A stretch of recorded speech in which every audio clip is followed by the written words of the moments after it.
gonna use the last year's jersey because I don't have the new one.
Oh, I don't know. I don't like this.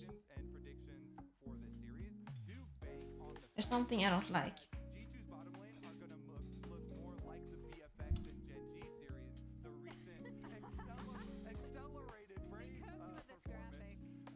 Stream? What?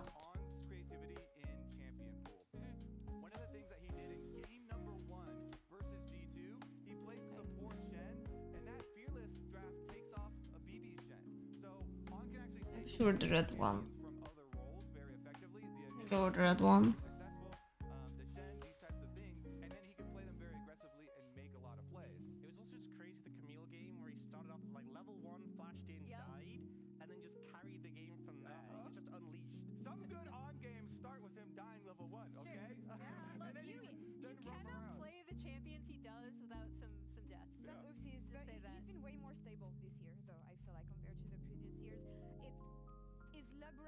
Stepping up gonna be enough is what I'm wondering.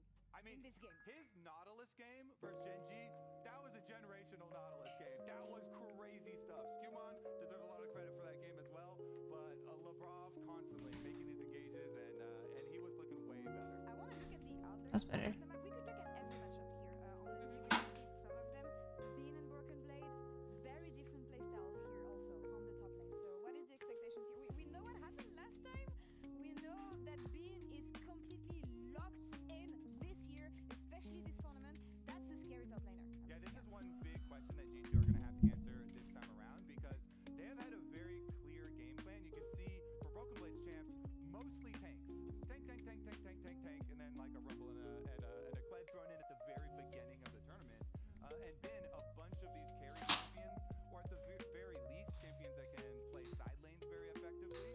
And so if you have a split push problem that you're going to have to deal with, that problem became basically the games in game number 1 and 2 in the first series that they did play.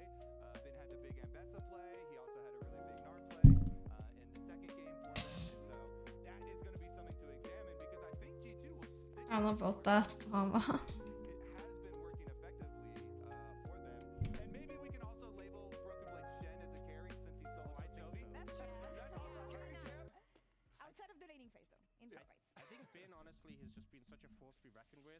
And the team has been setting him up Okay. I think we're good. Massive leads and then just be such a thorn in the side of opponents when he's just constantly pressuring the side. I'm so tired. So, we've had picks like, the Gnar, which was a big side lane threat. He's been playing the Scion as well. It's just the lights. Somehow just doing crazy damage on that and being a big threat in team fights. He feels like a Yeah, I'm married to Walk. Bin than the Bin who first debuted on the international stage and was playing things like Fury and I have to take selfies now. Yeah, and that's what was really interesting because it feels like he was a lot shakier earlier in this split, and that's where I want to call your attention to Shun, because Shun returning to this team has been so important to the success of BLG, not just like outside of game, because people kind of know him as the vibes guy, right? But he's just really, really attentive to his lanes. I think his understanding of where he needs to be in relation to his lanes, especially 97. up with Bin, No more is matcha super goal? impressive, and given Yeah, no matcha goal. I'm not has in leveled up, Korea specifically anymore. over the beginning of this year.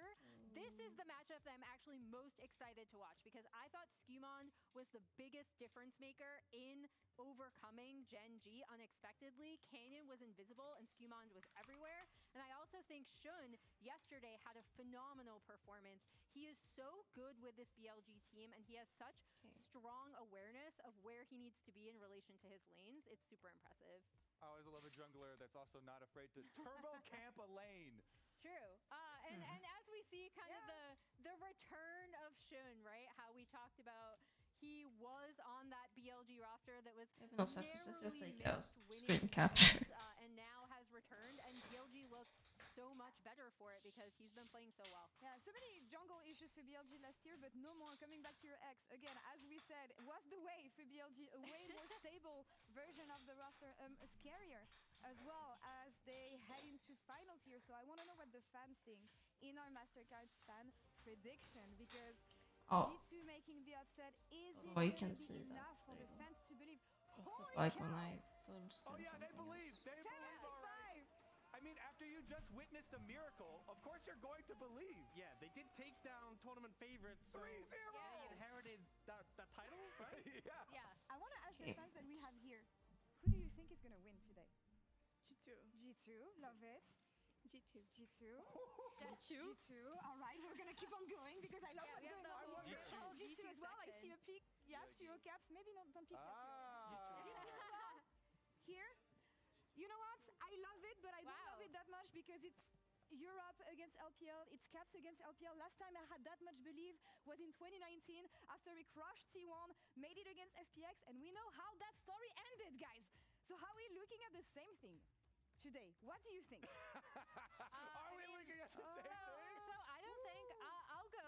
I'm gonna have the same. This was my prediction for the last time these two teams meet. I think if they both play as they did in their semifinals, it's going to be a very close matchup. And the difference maker for me is just going to be that top lane, like side lane pressure that has been coming out of BLG, and also still their bot 2v2 because I just think Viper and On are playing so well right now. You know, my region has been knocked out. I think I'm a little bit less invested compared to Law, maybe, in that series. But I just really We'll hope... make you Home believe it. game. Wow. I just really hope we get 5 games. I was More than motivated. 3 You know, games. both these teams have had phenomenal Kobe, you're the only performances friend I coming have. into this.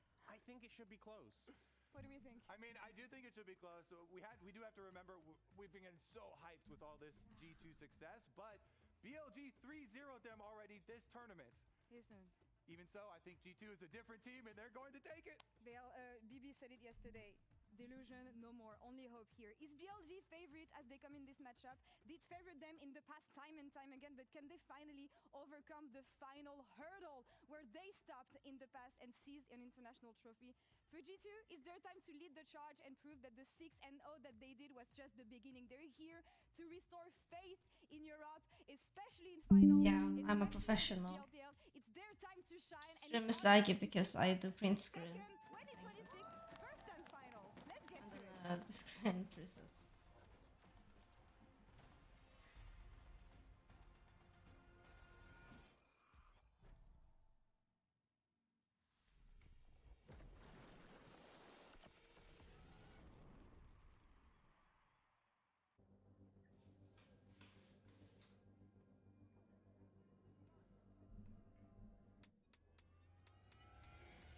I think coming into the tournament, almost everyone had Gen G as the favorites, and now that we've beaten them, I'm confident we can take down BLG. 因为很久没有拿过国际赛事的冠军了，不用会做到的。 Let's compare pictures. It's been so long since Europe has won anything internationally. Winning at first hand would mean so much. 我觉得 BLG 是现在就实力最强的队友嘛，而且比赛打得非常精彩，所以他们支持我们也非常开心。对所有粉丝说的话就是我们会打得越来越好的吧。 Ben tries to scramble back out. He's not going to get away. There's no flash here with an end in. G2 might just ace him. Knight gets Germany, finds 1 kill. He's Oh, serious? He needs the damage on the cap. He gets a double. Skuma with a blast. He goes in for the kill. But Knight, Where do I find screenshots? triple kill for the golden left hand in the LPL. So have already showcased that we're Here. not the same team that lost back then. Okay, guys. Which one wins? Dancing in his shroud and trophy, so close to dead and will be wiped out. G2 do not need an Elder Dragon. 3-0 victory to get a date in the final. 但 G2 这支队伍是很神奇的队伍嘛，所以我们不能掉以轻心。 We've been leveling up the entire time, There. and I hope they've been doing the same. I think far right. Is free hitting still. They lose their Nico. It's a double for Caps. He is just obliterating. Yeah, I will 铁的 put 观 it 众已 there. 经期待这个冠军很久 Think 了， far 所以我们会带着他们的期待。 We don't want to stop it here. We want to be greedy. That's we want to give the fine. fans a Yeah, that's final what win. I'm thinking. 有这么一票的实力捧起这个奖杯。 As now BLG continue their push, but there's a paranoia into the dive. Number 3-1. And now the Gala's already dead. BLG have surely found their moment. Shona's gonna die though as Vampire's creating space with Unbreakable Will. He finally falls. Shao shoots your next target. Bin hops in because he's got the Guardian Angel. Honq tries to get away, but Viper does so much damage on the Corki. And that will do it. 对 G2 说的话，就我们每个人都是比你们强的，所以你们就好好准备。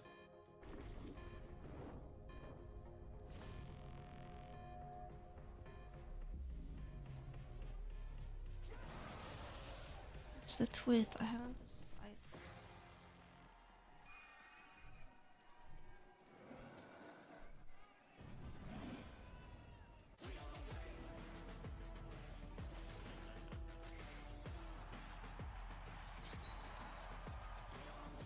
Decided.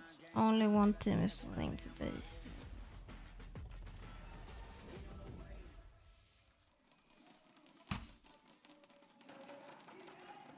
Hello and welcome to the 2026 Hashtag finals. Two teams sit G2 ready to win. etch their names into history. The hopes of a country lie on the shoulders of BLG. The hopes of a continent rest on the shoulders of a G2. The question is, can G2's form continue, or will we see a repeat of a couple of days ago? I mean, there are people who are watching right now who weren't around for the glory days of EU, and they may not remember the trauma that the LPL has delivered to our region, but it has been so long since both of these regions have been able to lift a trophy, an international one, and now that the LCK has been eliminated, it is prime time for both regions to demonstrate their strength. I'm so hungry. I need a snack. Claiming best in the world. And I think it's just so exciting because LCK has been dominating the international scene for years now. The last time an LCK team did not win the title was 2023. That was the LPL hoisting that trophy at MSI. And BLG wants to bring the LPL back to the top of the world. But likewise, G2 would like to claim the first international title for EU since 2019. It's been a while. Okay, And it's go like my tweet, in the mid please. lane leading the charge. And still Caps there for G2. For BLG, looking to win that title, as you say, for the first time in 3 years. They actually lost to JDG in that MSI final. BLG as Let's an go. organization, having never claimed an international Okay, title, I'm gonna they're speedrun looking to and get a change snack. that record. Or I will start doing Built games. quite the roster to change it with. There's a lot of titles on that roster, even if they didn't win them with BLG. Some incredible players with some very good records against EU and against some of these players in particular. BLG has been, dominant in this tournament against G2. They had that series. It looked very one-sided, and after that, you're thinking, all right, well, G2 doesn't really have much of a chance in the rest of the event, but they went on. What I believe, we were talking about this earlier, and people are going to have their own takes. I already believe it is the most impressive EU performance at any international tournament ever. You took down the #1 and the #2 LCK seeds in best-of-5 back-to-back series without dropping a game. To me, that has never been topped. Whether you count first stand as valuable as Worlds and whatever, that's all up for debate. But this is an extremely competitive format, all best-of-5s, no excuses. They beat two of the very best teams in the world when no one else has been able to take down the LCK, really besides the LCK, in years. And I mean, it's revitalized the hope for Europe. And and we're excited to see. Don't lie, Betty, it never died. I mean, the problem is, like, there's trauma there. There's so much trauma. LPL That's teams. my problem too. I just don't have the hope. I have only the trauma. International finals, the LPL has run rings around Caps. That man has not had a good time. But have they done it around Skewmon? That's a great question. I mean, that is ultimately going to be the question What's of the LPL today. record versus Skewmon in finals? I mean, right now he's undefeated. That is correct. He's also not won a game. I know it's you that's digging. I mean, I understand where the hype I'm just along for the ride with my Western comrades here. Us as the region of the West are really going to enjoy watching our Western representatives as I'm seeing my DMs fill up with hate as we speak. No, I'm just kidding. I mean, EU obviously, G2 goated, by far the best European or, you know, just Western, whatever you want to call it, org ever. And they are doing it once again, carrying the torch for EU. That they are, and some of that has been through their changes in draft since that BLG series. In this first draft, powered by Omen and HyperX. Let's jump in and see if G2 continue to draft the way they have over the last couple of days. So one of the biggest things we've seen both in the BNK series and the Gen G series was this big conversation about Ashe Seraphine. BLG have decided we're going to ban it away. Take the Ashe out of the equation. We don't think that Seraphine is big of a prio. Now the question becomes Vi. We've actually seen BLG move away from this as a priority. We got it. But as bot lane has become a focus, how does BLG shift their approaches? Lulu seems to be the first pick here in game 1. Yeah, Lulu really, really powerful.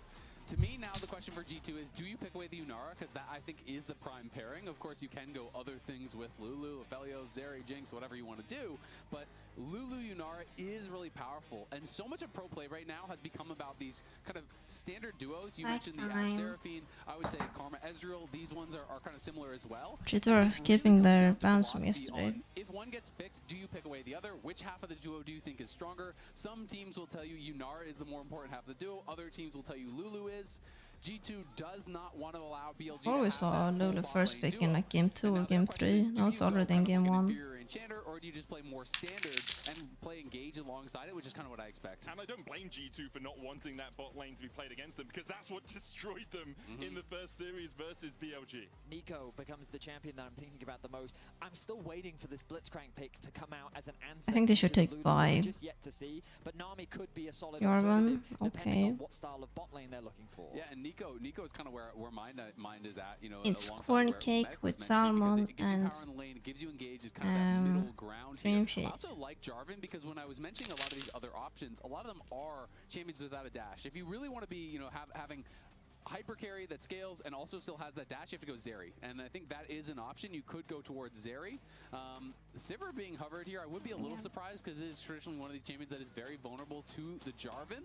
And when you're picking it early here, there's always the possibility of things like Alistar coming through as well, which you can't actually spell shield that combo. So if G2 wanted to go for engage, you'd already I've been gone for a long time. I deserve to spoil myself.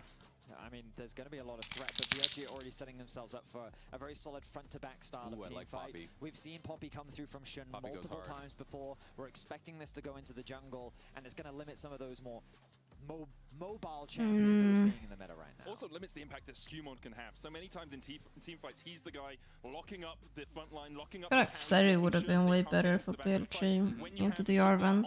Because Jarvan only has a lot of prio since it's a shorter plus immobility. Otherwise I would have preferred Vi. You basically have to kill the Sivir or you're not going to win the fights. You know, if you're going through that thought process, okay, well, what do you draft to kill Sivir? You draft dive. What does Poppy kind of pre-counter? Well, it pre-counters dive, right? So I do think it is a really intelligent choice here. And G2, whether they were considering the Alistar or not, are now going to go towards the Nami here. More about the lane power, more about the 2v2. I do think it should give Sweden is amazing. Though BLG can just try to play to hit the wave and try to play for wave clear. They don't necessarily have to interact a lot, but generally Nami is going to be considered winning into that Lulu. That's now, so far from G2, we've been seeing tank tops. Broken Blade has been responsible for playing on the weak side, and I wonder how much BLG is going to try and pinch this pool. I don't know if that's a Poppy Flakes or if it's just 100% Jungle. Probably Jungle. Because my expectation is they want to give Caps the best possible matchup. The last time that those two mid laners met, it was a very one-sided affair. Knight really ran the rift when going up against Caps in the mid lane, so I expect them to want to set him up for success. With the Ahri already banned, we got to remember Knight, a phenomenal Ahri player, used to hold like the highest win rate in the world on the champion. I don't know if he still does, but phenomenal regardless. And so I'm Yeah, so expecting that ban. mid lane pool to be the Are they priority. playing Nar? BLG are going to do the same thing they did in their series against JDG. I think they're going to blind Nar. Ben is in Germany right now, you stupid So whether or idiot. not G2 is going to actually ban this as a response, this is something they've done in a lot of best of fives. Well, they'll game one in Nar to set up for a Renekton in the second game if they want to have that angle. They're kind of pre-banning some of these counters and taking them out of the pool. I would also be pretty worried if I'm Broken Blade having watched that JDG series, because to me, such a key component of BLG's success against JDG is how Shun and Bin played feel together like to put Xiao Aurora is into gonna the be dirt. picked. Like, he had no chance. And Broken Blade is going to have to be prepared for that pressure, prepared for that amount of attention. So Skewmont is really going to have his work cut out for him. And we didn't really see it in the first series. I don't really get the Clear bans was though. Getting some leads, but there wasn't a lot of pressure top.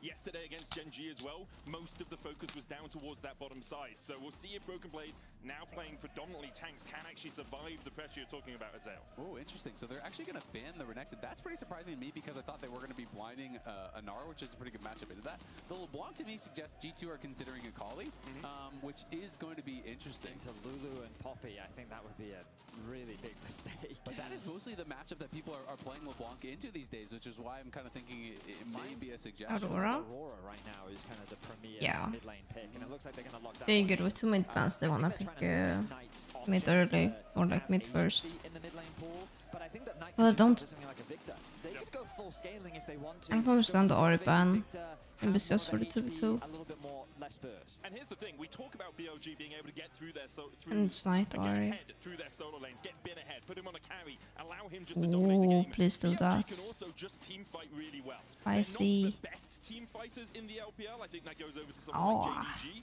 But still, if you get them to a position where they're even in the late game, everyone on this team Yep, that's can the Nar. So That's there why is we the ban expected Yasuo. Nar, but again, I'm a little bit surprised by the Renekton ban. That one Well, kind it could of be very confuses much what you're saying. So we've seen Broken Blade domestically blind pick that, even if the risk of an Anar on the other side. and he goes hard. And they're just probably, as you said, they want to keep it for later on in the Yeah, no series. she has a dash for E4, but But yeah, the Annie Hover right now, we've seen it multiple times into the Aurora matchup. They both do very similar Okay. things. Annie has slightly longer range, but Aurora has slightly more versatility. Just in her... Oh, and the Yorick slam from Broken Blades. Yorick is actually a very good matchup into I Gnar. prefer It's a lot to about draft. punishing Gnar in mini form. I mean, let's be honest, almost all Yorick matchups are going to be about how many... like 100%. Right? If you can't hit I the prefer lead, you to don't put draft. the goals onto them, and it becomes a little bit difficult. But it is a matchup where you can win in the 1v1, where you can draw pressure to the side lanes. And this comp that BLG has drafted is more about playing 5v5 for sure. So this could throw a wrench in the gears a little bit there for G2. Have a That nice being said, snap. Cage has some funny interactions. Sometimes it can be pretty difficult to gank. If you're looking at someone like a Poppy, you can sometimes just kind of cage out the Poppy and just walk straight past. So we'll see if I don't know, it Broken just can looks stay safe like- and kind of draw pressure onto that side lane. I mean, I will be honest, like, Aurora in general for EU teams... People are is not pretty happy on every 100% role.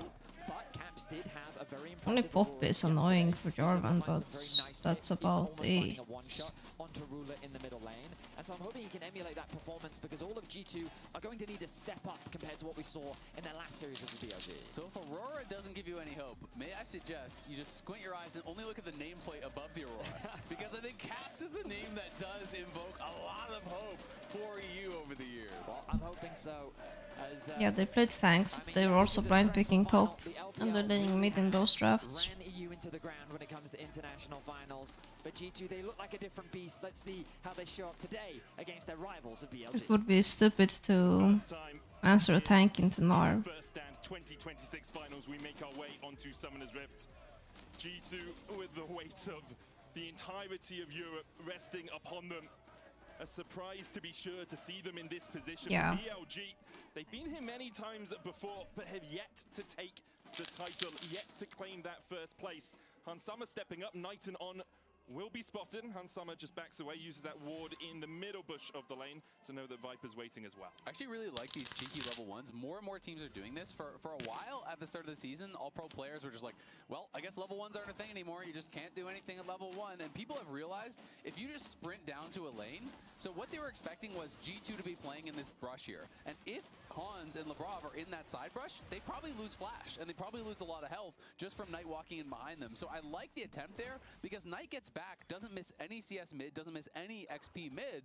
There was really no cost to that. And it I don't know, it feels like Absolutely. I'm also very interested in top what the AFK early. early game plan is, because as Both Evan, you teams just kinda want mentioning how grabs. in yesterday's series from BLG, there was Ready? a lot of folks towards top. I've got to interrupt you. We've got breaking news. I'm Special playing announcement. The Drakes. MSI and World schedules are now public. You can check out the full schedule on lolesports.com, including the dates for Worlds 2026, with finals at the Barclays Center in New York City. There are also MSI venues, dates, ticket dates, basically everything. Everything you need to start planning for your trips for the 2026 international events. Apart from this one, I would suggest not now coming So to cancelled out those. as today is the last day of first. Unless you live maybe around the corner. Yeah, you can just run around. Yeah, walk around the corner, I guess. Well, we do have a packed house here in Sao Paulo. Hansama taking the short end of the trade. Barrier coming out from Viper. Hansama has to use barrier as well. Heal from Labrov, who is low. Forced underneath the tower, dodges the boomerang blade. In the end, it's barrier for barrier and heal for heal in the bot lane. Yeah, and honestly, because Yeah, let's go to Texas, guys. Hans did kind of waste his barrier. He popped it when he wasn't actually being hit. Viper was attacking Labrov in that moment. Otherwise, I think it could have gone really well for G2 if he just early popped the barrier when he's actually trading autos. Really smart base from Viper, as well as he recognized he invested all of his mana, a lot of his HP, and jungler's a pathing bot. So he has to be really careful. Yeah, well, nice trade from Broken Blade in the top lane 1v1. Yeah, just trading in there with the last I'll round. do me. The morning mist connecting allows those ghouls to get the extra chase onto Bit.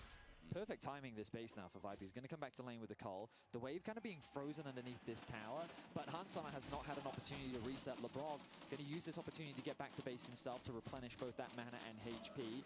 Will give Hansama a slight experience advantage, but yeah, he's going to have to be careful now. As I agree on this. An awkward spot, and Shun could fish for an opportunity. Yeah, Shun is going to come on down and see if they can try to punish on this push out. I would watch that. Yeah, Shun.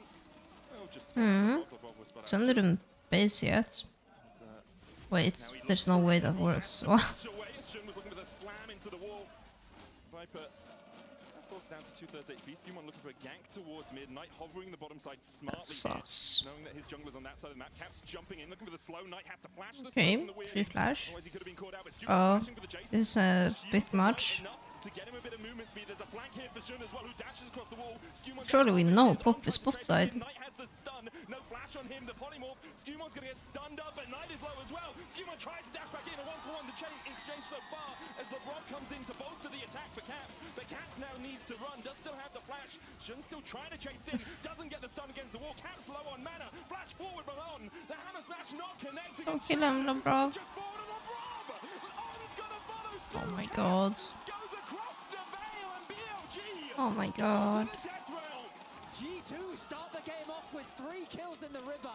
It felt like such a heavy overforce. That should not be it. That should not work. Advantage to start off that fight, but Labrov James, the man, comes in, makes the plays happen, turns the play in their favor, and G2 find themselves with a 1k gold lead. I mean, it's the slimmest of margins. That should not work. It looked like it was going to go pretty bad for G2, and you know they did get first blood on the side of BLG, but then they kept chasing for it, and Broken Blade could be in trouble here. Yeah, needs to try and get out. Broken Blade flashing, but doesn't have much mana. Bin can just chase him down, has the range advantage. He's been put in alcove prison for now. Broken Blade, he's just going to recall. Bin does not care. Out in that position, but Bin not chasing him any further. Yeah, that was a really good flash for Broken Blade because it gave him time for the cooldowns to come back up, so Bin couldn't chase. The initial play, great from Knight. You have to flash the weirding there, otherwise the slow means you're not going to be able to get your team. Great sidestep comes through, and then this flash over from Shun, but it's the slimmest of margins, misses the stun into the wall there, and that allowed this fight to go on for so much longer, bought so much time for Labrov to arrive, and then watch this next stun from Shun as he goes for the tackle into the wall. If this lands, Caps is just dead to rights. Yeah, I don't know, that's just... That allows him to escape. That allows the sustain really to make the difference. Cap survives, gets It's the not. reset on. It's not legal. Here and is able to It's not sneak the legal. kill. That is But we'll take it, you know. It's good for us. Completely right. It was the slimmest of margins, and the slow that came through from Labrov applying the E onto himself, and then meaning that Shun realized, I can't actually get in range, I can't actually close the gap anymore onto Caps, I have to disengage, but he ends up just losing his life as well.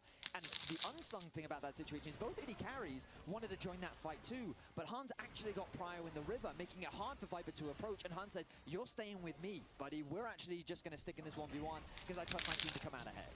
Right, using Tibbers here just to harass Caps down. More about getting the wave in and making sure that Caps doesn't have an easy move somewhere else than anything else. Something we saw a ton when Animid was really meta. A couple of MSIs ago, I want to say. On Summer and Labrov with the push in towards the bottom lane. Shun is on his way across here, as is Knight.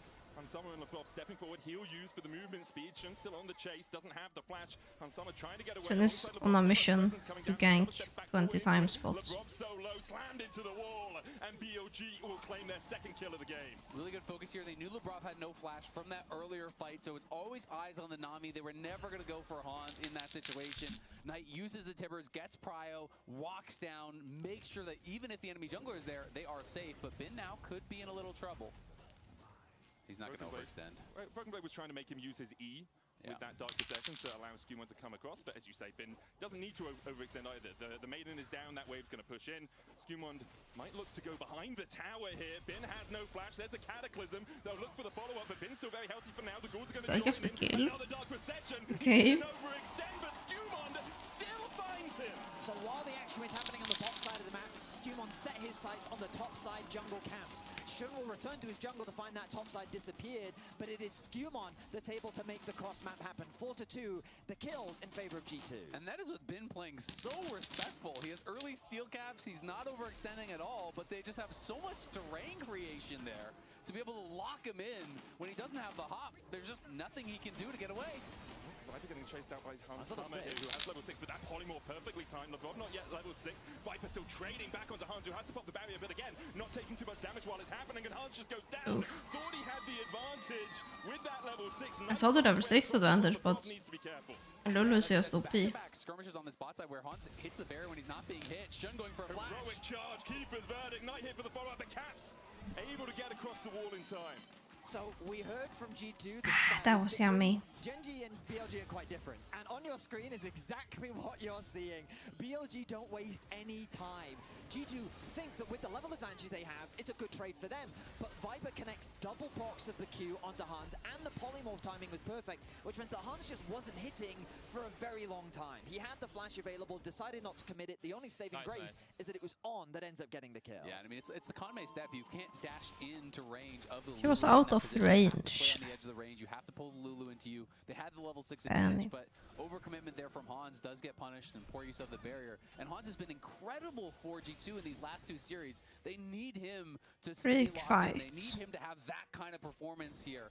They really do, but Shun at the moment leading BLG's charge, so consistently burning these flashes, going in, getting Caps' flash after the play down towards the bottom lane. He has been doing a really good job for BLG, and with BLG having this carousel of junglers, Shun coming back in not only is the glue for the team morale-wise, but also one of the best junglers in the world is Skumon. Okay, been trying to claim that title over the last couple of days. That's just Drake. Out Knight's flash. In my mind, a lot of this series is going to come down to this jungle matchup. Yeah, people like to talk about Shun because BLG has talked about him as a mood maker, as a guy who, you know, is that person who can bring everyone together, keep them positive in reviews. But he is also absolutely one of the very best junglers in the world. In my mind, these are the 2 best performing junglers at this tournament, which whoever wins, you know, you are likely going to be the current best jungler in the world. That is going to be the level of performance we are talking about, as Skumon had back-to-back incredible performances against Raptor. We are shitting. Shun, last time he fought Skumon, really got the better of him. So much is going to come down to this jungle matchup. I think they're both just very good at reading the state of the map and recognizing what they can and cannot do. Skumon demonstrated this game already. Bot gank happening. I'm going to counter invade topside, steal away your camps, and look for a play for myself. But Shun does the exact same thing. Oh, I see Caps looking for a roam, trying to follow the Annie. I'm going to punish you. And they just have such great awareness of the prio that they have in their lanes and the pressure that they're able to implement. No flash. Everyone knows he doesn't have flash. Knight not knocked up though. He's going to get the stun. That's a kill. I've ever seen one. Easy peasy. Jungle cap. 100% kill participation for Skumon. You're like us, Shina. He set his sights on bot lane. As Jun is on his way across here, I'm having to flash away. Skumon doesn't have the cataclysm right now. It's still on cooldown. This looks fine, no? Blocks it with the spell shield. Jun holding on to the steadfast presence. Can't we fight this? To the wall with a heroic charge, and Skumon overset on a sliver of HP. Shields enough. The keeper's verdict finds the Why did Hansama not wanna fight it? He has Psalms and ult. should be able to chase out Labrov. Shun is coming to help. It will be a 2-for-1 in favor of BLG. LeBron flashes in, does get one back, but at the end of the day, Couldn't that he is just your fight flash to that? kill off support, and Viper is going to be the one to get the kill. He just made that call. You know what? I'm not getting out regardless, so I am going to take that trade kill. But Shun here was ready for this. The Who initial scared's play better? for G2, they'd already forced Knight's flash with that cataclysm before, and they know, you know what? Even if the knockup doesn't land, red buff slow. I'm not sure. I'd argue Aurora skills better than Annie. This play was a little bit telegraphed, you know. But Lulu skills better. Aggressively they're positioning forward. LeBron Nami. is so far up, so Shun is just sprinting straight down. Maybe. And On was holding the wild growth the whole Here, time. go. Why does Hansama not wanna go? Good part about it was the wave wasn't quite underneath the tower. You're scared of the Lulu ult. And no ulti available on the Jarvan. Think of how different this play could have been if he'd had that ultimate available. BLG just had more resources. You'd committed too much to the play earlier, and it meant that BLG get themselves 2 kills back. Overall, though, still 2 for 2 in kills, so the gold still remains in G2's favor. And it is Caps monstrously fed, a position he wasn't really in last time he went up against BLG, where it was Knight who was running the show in mid lane. And this time, Caps and Skumon really working well together, putting Caps in an incredible spot. Aurora is one of these champions that can snowball absolutely out of control. Caps TPing behind. Okay. Viper has flash and barrier on.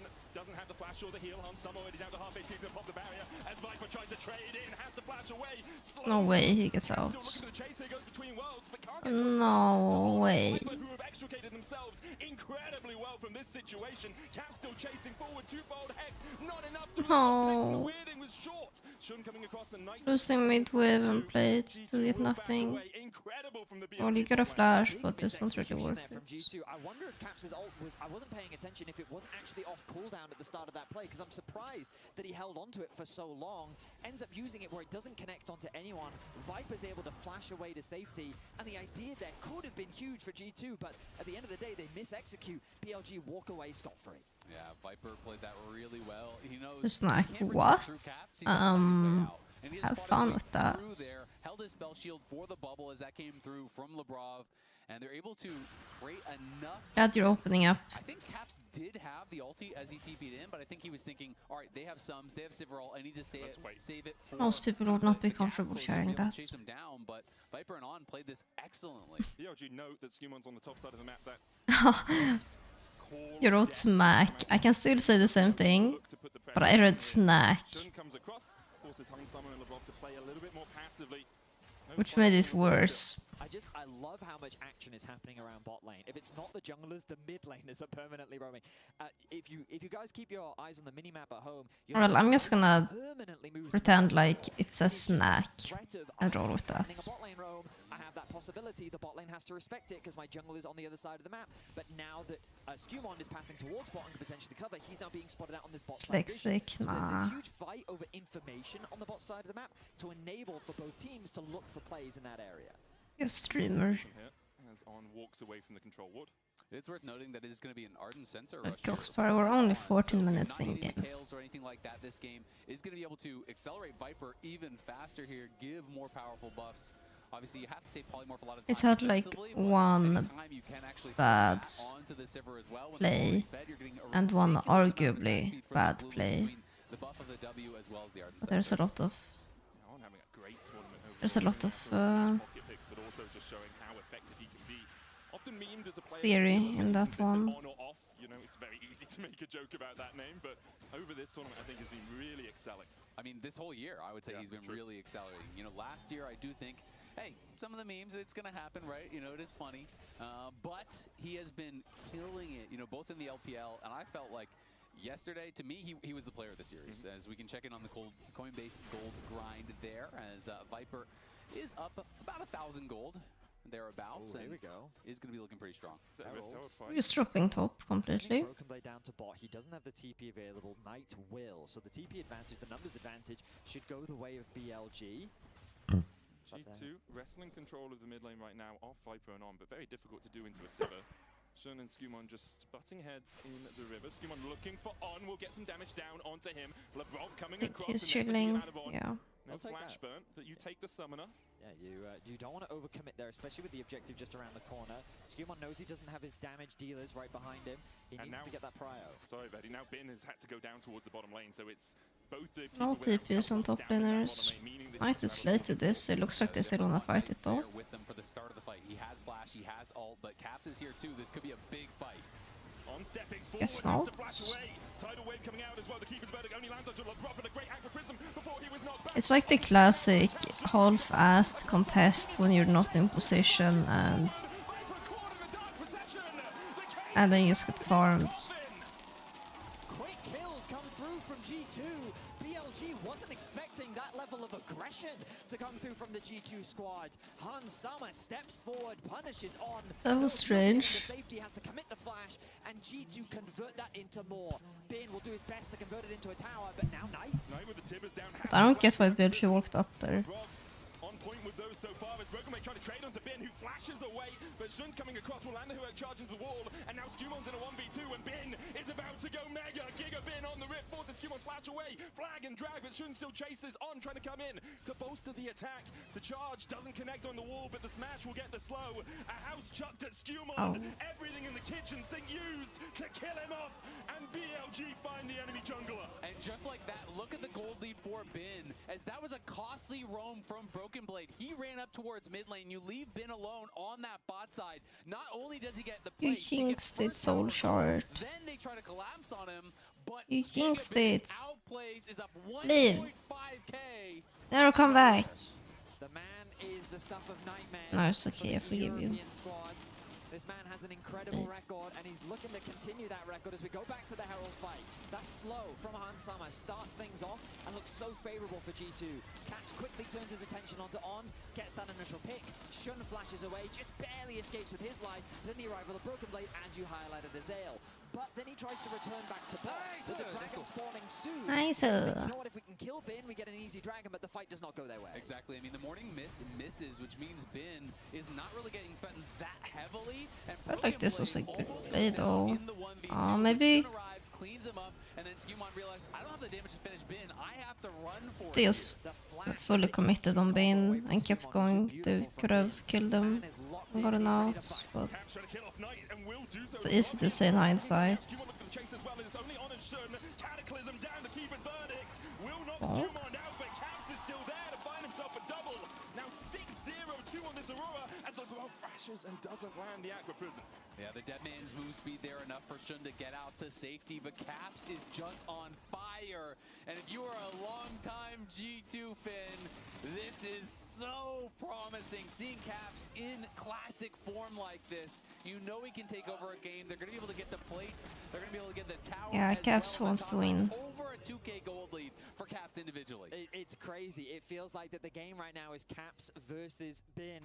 The gold leads are insurmountable. We know that Bin has that carry potential, but we look back at this play as it's Labrov who looks like he's getting caught out. The ultimate gets dropped by Knight, but the heal and the W both keep him alive, and then Caps comes out of nowhere to get the pick. Meanwhile, in picture, Bin is G2. Alright. In the trash, it's huge. This game is so hectic. The gold lead swings back in their favor as Caps looks for On in the mid lane, weirding just short of clipping Lulu's heels. I mean, Caps is just everywhere on the top side play. BLG are going for that because they think Caps is base, but he's just hiding in that side lane brush. Then he goes down to bot lane. He TP'd there. We didn't get to see the setup, but he TP'd down towards bot lane, gets a kill onto Bin. They have the Herald. They're going to get probably 2 charges here, maybe the second full tower, but probably will be able to be defended here by BLG. G2 in a great spot here. Gentlemen, I was skeptical about EU Aurora.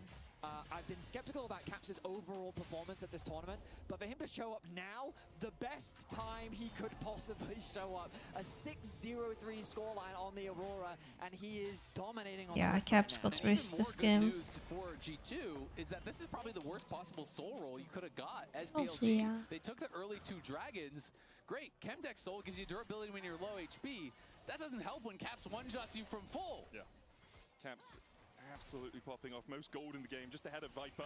Only has about 400 gold lead over Han Sama. And I mean, Caps, he does not have... Oh, hang on a minute, Shun. Stephos doesn't coming down. down TP as well. They're Tidal committed Wave to this. looking for it. Can't I don't know quite land about enough, that. and because of that, shouldn't But can we force walk Nash away. with that? But I mentioned it earlier, Since like, we're moving Caps versus LPL BB. has not been a good track record for him. What If they're you doing look at right, international yeah. finals where he's met them, they are 0-6. But right now, Finn has no TP. has no TP. I don't think they can do this on time. They have to force a fight. It's very hard to force Nash on both sides without the steal risk. In the pit for BLG with that control. They know what this Baron is on. Shun trying to step forward, chunked out a little bit by Hansama. The main Knight has no flash. Dark Possession slows him up for the moment, and G2 call it off. Okay. BLG were able to rebut them. I like the attempt though from G2. They had already committed to that play when they saw Yeah, Shun on the top they side. kinda had Overstep to your go for TP. that. So try to draw them up. And hey, we saw on overstep at that Herald fight. If that had happened from BLG, if there's a little bit of an overstep, you get a kill. Maybe it turns into a wipe. Maybe it turns into a Baron. They don't flip it though, which is the important thing. Look at mid lane. Shun and Knight threatening a play. Okay. Thank God. To get out of there. This game is stressful. There is so much action happening on the Viper's Rift. using like on the hunt for the chase. Like we have like 10 graphics that we wanted to bring up through this game. I had a really good joke at the start of the series that I wanted to bring up, but there's been action the entire time. Okay, well, 40 seconds until the Dragon, so we're not going to have that much time because both teams need to get back to base. They need to spend what gold they can. Look at the items on Viper as Knight might be caught out. Dark Possession going down. Knight does have the flash using Tibbers, uses his flash to get Knight has not been able to use his flash aggressively a single time. We'll try and chunk out Shun as much as they can before this Drake does come up. Bin chasing Caps out towards the top side, flashing forward. Caps able to use the rocket belt to get himself away from that mini Gnar who was about to turn Mega. That is actually huge. Caps didn't have to use a flash of his own, and Bin used that flash, and they keep putting pressure on a Knight, forcing him to use defensive flashes. Viper doesn't dodge the flag and drag, flashes away, but the Cataclysm will follow. Okay. We take this. Shun is chunked out to half. The flag and drag out from Skumon now, but Hansama steps forward immediately.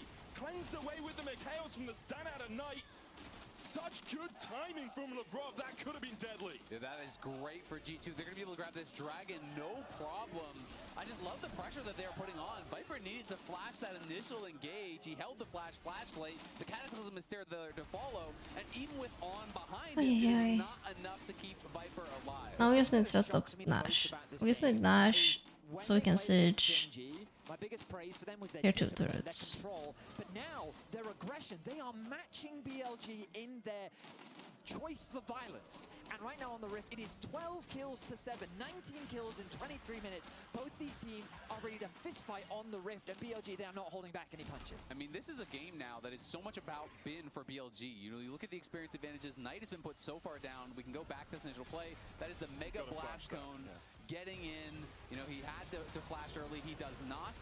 The Lulu makes it look a little bit closer than you would have wanted for G2, but even with that Lulu there, they can't stay alive. And I mean, Knight is just falling so far behind. He can't get experience. He's not getting farm. He hasn't gotten any kills.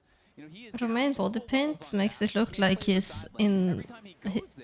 He's sad, even when he's smiling. You want to be looking for these flash multi-man engages. I think the thing for BLG though is, although you're 1.4k behind, you do At least from have that two angle. breaks, so there's no soul point coming up quickly for G2, and you still have, as you said, Azael, Bin on his Gnar. You still have the possibility of a G2 versus the LPL, G2 versus Bin moment of a massive Gnar in a fight, and you've got enough follow-up to make sure that G2 just die before they have the opportunity to react. And despite the fact that Knight is down 2 levels, Bin is up 2 levels on Broken Blade. You know, he's about to hit 17 here, obviously highest level in the game by a lot, has been playing very heavily through side lanes, you know, up over 11 CS per minute or thereabouts as Caps is getting some help here. This is trouble for Bin. So Bin has teleport, tidal wave used by LeBron. There's the TP. LeBron flashing with the aggravation, and they will find him. So He tries to trade back in, gets the Gnar into the wall, gets the stun, follows it with the wall of the barrier, enough to keep Hansama. Oh, that was a lot closer than I would have hoped.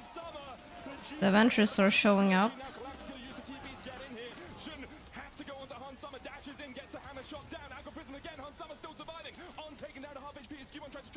Viper is just dead. GG, this game is over. It's over. This game is over. Give him an inch. They find the ace as G2 win out on the bot side. Skumon solo killed Viper there as he tried to collapse on the play, and that is what made all the difference here. Bin almost has the monster outplay, gets 3 summoners, nearly takes down Hans, and they were thinking, you know what, G2 spent too much. We can win this fight, we can collapse. Hans survives, but watch Skumon. He catches off the AD carry. Shouldn't just walk through the brush. So Viper's thinking, of course it's safe. My jungler just saw, but they didn't have Yes, vision that on must Skumon. be. That's the why. timing there was perfect from Skumon. He kills off Viper, a solo kill in the middle of a fight. There are a couple of little subtle things as well, such as the bubble connecting onto the Lulu, meaning that When was the last time Europe won an international? Was it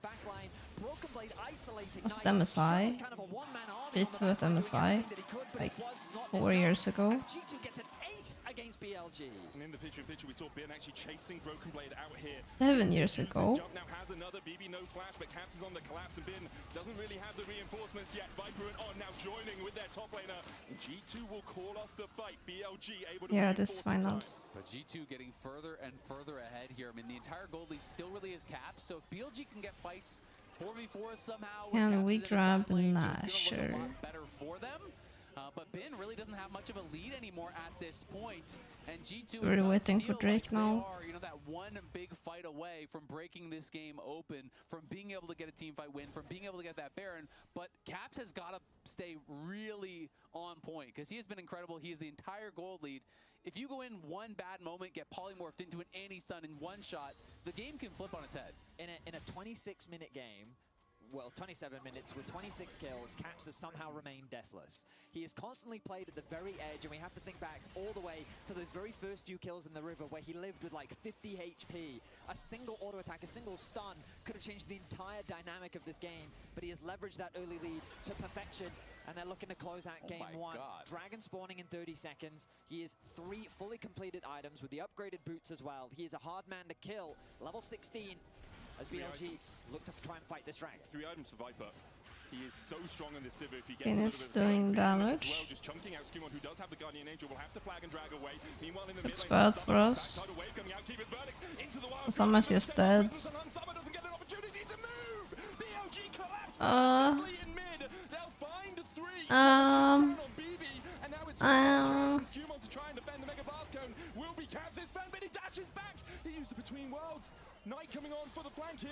Caps might just have to burn the flash to escape. He will do so. But the This position was so awkward. Like Skumon is completely alone, Yeah, they're already on the Baron. Viper was hitting that the whole time. He and then we just get sandwiched because Nar gets to push through the split push. Bin gets to flank without getting pushed out, and can anyone match Bin though? I don't think Yorick can push Nar out at this stage. He was just so monstrous. He did not stop clicking forward. He was just setting his sights on any opponent that was in front of him. Auto, doing so much damage. And with the damage build that he's gone for, that mini-Nar can run down anyone. With the We need to engage first, or it's not playable. Not down and out just yet. Definitely not. I mean, Shun has been on fire. 11 out of 12 KP. Yeah, I would have marked the Nar with my Wallach. And he is very tanky. Obviously, Caps is mega fed, but still, the people that are going to be hitting Shun, it's mostly physical damage. And he has the full Randuin's plus that Dead Man's Complete. He is a very tanky jungle Poppy here at this point. And you already touched on Viper. You know, he's working on his 4th item, got so much gold off of that series of plays. And all Knight really needs to do is land a stun.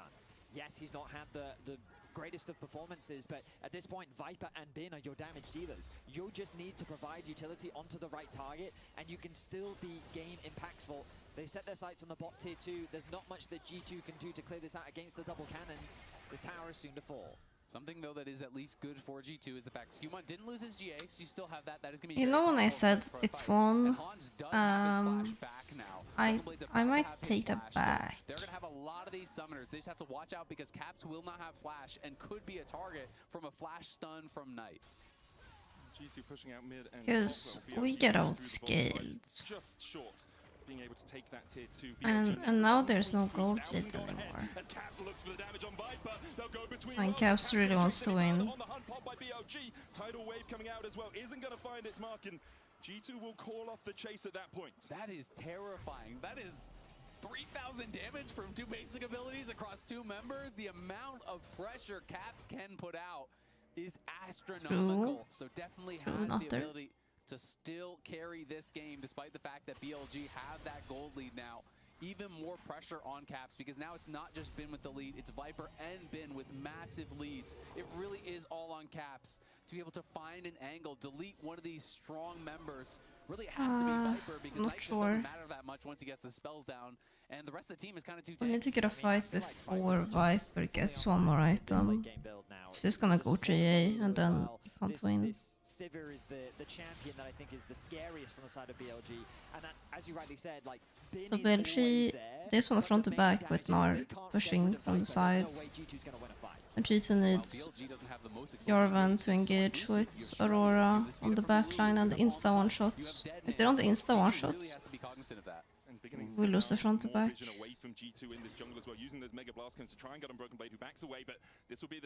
I'm not sure what Yorick is supposed to do.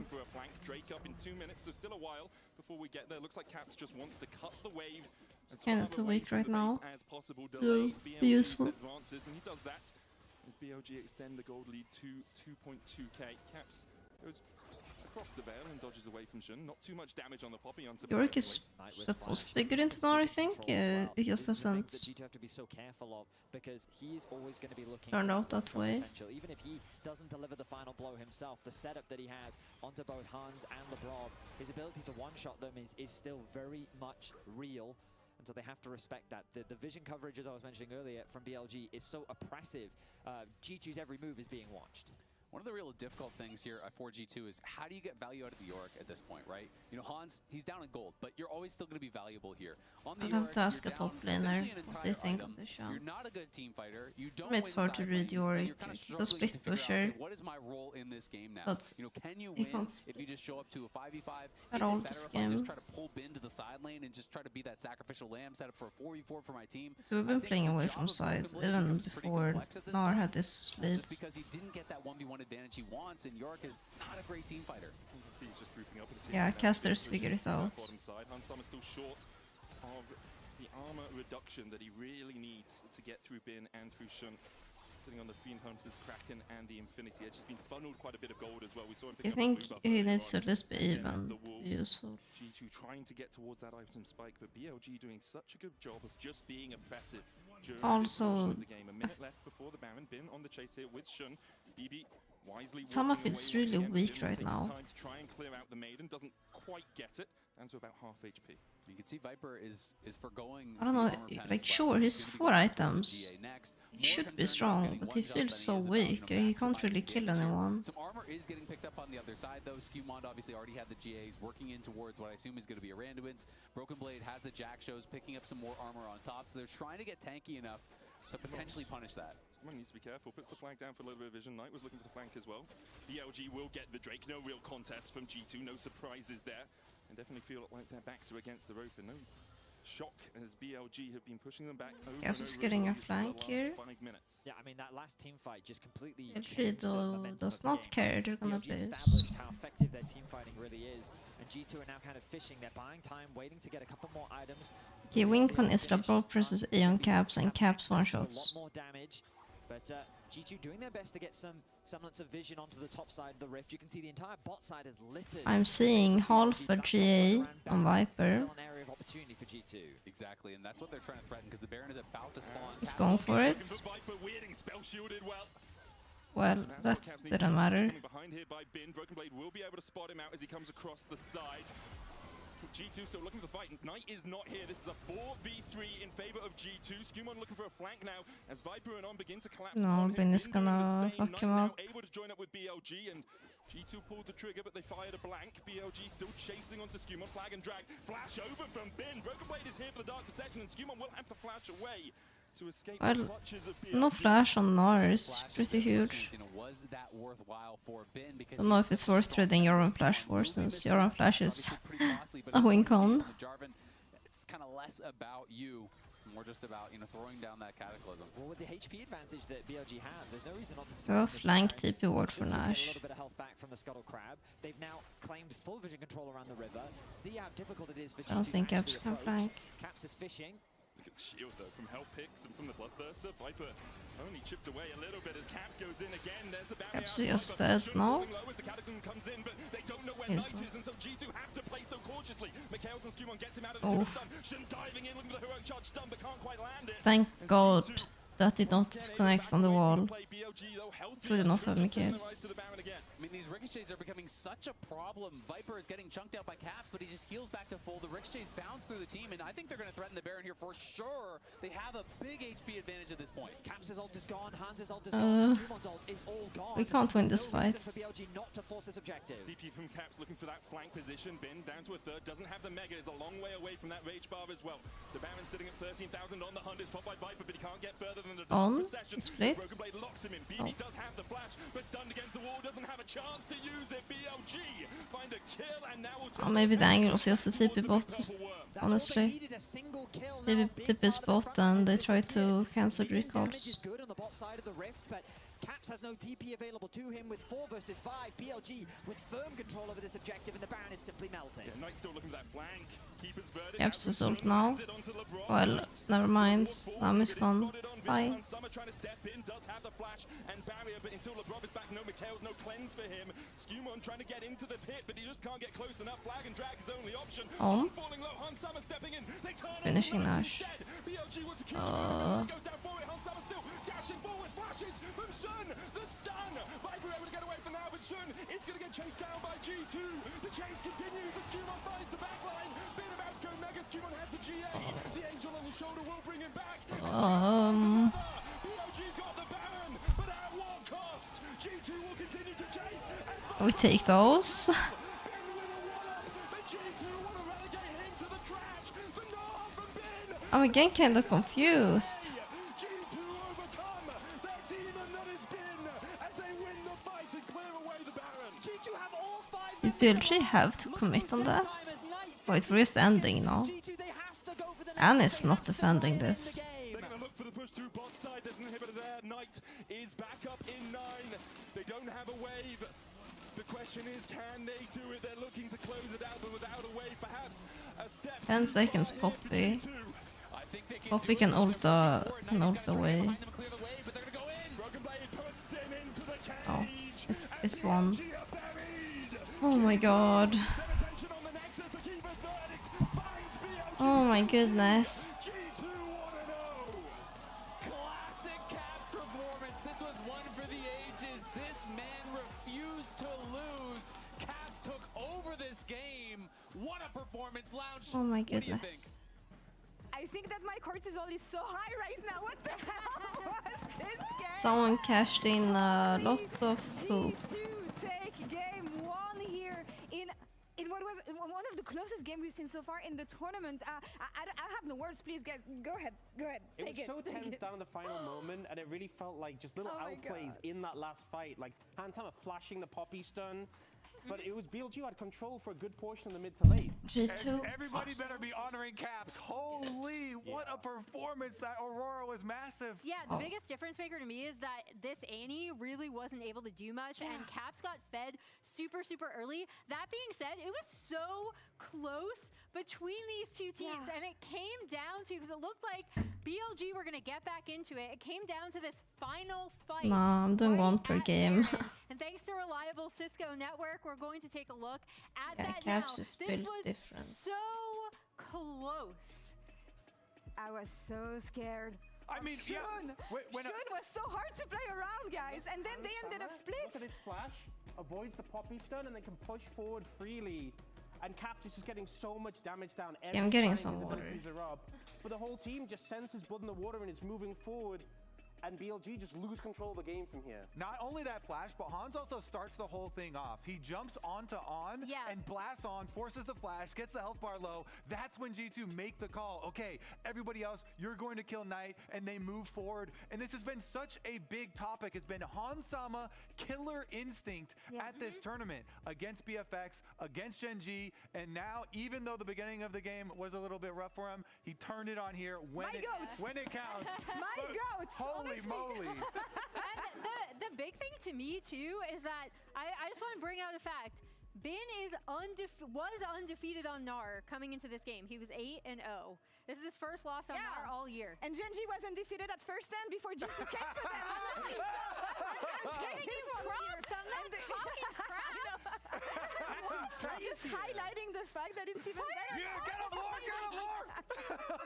Player of the game, guys. Who do we think it is? It's gotta be Caps, right? It's gotta be Caps. It's absolutely Caps. Like, Knight wasn't really a huge factor in this game at all, and Caps had this monstrous Aurora performance off of these early skirmishes where G2 and BLG were just trading blows back and forth. We saw this super aggressive early game. Okay, yeah, Caps. I was like, you have to give it to Caps, right? Yeah, I mean, that's the reason we put up the And MJ I Pippin also beam got that. again, is because him and Skumon, once again, right out of the gate. Yeah, came down to a perfect synergy between mid and jungle, came down to a perfect cohesion from nice sports coffee. as a whole, and Emily I'm gonna fill my... said it ahead of the series against BLG. They are aggressive. They're gonna fight you any chance they can, but it's up to the mistakes that they make and how much they can pick up on that. That's why it's so hard for me to, like, you know, bet on BLG at times, right? Because they can be so aggressive and they can overextend. You saw multiple times where they were pushing the play and it was by the slimmest of margins that they didn't get it, right? And that is how this team is always going to kind of approach things. This is a team that really wants to smash you early and just take over the game, as we saw in the first series. Now G2 taking this game, again, giving Bin his first loss on NAR all year, and taking Knight completely out of the game was the biggest thing for me. That gold graph is G2 fans' heart rate throughout the game. That's an LPL. Such a hater, Fast Rogue. I just think At least I don't drink piss like you. In this controlled fashion, and now against BLG, it's the chaotic, aggressive, just hit them in the face style. What have we done so far? What do we want to see next? That game we're gonna play Awa. No. That's what I want to see. Maybe we're gonna play Annie and play better than Knight. Style now beat LPL at the LPL style. Just get more bloody and more chaotic. I want to see more action. And it's just game one. We might have 4 more leg days to go, but it's G2 once again opening up the score against the LPL. Let's see what happens next. And I want to gamble. I wanna se Skogamba.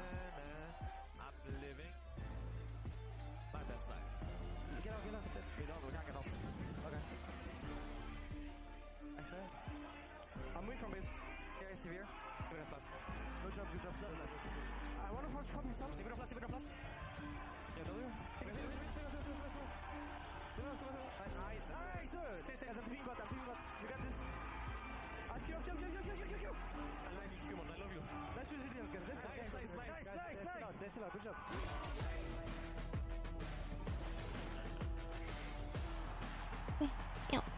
Yep.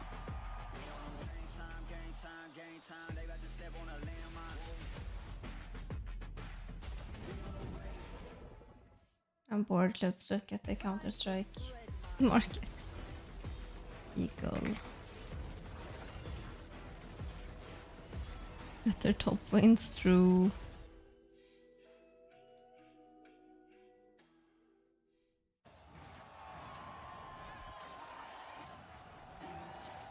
Red Bull gives you wings. Can look at me, guys. This one looks pretty good, no? It's new.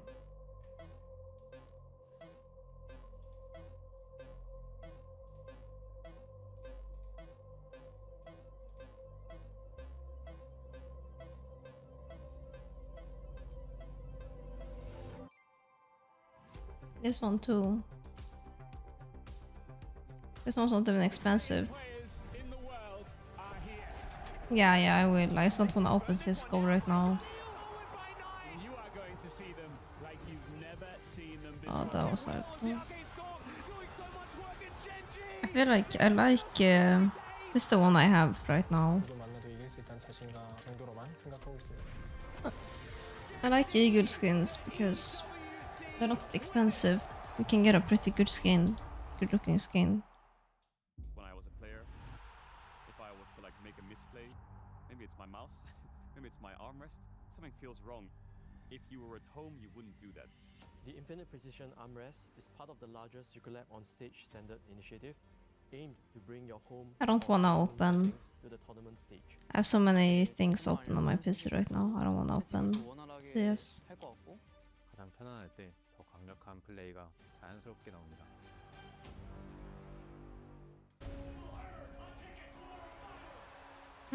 Yeah.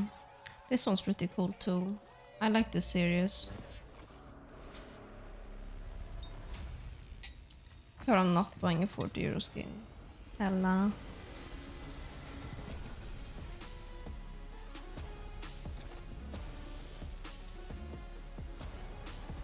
Your case is opened in 2 days.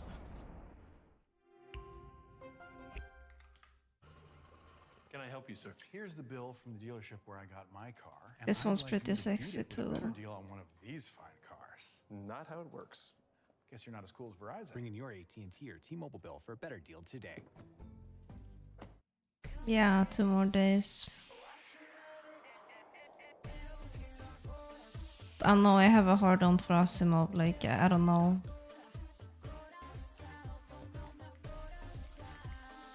I don't know, I have a crush on this skin.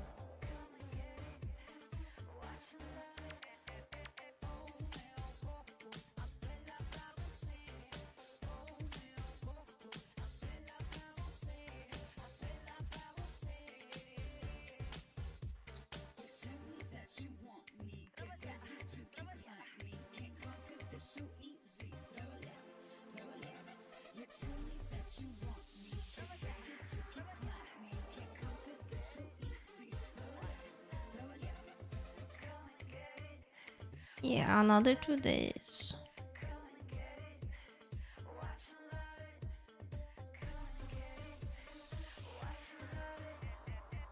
I'm not gonna buy a knife.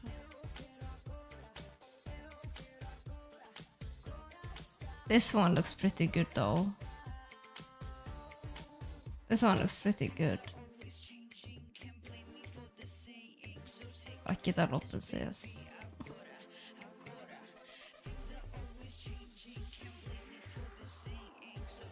What are we buying? I'm buying an AVP skin, but not right now. Maybe in like a month.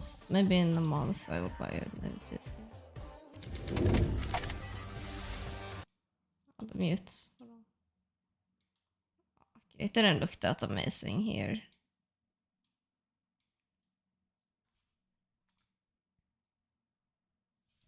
Oh.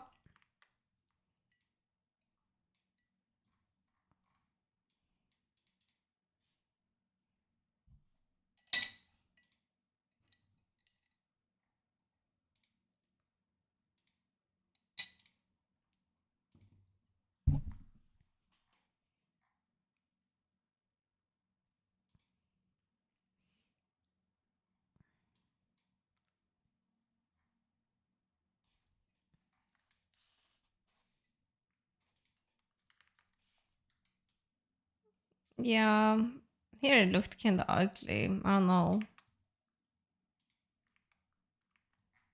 It looks like a candy. Fuck that.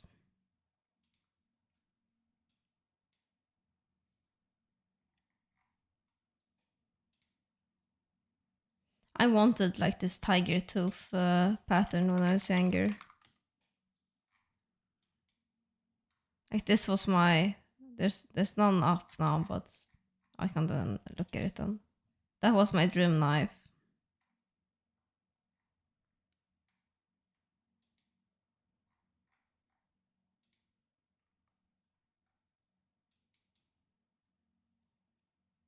This looks pretty nice.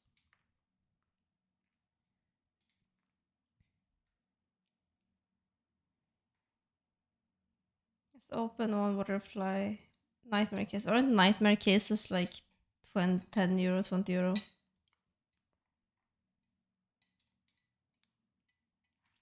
I don't know. I don't even like the butterflies that much because I don't like the animation.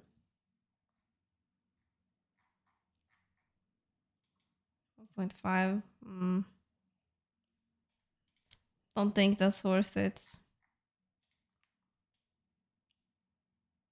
Oh, that was pathetic. Look how tiny it is. Oh.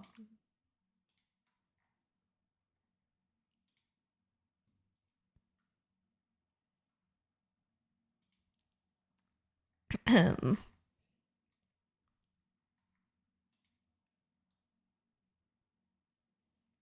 Huntsman.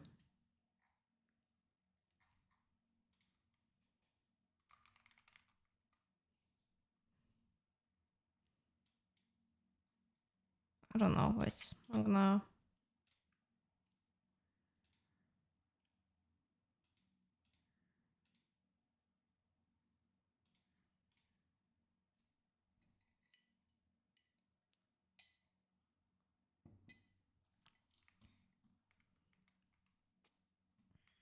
See.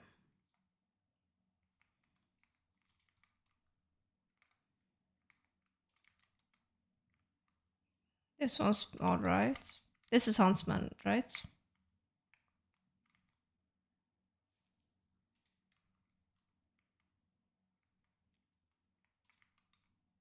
Oh, that was ugly. Oh, I get the ick from that knife.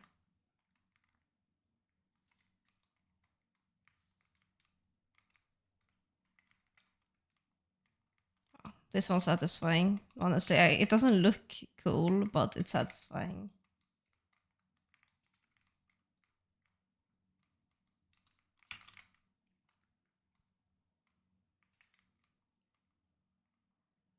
Oh, I hate this one. I hate that sound.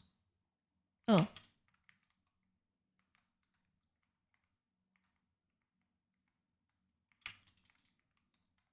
This one's alright, I think.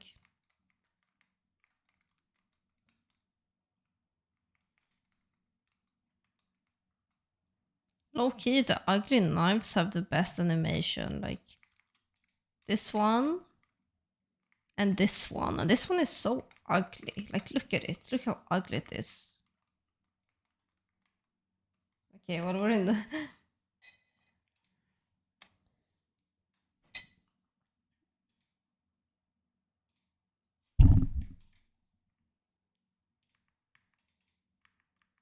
Just close.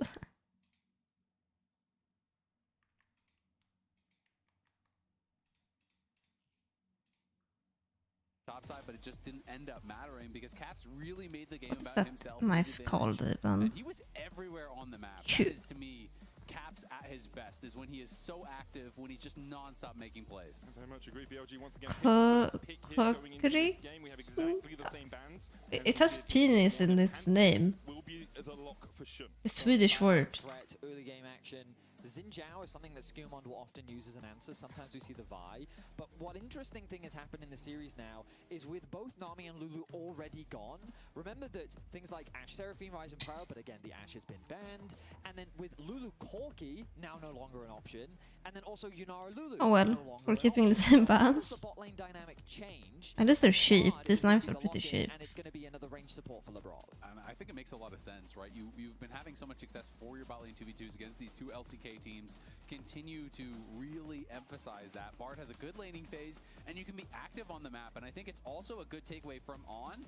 His Bard game yesterday was stellar, so it's a denial pick. It gets you a winning 2v2. Skumon gonna go to his Mundo, which I'm really starting to associate with him more and more and more.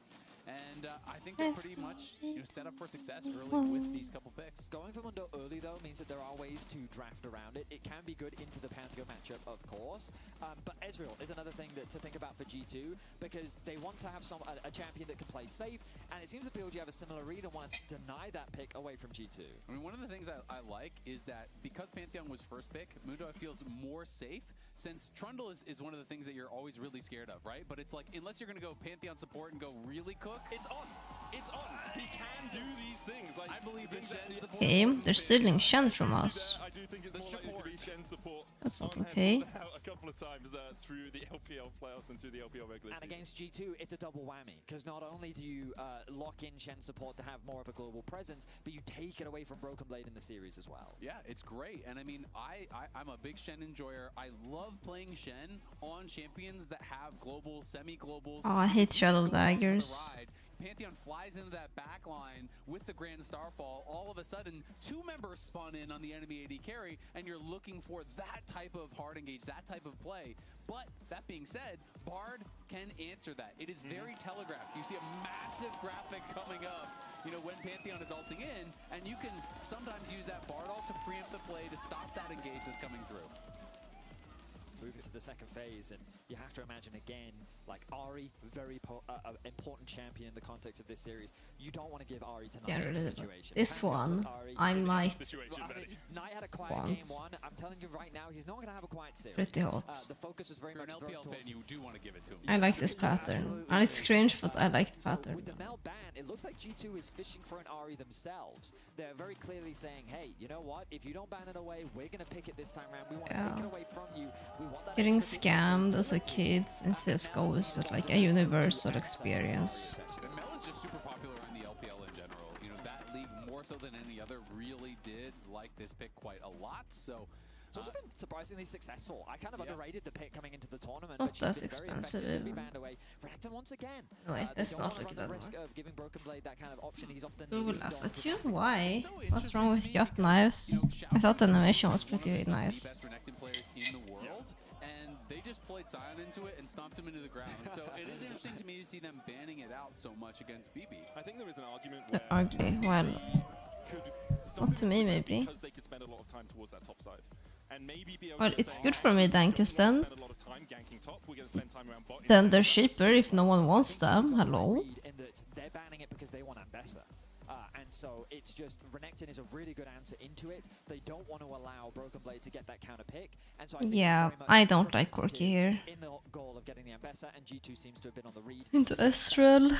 We haven't seen it much from Broken Blade, but last year it was one of his best performing champions, and BLG showcasing that respect on the top It side. feels like Gwen might be. We're picking top lane here, right? What are we taking to? Here.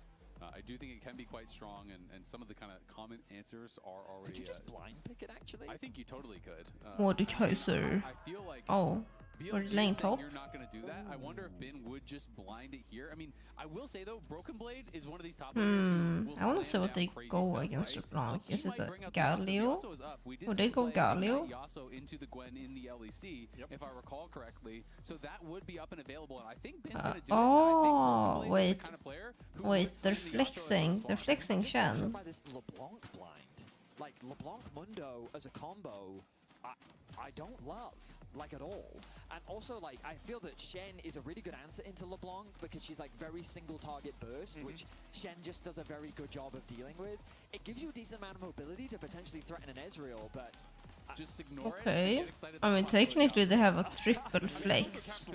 This guy has a 70% win rate on this all time. It's his second most played, if I remember correctly. Galio as and then well. it is gonna. It's a hard This game. is a good draft. This is a great BLG draft. G2 knew what they were buying into. It's harder than Shen. It's not like Wait a they second, picked it's Easy tonight, what does it matter? they're playing into here.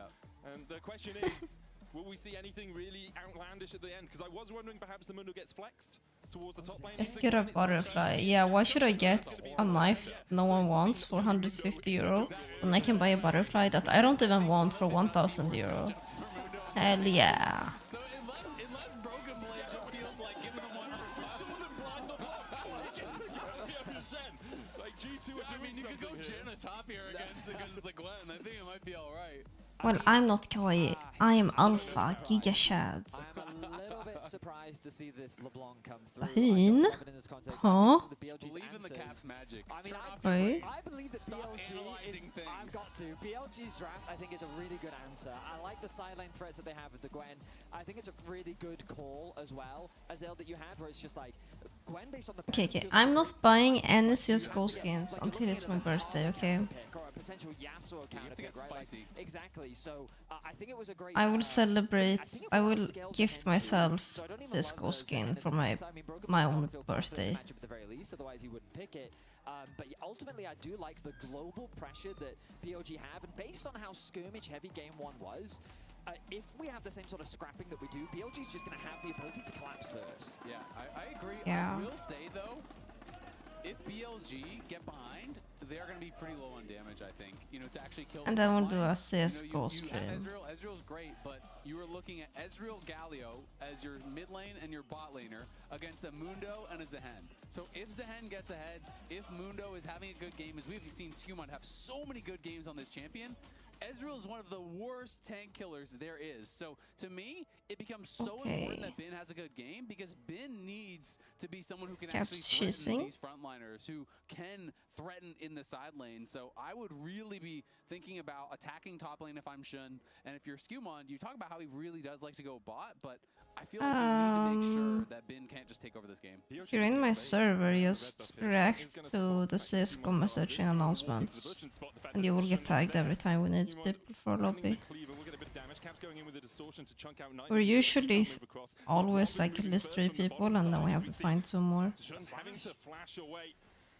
This is going to hurt Hansama. He can't afford to lose these minions, so now On is getting involved. Holy moly, she's Sereno. Kinda hard to outsmite the Pantheon here.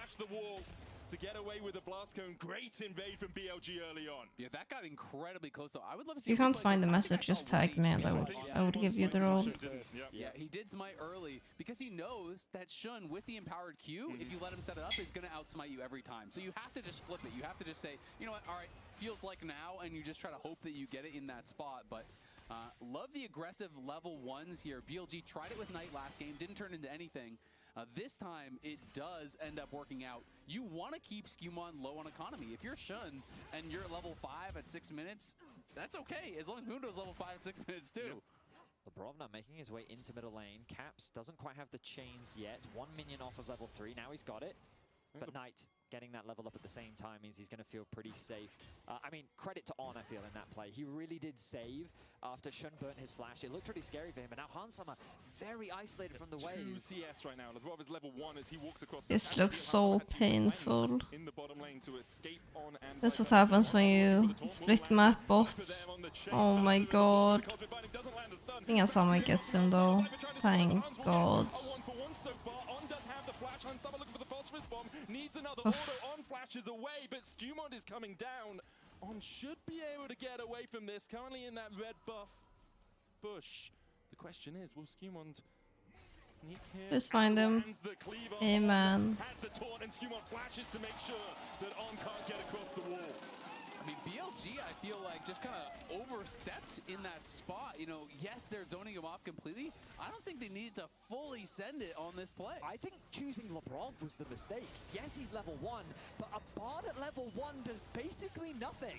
If they'd invested these resources into Hansama, I think that this fight could have gone much more favorably for BLG. But instead, Hans, after being denied so much, Yeah, this could have been horrible for G2. Like, they could not even enter the lane, so...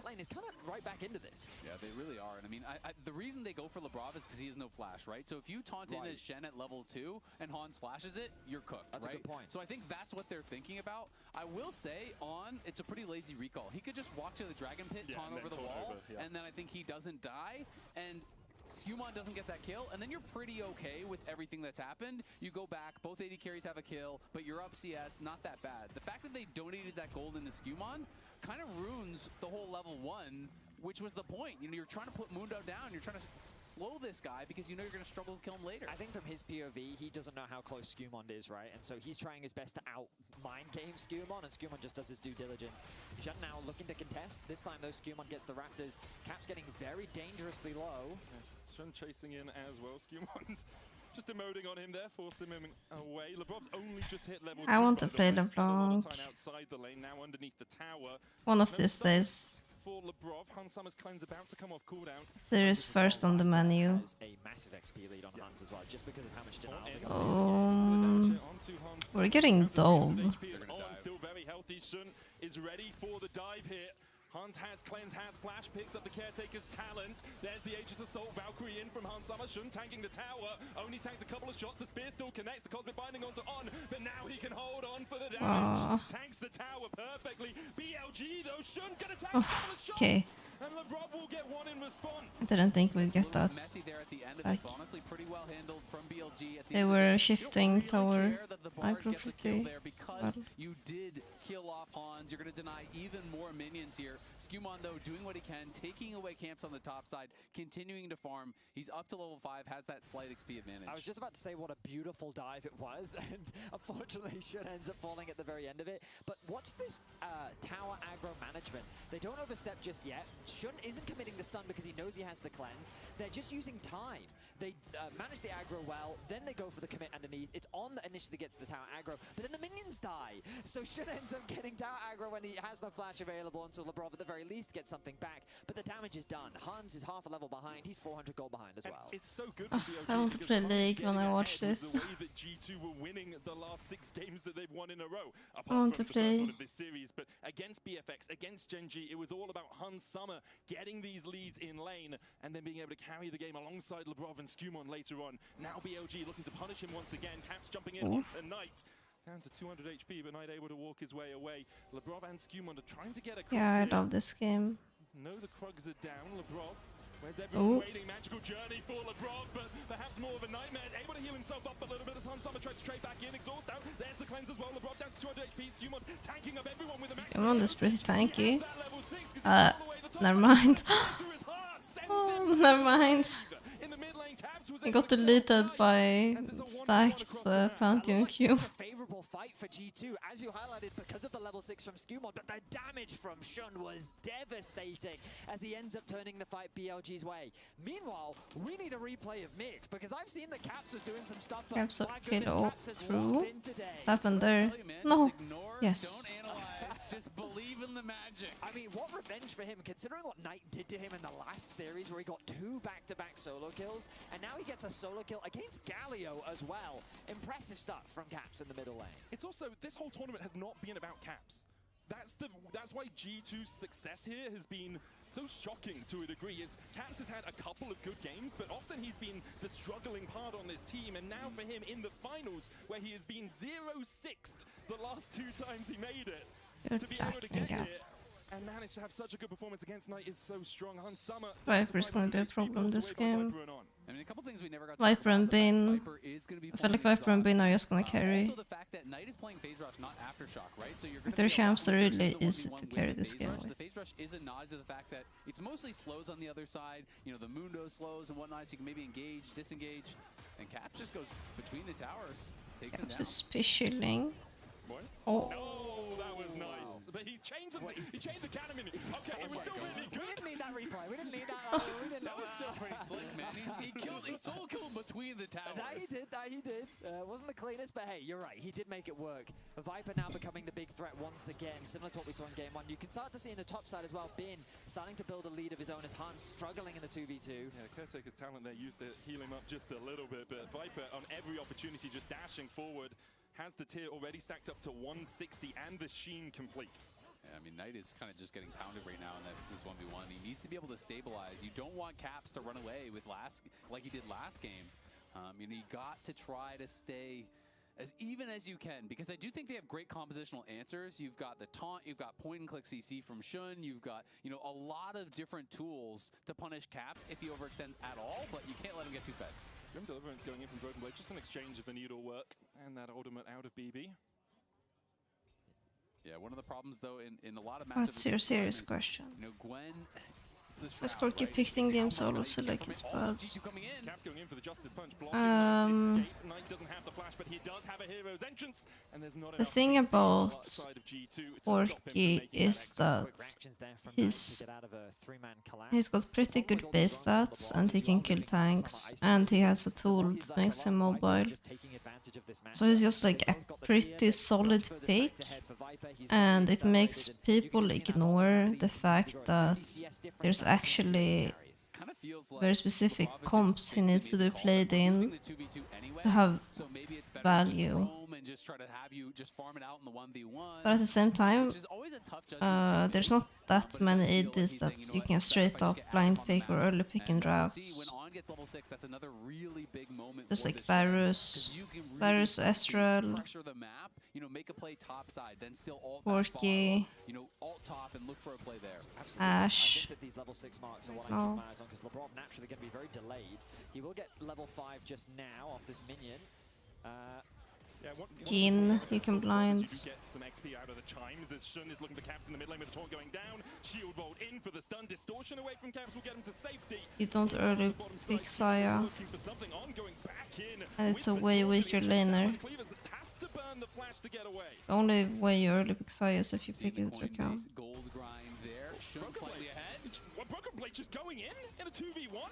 If you're gonna compare Corki and Saya, you're lacking knowledge on the game. If I can get on top of Shun, maybe I can get stack up my passive quickly enough so that I can get Saya the gets regeneration, countered and if by I the get same that, things, but then there's a harder. world where I can outplay this, but immediately get stunned himself, and then the outplay comes through. Yeah, it doesn't Corki move, base so he's stats only are a couple super seconds strong. away from the Grim Deliverance as well, so maybe hoping that, you know, you can make a little magic happen there. It's a costly death though, because that's no flash, no TP, and that has been farming plates, that has been in Shun ahead now, getting that significant advantage. And I talked about the importance of Bin in this You almost comp. never You see don't have Saya in great pro Mundo killers. anymore. Gwen can definitely help to bridge that gap. Magical journey in by Skumon and LeBron as they look for Bin, who does still have the flash, puts down the hallowed mist. He Just wants to hold the out, chase right? hit with the cleaver not connecting. Bin able to dash and skip and slash his way to safety. This is nice though. You force the flash, you force the ult, and you freeze the wave, because that was a very stacked wave that they're going to be able to give to BB. If they played Saya, they would have Starfall immediately turns the tables. the same stats, but probably worse. As much as possible, and so he's thinking, okay, I'll E into Q. I mean, I do think the flash was a mistake. I think there's a world where he could have even flashed over It's the wall. your counters, both. Possibility, but the decision he made ended up backfiring, and he ends up losing his life. You definitely heard the montage music playing there, you know? I mean, it's also the first time we've seen BB on Zehen in his career. So obviously we'll have practiced it a bunch, but sometimes in the heat of the moment, these decisions can get away from you slightly. On having a battle with a dragon, but he's okay for now. As this is kind of more what I expected from early games between these two teams, which is Just how BLG's bot lane lanes, works. Knight, notwithstanding, getting ahead, right? You see Bin with a 500 gold lead, Viper with an 800 gold lead down towards that bottom side. BLG in totality 1.2k ahead. In game 1, Corki would at least have value against Corki and Pantheon, so I think he's not a bad champ here. doesn't have that same type of agency that a Pantheon does. And so Shun is taking advantage of that. He is really looking to run the Rift. A 3-1-0 scoreline. He's been involved in 75% of the team's kills, and he's just doing everything in his power to get Well, that Caps early is lead just in, and he's bullying. thriving right now. It's going to be really interesting because, you know, when you think about it's like some of the pieces of what G2 has drafted, like Mundo just really wants to play slow and scale, but LeBlanc kind of wants to accelerate the game, and it does feel, Caps toward another, the tower will be able to dash back. it feels like it's going to basically end up being a poke comp, right? Like LeBlanc is, yes, you're an assassin, but really you're just playing for poke. Corki can play for poke. Bard can play, you know, really pretty low commitment, engage. You know, you can Pretty impressive to get first streak. They're going to be looking potentially for a dive on top side to respond With to this bot but lane, BB does full sniff it out. deficit, but Begins to back away. BLG got grabs. Flash for him. Caps on his way as Big well. wave underneath the tower. Broken Blade needs to try and I clear think this BB one can out quickly. lift So looking for the this. shield vault. Looks like BLG now will go in. There's the pullback. Grim Deliverance coming out as well as Caps jumps across. Temper Fate doesn't catch BLG, but G2 will be able to rebut the dive. Okay, I mean, that the ult from LeBron ends up connecting onto the tower, which I think the goal was to protect Broken Blade, or maybe even set up for Caps to arrive in time. But the fact that Broken Blade dodges it was like, oh, hang on, that could have gone very bad. But they end up making it work. They keep Broken Blade alive. Right now in a bit of danger.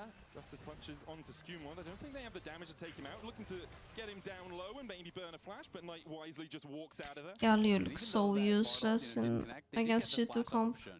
That might be a saving grace. If Pantheon goes in, it's generally a one-way trip without that flash, and so they are able to get that. So nice cover. Gwen has to really 1v9. Do not want him But falling at the further same time, we behind. saw what Bin did last game, Such a so problem for them last game, and it's you really definitely do not scary. want to see that develop once again. I'm looking at the gold advantage for Viper, and with the role quest completed for Hans, obviously that gold gap is going to close just a little bit. I'm going to pop the Ghost, and I think he's got Trinity Force now, which is such a big spike. Broken Blade the target. Immediately met by Shun, and there's the Stand United to Yes, follow it no up. BB flash. doesn't have the flash, no way out.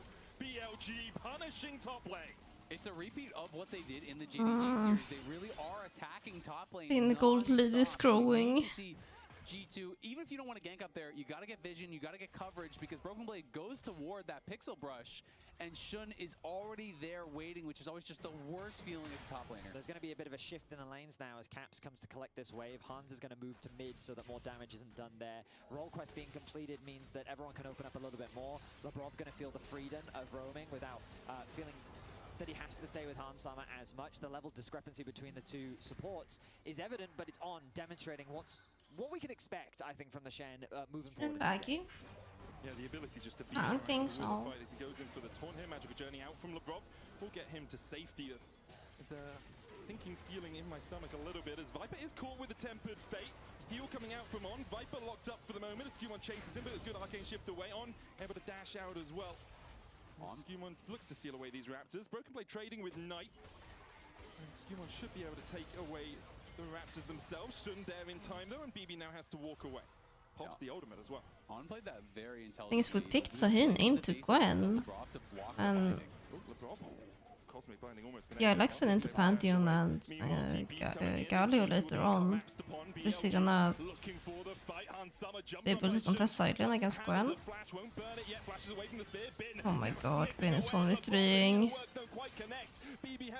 Bin is 1v3. Another spear from Shun behind the tower. Bin still trading in here, BLG. They're looking to make a pincer movement happen. The spear. There's no wave though. BLG can't really keep. TPing in, but BB and G2 can't really collapse themselves quickly enough. Caps jumps across the wall looking for Viper. Shun there on the front line, dashes onto Broken Blade. Oh god. Did we have to keep? The dissonance coming in from Caps as he tries to get away. We have to keep.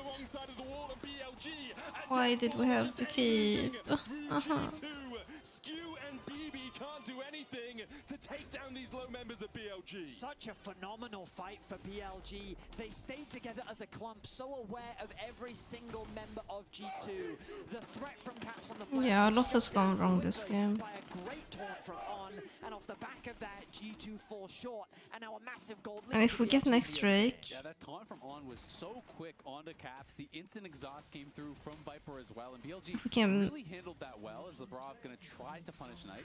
Knight doesn't have flash, Cosmic can stun. Dreaded return gets the pull back as well. Taunt coming out from Knight as he looks to try and just delay his death here. Will manage can to get do next Drake. quite a long shot as he gets back to the safety of his tower. So we see Pin in a 1v3, turns his attention onto Labrov, knows that that's the Or easiest at target, so he least gets his flash out first. But now cross Broken Blade map has on to the disengage Gwen. because Bin is just so strong. The damage has already been done in the river onto Hansama. They're just waiting for the poke to land. And so once they get that first pick, Ezra's gonna get his 2 item spike faster. but it gets tracked. They see the TP And that's a huge spike. ready. On is holding on, and then Shun just sees an opportunity to go And we in will on not side. be able Viper to who play catches anything if Ezra has 2 items and Orchid doesn't. Down onto him, Shun and Viper here to defend him for now. As Shun dives onto the backline, Hansama needs to get Oh, Hansama is getting bullied. the mystic shot hitting. The spear goes through his spine. BLG find another. This is the G2 thought they had got a pick. Lady Carry life. From BLG, and they want to keep fighting for more here, but Broken Blade I don't even want to. Hansama's not playing bad. It's not his fault. It's not like it's misplaying. Will the chase continue here for G2? A magical journey? Perhaps not one that we want to take a boarding pass for. As across comes Bin on the chase, neither works out. Getting the slows on the Skew, dreaded return across the wall from BB. Skew Thing is, both game 1 and game 2, tanks top not been playable. Like BLG are straight up blind picking anti-tank champions and forcing BB to answer with a bruiser.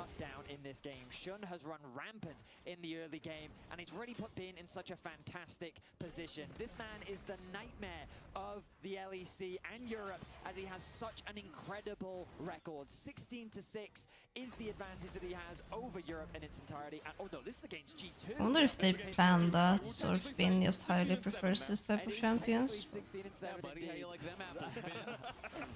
But I mean, right now he's in a position to carry this game, as his Gwen is monstrously far ahead. And I mean, the average gold difference of being up about 500 gold at 14, that might have gotten better, I think, across these 2 games, as he has really been threatening. And Shun, Like again, BLG has, despite the loss, I thought Shun was incredible. they have a gold lead on the 2 roles that we said we're gonna carry, or like had to carry this champions.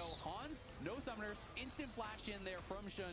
In comes the hero's entrance. Even with the Valk, it just doesn't matter. You can't create enough space. They're so good. I have a lot of understanding for AD carries, but I will flame them in team fights. Exactly how far they can go.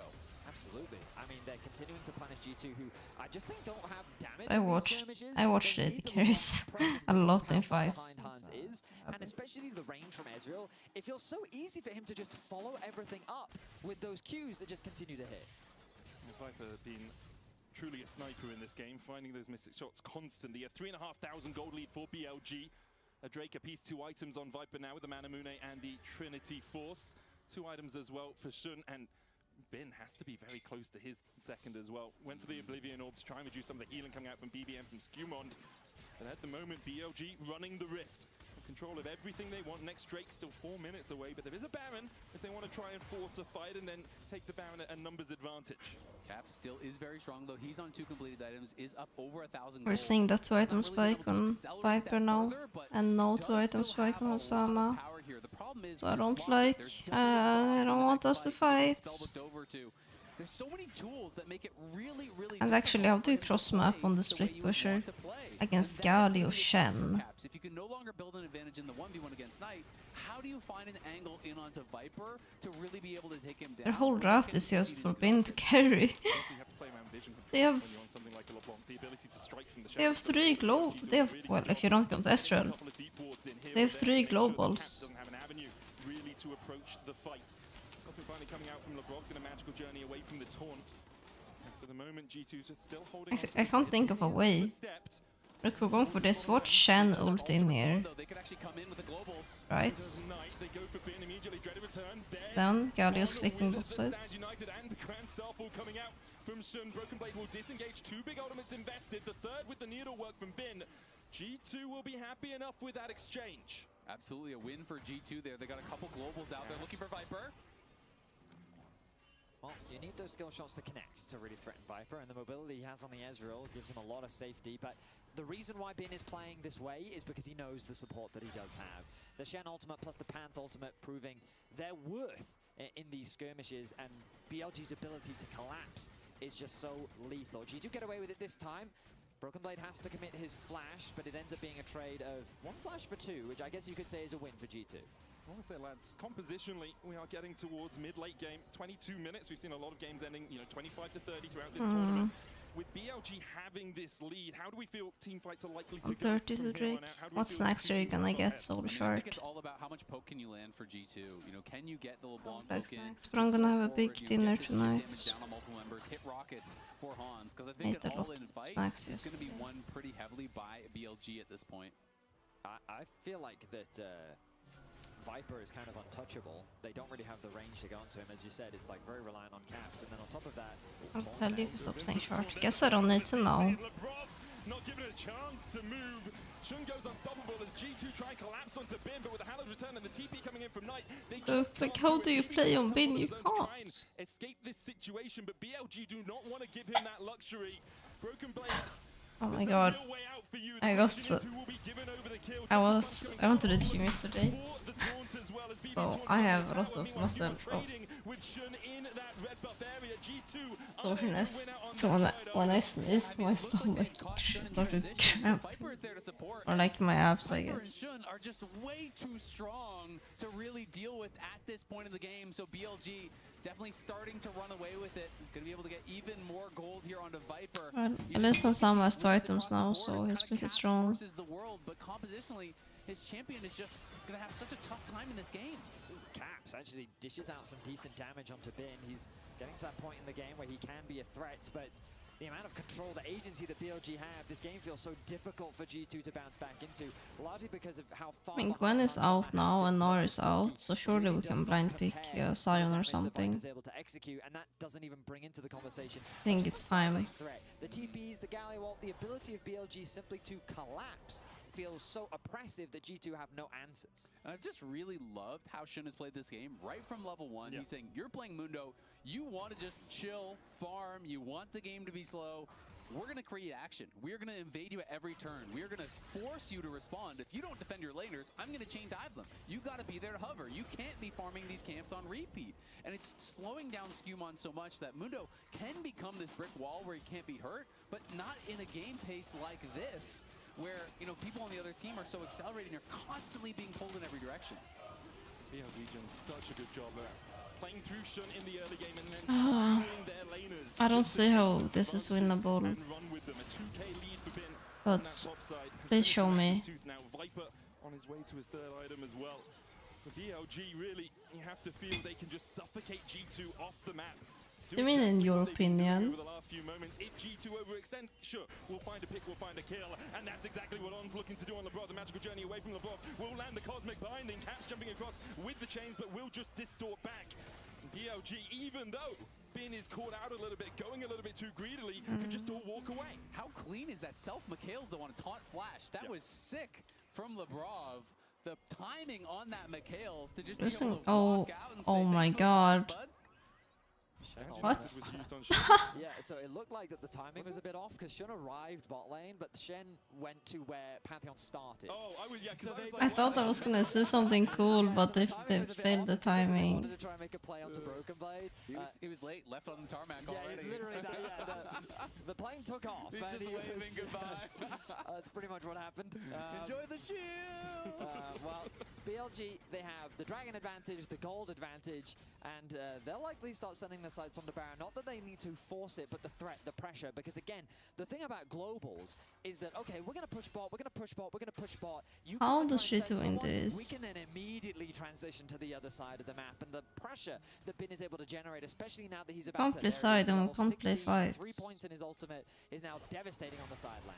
Bin gonna get chained up by Caps. Still that damage pretty substantial. Lebrov caught out though by Shun and on and with the hero's entrance. Lebrov gets into the magical journey just in time. Shun's gonna get cosmic binding, but should still have the damage. Hits him with a spear, and G2 lose their support once again. It feels as though G2 just have no agency in the game. They don't really get to decide anything. It's all BLG. And as much as Lebrov tries to contest Vision, BLG is so quick at coming to collapse. Baron is a consideration, but it looks like they're not going to start that one off. And this is kind of what I'm talking about. You know, it's easy to sit there and say, well, Lebrov shouldn't be dying. Skumon needs to walk with him to get vision. But if all Mundo is doing is walking around clearing wards, you are useless. I think it would You fake a need heart copy attack. on this champion. You Just need pause to and You chrono gotta hit break. 16. And Shun is just giving him no ability to do that. Shun and On, they don't need gold. They just need to fight. It's the classic, play safe, bro. He's like, Uakoi special. buddy, I'm playing bot, and he does his best to get out of there, but there is just too much of a commitment. The Galio ultimate as well, doing so much work. Poplin Again, is like, these here. globals from BLG are netting such a huge advantage. Viper completes his third item, and BLG continue to get stronger. G2 desperate as well. Board actually has solo value too. Has no target for his ult. Who is he gonna ult? Everyone has a dash. And you're not engaging on Gali or Pantheon. The CC goes in with Grim Deliverance as well, but doesn't have that cultivation of war passive fully built up. He'll try and stack it on Knight. Come on, baby. Oh. There goes that hope. I'm not sure his services were required here. Perhaps they just want to give him the kill. As Knight did start his recall, Broken Blade taken down in the air. Can't get anything for this either. Looked a little bit weird. You know, Yeah, we can push up top, but passive stacks to not let him revive, but they do have like no engage.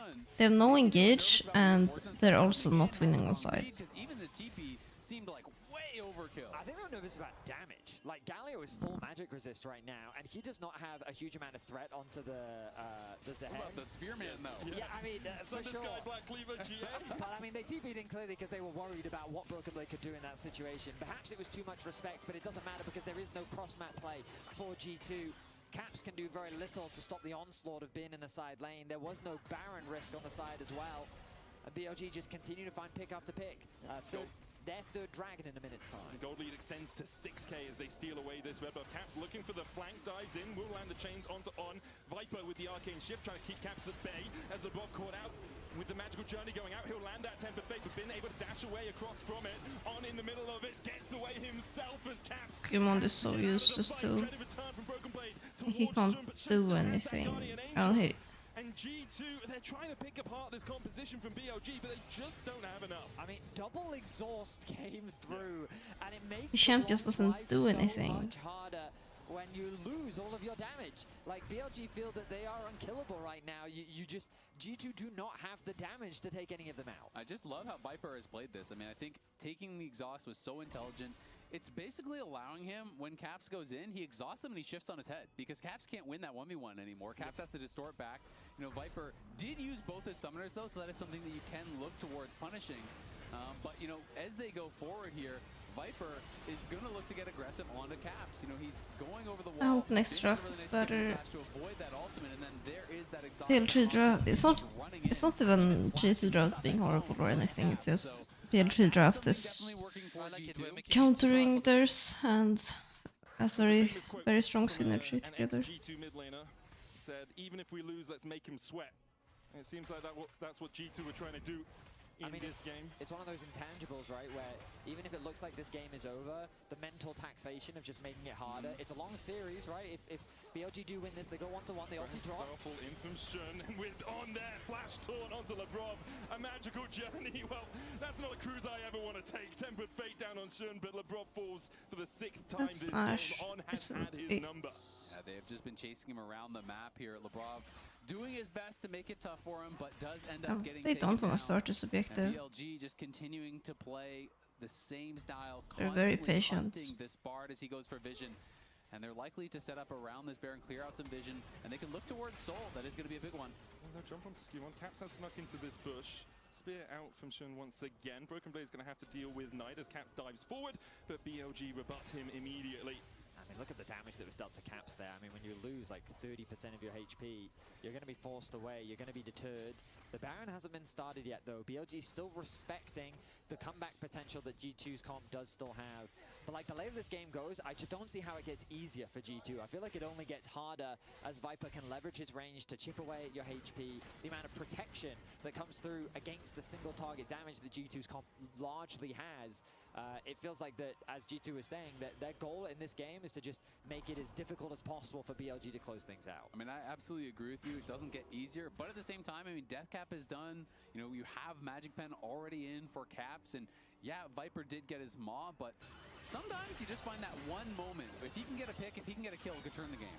Well, Bin trying to trade back onto Caps, who dashes back. There's the standing Nice Knight, and sidestep. Shun's on his way as well. Doesn't matter. Caps doesn't have the flash, torn it up, will Unless- dash with the distortion, but there's only a tower waiting for him. Dashes back, misses the chains on On. Skew1 tries to come Hey. across, but On will take the kill. BLG beginning to kill off G2's only strong link. Exactly. The hope that is existing for G2 gets shut down as Caps, he goes for a trade, but when you get a trade like that, you've committed all of your mobility. A nice punish, and again, Just these put them globals have just out been so of impactful of for their BLG misery. here in this game. Let's And go I have to game. echo Let's your go sentiment game from earlier, Zao, which is Game that 3 will Shun be better. really has just run the rift here in game 2.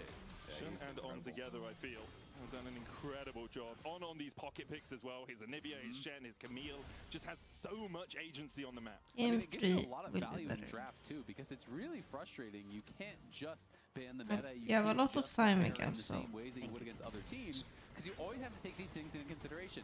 Yeah, he's only played the Anivia twice this year, but it's in the back of your mind. If you were considering a melee-heavy comp, you're now like, well, can we go it? Is this Anivia support gonna screw our draft? You know, there's a lot of value in pocket picks simply because of the weight of them in a draft. Now BLG setting up around the Baron. 2 minutes before the soul for them. Cloud. G2 have been on a life support for a long time at this game as BLG. Oh, Knight is sending it. Magical journey out from Labrov. Viper doing BLG is sending trying to it. jump onto him. He's able to dash away. Caps caught in the hero's entrance and can't make an exit. Broken Blade on the backline will get the shutdown onto Viper, but now BLG are in a 4v2. Hunsama trying to rejoin the fray. It's a lot of damage from BB.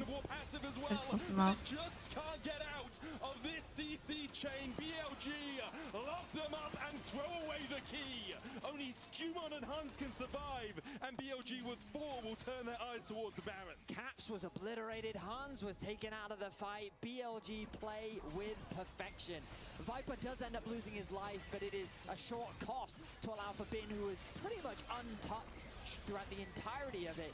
They wipe G2 off the map, they set their sights on the Baron, and it's G2 fishing, as they've often done in this game, and BLG going in with nothing but confidence. Yeah, and it's this TP from Bin coming in behind them as Viper used the exhaust in onto Hans, so Caps goes aggressive, but he just gets CC'd up, and once Bin arrives, there is no shot.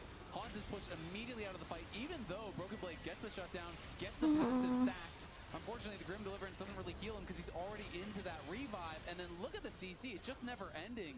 Multiple taunts, there's the knockup from the Galio, there's the stun from the Pantheon, the CC just getting layered perfectly, and Broken Blade doesn't get to press a button. As soon as you're in that meat grinder, as soon as you're there as a melee, unless you have Caps and Hansama able to actually unleash from the outside, you're just locked up. There's no way you're ever going to be able to do anything. As Viper looks at Arcade, Viper is playing solo aggressively. Will land as well, didn't have his passive up as Caps tries to jump onto that backline, but once again, it's on, sitting on Viper saying, yes, come in, I'll take the taunt, and we'll go in with the Justice Punch. Grim Deliverance is That's related to me. goes in, but the more shield alongside the hero's entrance, enough to keep Viper alive, and now Hansama has to Valkyrie away as BLG continue to chase. Here comes the star fall, and the star that was Hansama falls off the rift. G2 lose another in mid. And just the Avengers from BLG, they're flying in out of nowhere, left, right, and center. More and more shields, more and more reinforcements.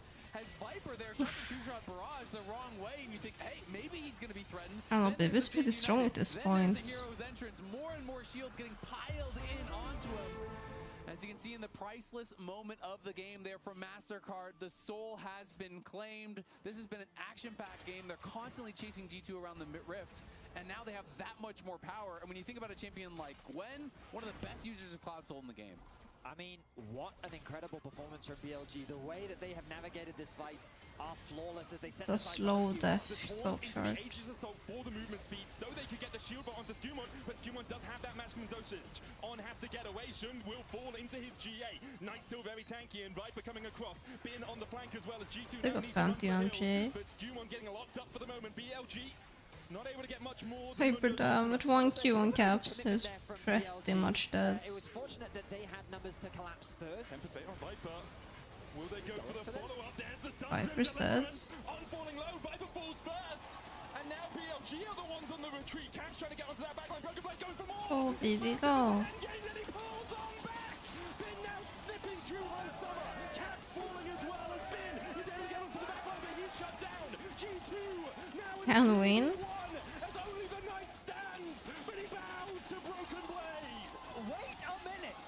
What just happened? With the gold lead that BLG had, it felt like that this composition was immovable. They couldn't get through it, but a single temper. Look how much damage Baby's doing. It's this aggressive shift from Viper. He shifts forward, gets tagged by the very edge of from LeBron, and they full send it. Yeah, Hans is behind, but he has an IE. He has 4 items. You will hurt. They burst down Viper, and BLG immediately realized, we gotta run. We can't take this fight. The health bars are low. It's really only been taking down Hans that stops us from Well, I said, I know I said I didn't say how they would win. I wanted them to show me. Well, now they're showing me. Now they're showing me. Oh, Broken Blade caught out here. Grim Deliverance coming out as well. With the Dread of Return, he will get the Cultivation of War, but the rest of G2 are nowhere near helping him. BLG looks like they used Does he win the this? Stand United Grand Starfall combo. And Betty, you were wondering if you could win the answer. Unfortunately for EU fans is no, as BLG will take the kill. That is very close, but G2 making them work for it here, and that is what I'm talking It's about. fine. This stuff doesn't matter. Doesn't matter. It only takes one pick. It only takes one misstep because the lethality late in the game is so high on champions like this. It's like, yeah, Viper's ahead 1K, but who cares? Hans gets 2 autos with an IE and a full build. You can kill off Viper, so you gotta be careful. BLG still with a big edge here, but G2 showing they still got some claws in this game. Yeah, the biggest concern for BLG is that this turns into an Elder flip. With the control they have over the Rift and the way that they've been consistently finding picks, I don't think they want to give that opportunity for G2. So they're going to go back to their winning ways, get vision control, fish for a pick themselves as they set their sights on this bot tier 2. 5-man bot.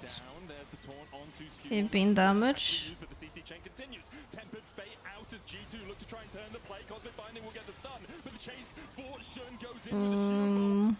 And at the moment, we have their jungler G2 it's okay. can't really contest. It's okay. We're just losing Nash position. We're not losing the game. Broken Blade hasn't respawned, and so instead they catch Skumond out, staying way too long to protect that bot tower. They're committed to breaking open this inhibitor, Right. and they're sending everything to find more. It's a Starfall hunt. Someone cleans them. Mikhail's away as they look to try and turn it, but BB in the midst of BLG will fall first. Right. Now advancing. A small Right. in the top side is not enough. We're not losing the game.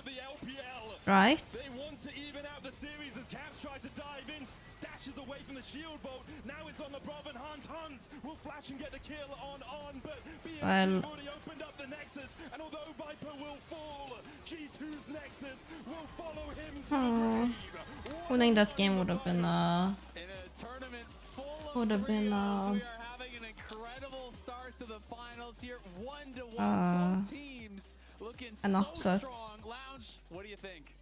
We said that this series was going to be a bloodbath, and so far it is delivering. Now, I have one question. BLG showed up in this game and was like, how much global do you want? The answer is yes. Yeah, I know. Gwen is the only one who doesn't. We're counting Ezreal, right? Because they're all going to bin in the side lane. Yeah. So, I mean, I talked about some of BLG's drafts previously. I love it when they play comps like this because it does give them such easy access to side lanes. I actually think they perform way better with. I don't know if it's that percent, but I would feel so uncomfortable sitting in the background. Like, where do I look? Yeah, I mean, I think Bin definitely is a better split Like, pusher everyone's than, trying than hard Blue to Blade just in a lot look of cases. anywhere but And the only problem camera. is when they caught Bin in the first game a bunch of times, so like, guess what? We're gonna ultimate on top of him, but also Shun. Shun started everything. Again. Shun with the Pantheon. He had one of these globals, but he also just had an insane game straight from level 1. He wants to invade Mundo while Mundo is weak, and he calls over on after the first attempt to bring the Shen to join the party. Yeah, and we've talked. If we get a even draft next game, I think we win. Have been this set G2's bot lane so far behind, and this was such great turret aggro juggling from them until the very end. It's gonna end up being a 1-for-1. I don't know if they're gonna cut out. Yeah, Shun does die at the end there, but he was just everywhere on this Pantheon, getting that bot lane ahead super early, and then ganking for Bin on the top side. And especially when you're playing Pantheon into Mundo, like we saw Skumon farm pretty effectively, got level 6 really early on, but the Pantheon was just having such an impact, and even when they actually clashed, the Mundo with the ultimate before the I don't Pantheon think any AD carry can become useless in late game this season. Is that a champion issue? Is that a Shun issue? I think it's a bit of both here. It's a Shun skill. Like, this guy is so good. You know, everyone's talking about, oh yeah, Skumon is the best jungler in the world. Shun said, hold my beer. I don't think so. Everybody calm down. And I do also want to give a really big shout out to On, because On had so much playmaking with this Shen. So many critical, really quick taunts from him. And of course, his ultimates where he would go with Shun to make a lot of these plays. And we saw that in our HyperX reflex. Yeah, but G2 didn't have any real tanks. Mundo is HP stacker, so and Mundo was always gonna die to Gwen fights. That's something else. Yeah, this one's We a can little talk bit about that different. as well. We'll see how this one plays out. Yeah, the TP is coming in from the other There side. you go. Yeah, this is where. Okay. That's where it starts. Starting a little bit early. I feel like a ship we see them all corral G2 under this tower here in an uncomfortable position. I smile. They do pick up My the shake kill becomes on a the ship Hansama, mark. but they call in the TP from Caps. Caps is strong at this point, but he's cautious about going in with the Pantheon stun available. He waits till they've moved forward, and sees an angle, and that taunt have a flash lot so of quick to nuts in my respond from On and just completely shuts down the play from Caps. Yeah, really good quick plays from both Viper and On there. Viper, you know, 10 starting out minute flashing, arcade pause. shifting over to get the kill, and then Caps trying to kill him, and On getting on him. So BLG. very nice outplay from BLG. Yeah, and that's the players we expected to show up. Everyone was voted G2 this game. Easy, guys. It's BLG after all, and it's so strong. What is that damage, by the way? That's absurd.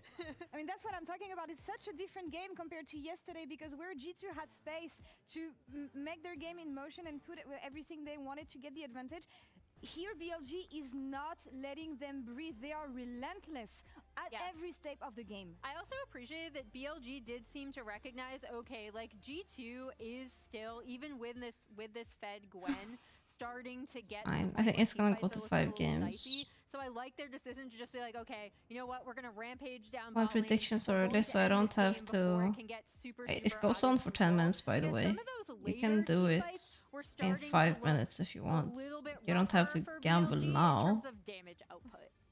Yeah, I mean, really, really big congratulations to Shun and to BLG for their victory here to put us to 1-1.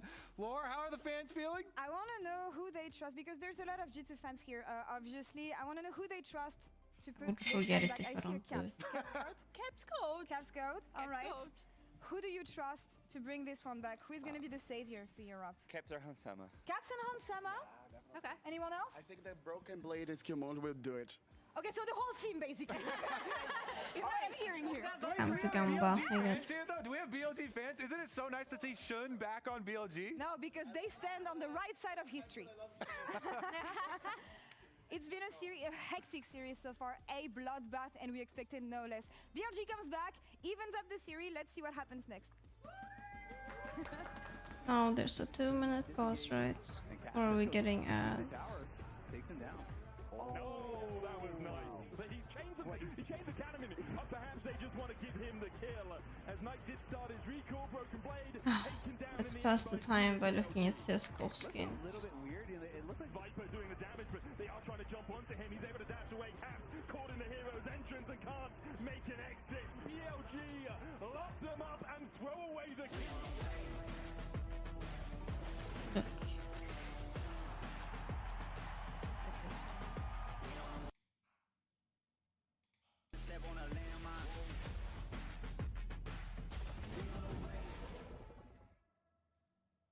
This is the best way to pass time.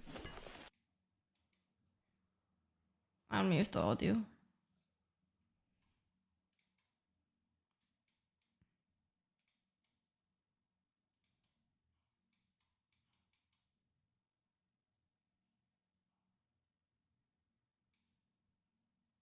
think it looks pretty good.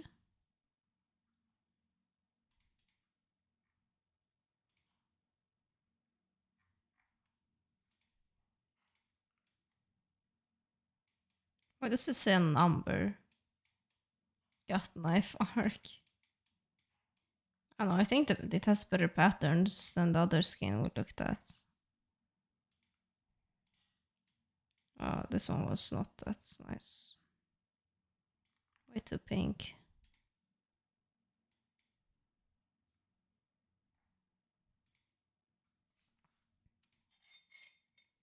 What about this one? It looks clunky, but if you try it in game, it doesn't feel clunky. Oh, I hate those.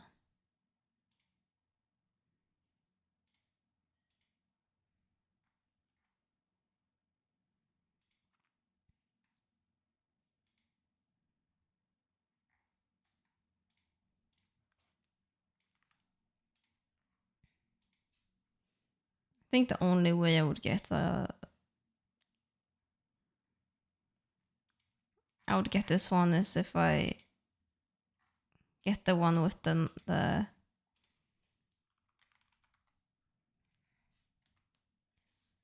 what's it called? What's the cheapest karambit?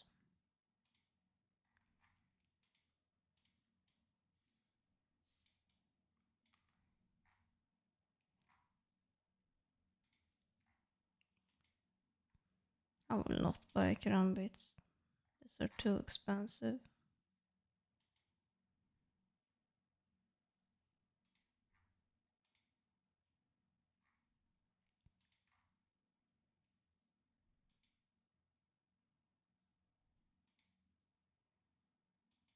Too expensive. What's it called?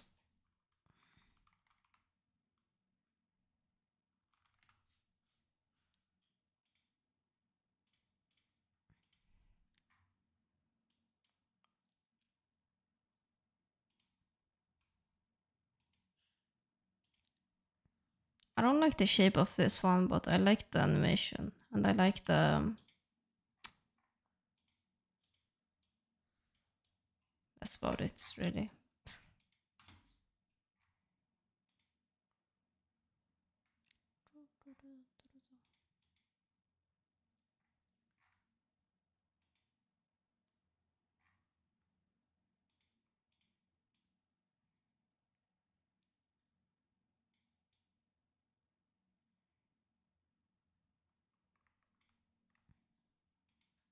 What's your point, Miguel?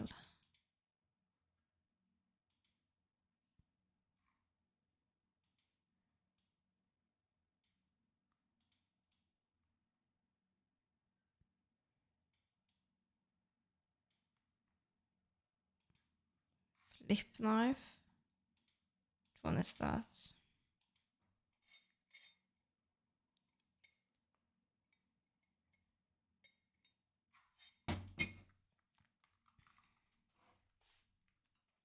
Is it this one?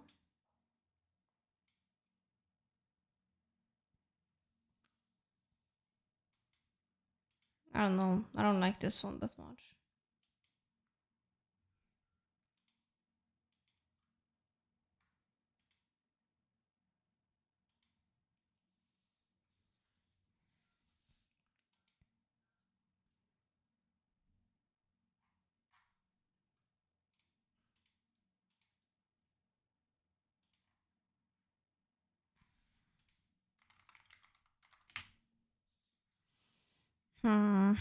Oh, where's this one so cheap?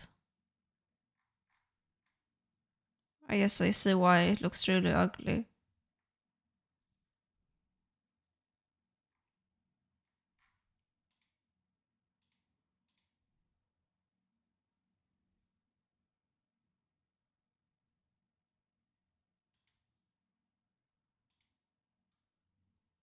Of 7 winner from the upper bracket gets one game for a long time. It's never gonna happen. I'm an enthusiast of that format for what it's worth. Yeah, so I've been pitching it too. So we're working it from both sides. Yeah, here's the thing. If G2 lose this series 3-2, I think we make it a best of 7. My flight is 8 3-2. 5 is really the most competitive format. I'm with you. But let's talk about game 3 because I don't like bonnets. It's not my vibe. And I think Shun demonstrated so expensive. To perfection. The Pantheon was so effective. The use of globals was fantastic, and I was really impressed with how BLG navigated their way through that game. They were a little slow, I will admit. It felt like that they couldn't quite cascade the lead that they had into a convincing victory. It still took them like 40 I'm still minutes sad to close out about that game. But I think a part of that is not still having the knife. and the possibility of that LeBlanc maybe I'm still one-shotting someone in a side. I'm sad I got scammed as a I think kid. on both sides, you know, both teams have a player that hasn't really gotten super involved yet. Broken Blade, I think, for G2 has been really struggling to kind of have a big impact, I think, thus far. And also, on the other side, I think Knight really has not had that impact that we expect from him. For I'm me, jealous. BLG, you know, their big standout players are going to be the top side. It's going to be Shun and Bin. I think Shun has been incredible through both games. I got scammed when I was Bin has been 13. leads with the help of Shun. From and for my G2, it's Karambits. clearly been about Caps. So he has been the savior. Not that other players aren't playing great, but Caps has been creating these big advantages for himself across both games. And Cap's the only player that has been in an international final before on this G2 roster. So even though G2 have managed to sweep through the LCK over the last couple of days, you have to remember the weight that is on their shoulders. The expectation that is happening today, the nerves that must be coming in for some of them. With Caps being I never bought a knife again after that. I do feel like the captain is there ready to rally the troops. The question is, good one. The question is whether they can rally them to take 2-1 in this series, or whether that loss, the end of a 7-game winning streak here for G2, will be the straw that broke the camel's back and will lead to BLG closing out this series. Let's see. We're swapping up the bans. How many bin champions do you have to get through, right? And do G2 need to adjust their strategy around top lane to either focus more bans around it, or just say, okay, you know what, just slap Broken Blade on some tanks, and like that's how we're going to deal with it. We're just going to have them on Sion. We're just going to have them kind of like mitigate loss, not play. But I think the best the strongest meta top laners against tanks are out now, so it could be really easy to just pick a tank top. Renekton now becomes a high priority pick. I mean, you have a lot more experience in top lane than I do. Would you say that with these champions gone, there's like a big scary champion that Renekton's afraid of? Well, to me, Sion, because I just think it's not a big scary champion, but it becomes that over time, right? Like the snowball starts to build. Then does Sion Blind become the priority here? I think Sion Blind is actually really strong with Gwen already off the table, with Ambessa banned out. Those are two, really strong champions into tanks. Rumble is gone as well, for that early Aatrox would then be that next champ that's fine into it, right? And we've seen many top laners pick as an answer. It's definitely fine, but that's kind of like the most I'm willing to say. Buy bands. Does that mean BLG want hybrid carry? We're seeing way less this year. I mean, I guess you always want hybrid carry. In the mid lane. Orion has been permabanned, so a lot of the mid lane APs are lower DPS, and if you are a lower DPS AP, like with Ahri or whatever, and you have Sion top stacking armor, Sion becomes just a brick wall. Yeah, very much agree with you. G2 foregoing their Varus ban here, allowing them to get it first pick. Ashe and Seraphine are still up. Series that they've been that first pick. BLG have chosen blue side, but will continue to be on the right side of the draft for now. Xin Zhao, I think, is a really valuable jungler as well. I think that both junglers put a heavy priority on the champion, and with Jarvan, Pantheon, Vi, a lot of the classics now taken out of the pool, I think both Xin and Wukong naturally raise in priority here for Game 3. That's going to be the trade. Yep. You give up the Varus, but you do have to give over the Ashe Seraphine as a result here. And they don't necessarily have to take the Seraphine right here. They could go Xin. Is that just a nice skin? G2 is going to go for like Seraphine Varus. Doesn't feel like it would be worthwhile. So I do really like this. And it's not just about giving over the Xin to me. It's about giving over Xin with a great angle for an Enchanter bot lane, because Xin becomes so much more problematic. You can fly in on these champions with the support of the Seraphine, and with the Encore flying through you, having that. What youngers even up? Is it weird that we play? Yeah, there's this Sion. So, I mean, what about Trundle? To me, Trundle is just the obvious answer to Xin. You're right. That makes way more sense. Trundle seems fine.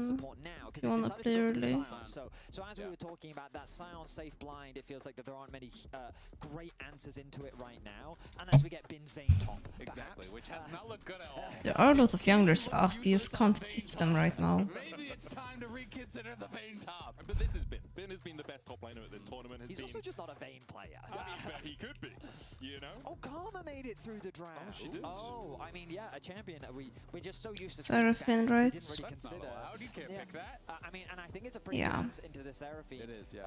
Since I was just a strong jungler and the rest of youngers are out. A front-to-back style comp. I like that Trundle that you mentioned. I think that should be a heavy priority. And then G2 should think about maybe getting rid of the Aatrox if they're worried about it from the side of Bin, or some of the other champions that he might even bring out. Maybe they're worried about Cassante, maybe even Rek'Sai is a possibility. Yeah, I mean, Rek'Sai, obviously, you could play to just get pushed, but again, it's, are you going to have as much value as the Sion? That's the question with most of the matchups. If you want to go, I think we're banning mid laners. The Bin champ, I would be thinking about a bit if I was worried about a counter matchup or a carry matchup, would be something like a Camille. I think the Camille can scale well into it. We've seen Bin get consistent advantages, and if I'm thinking Camille, diving on Varus, I played Rek'Sai a lot when I played younger.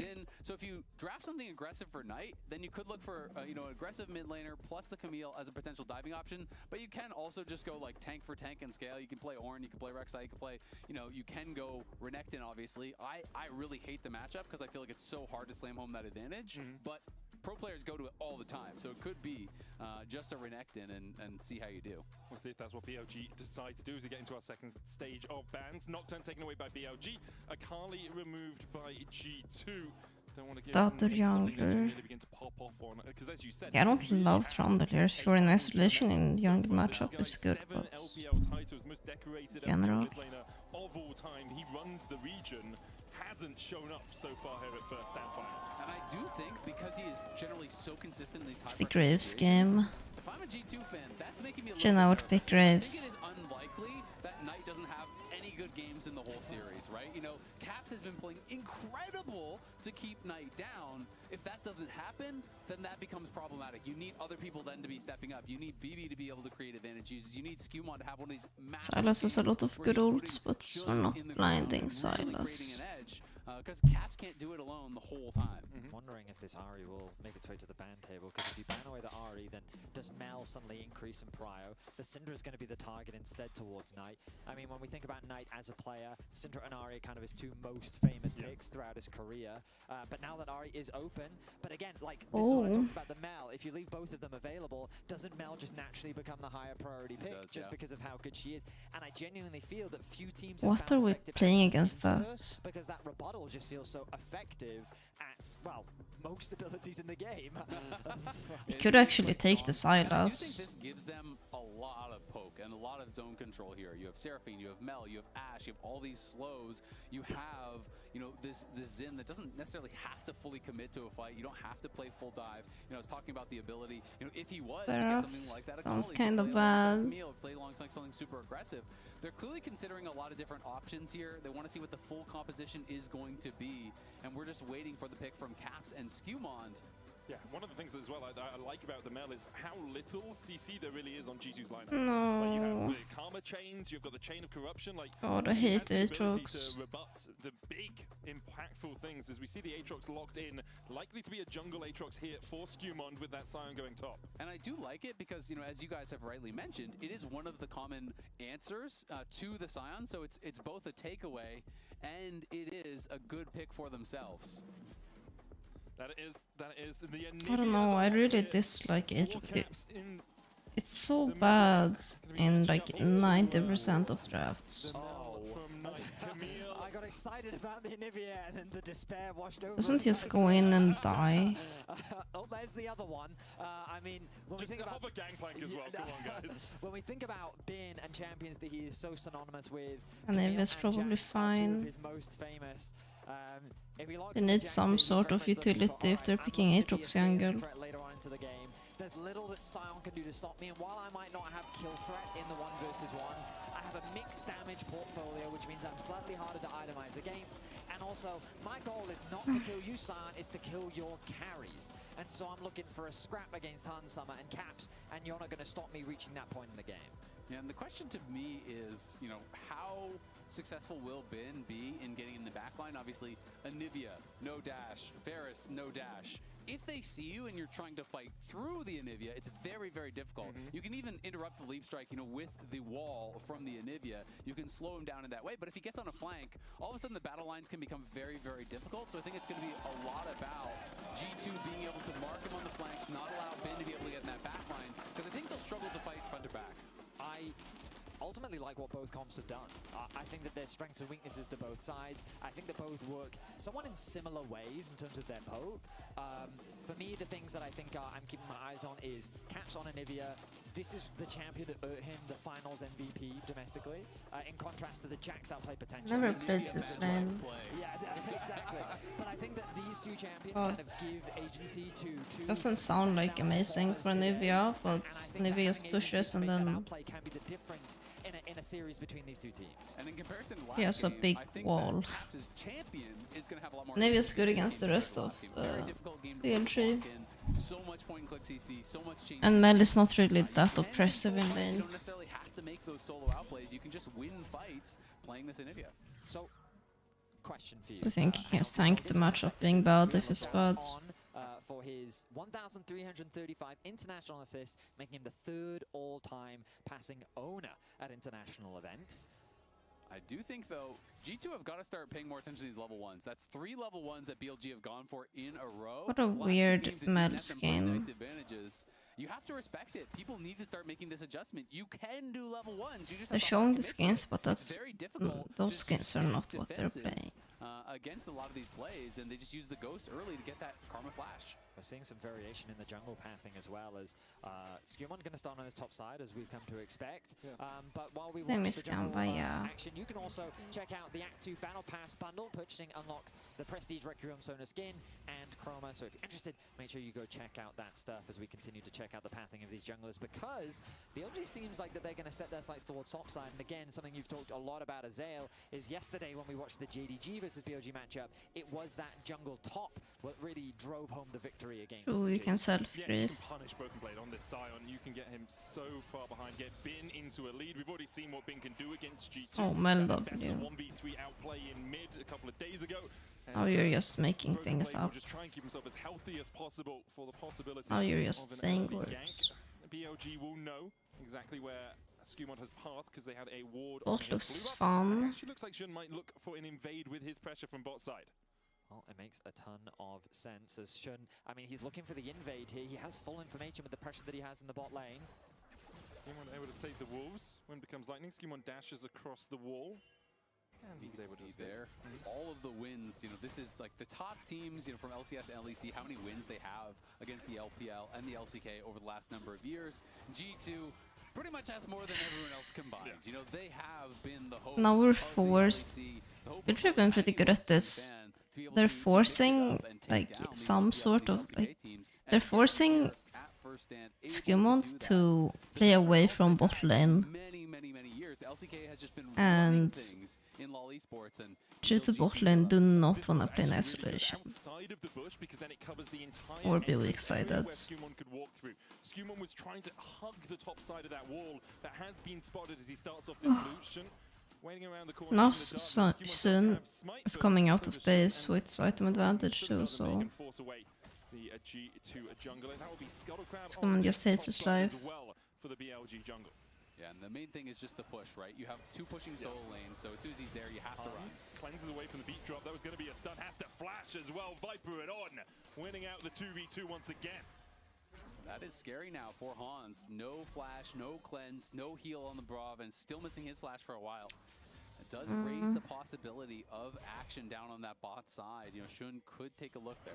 I mean, this whole early game is mega dominant from BLG. They've got 3 pushing lanes. Shun's pathing has allowed him to slow Skumon down very significantly.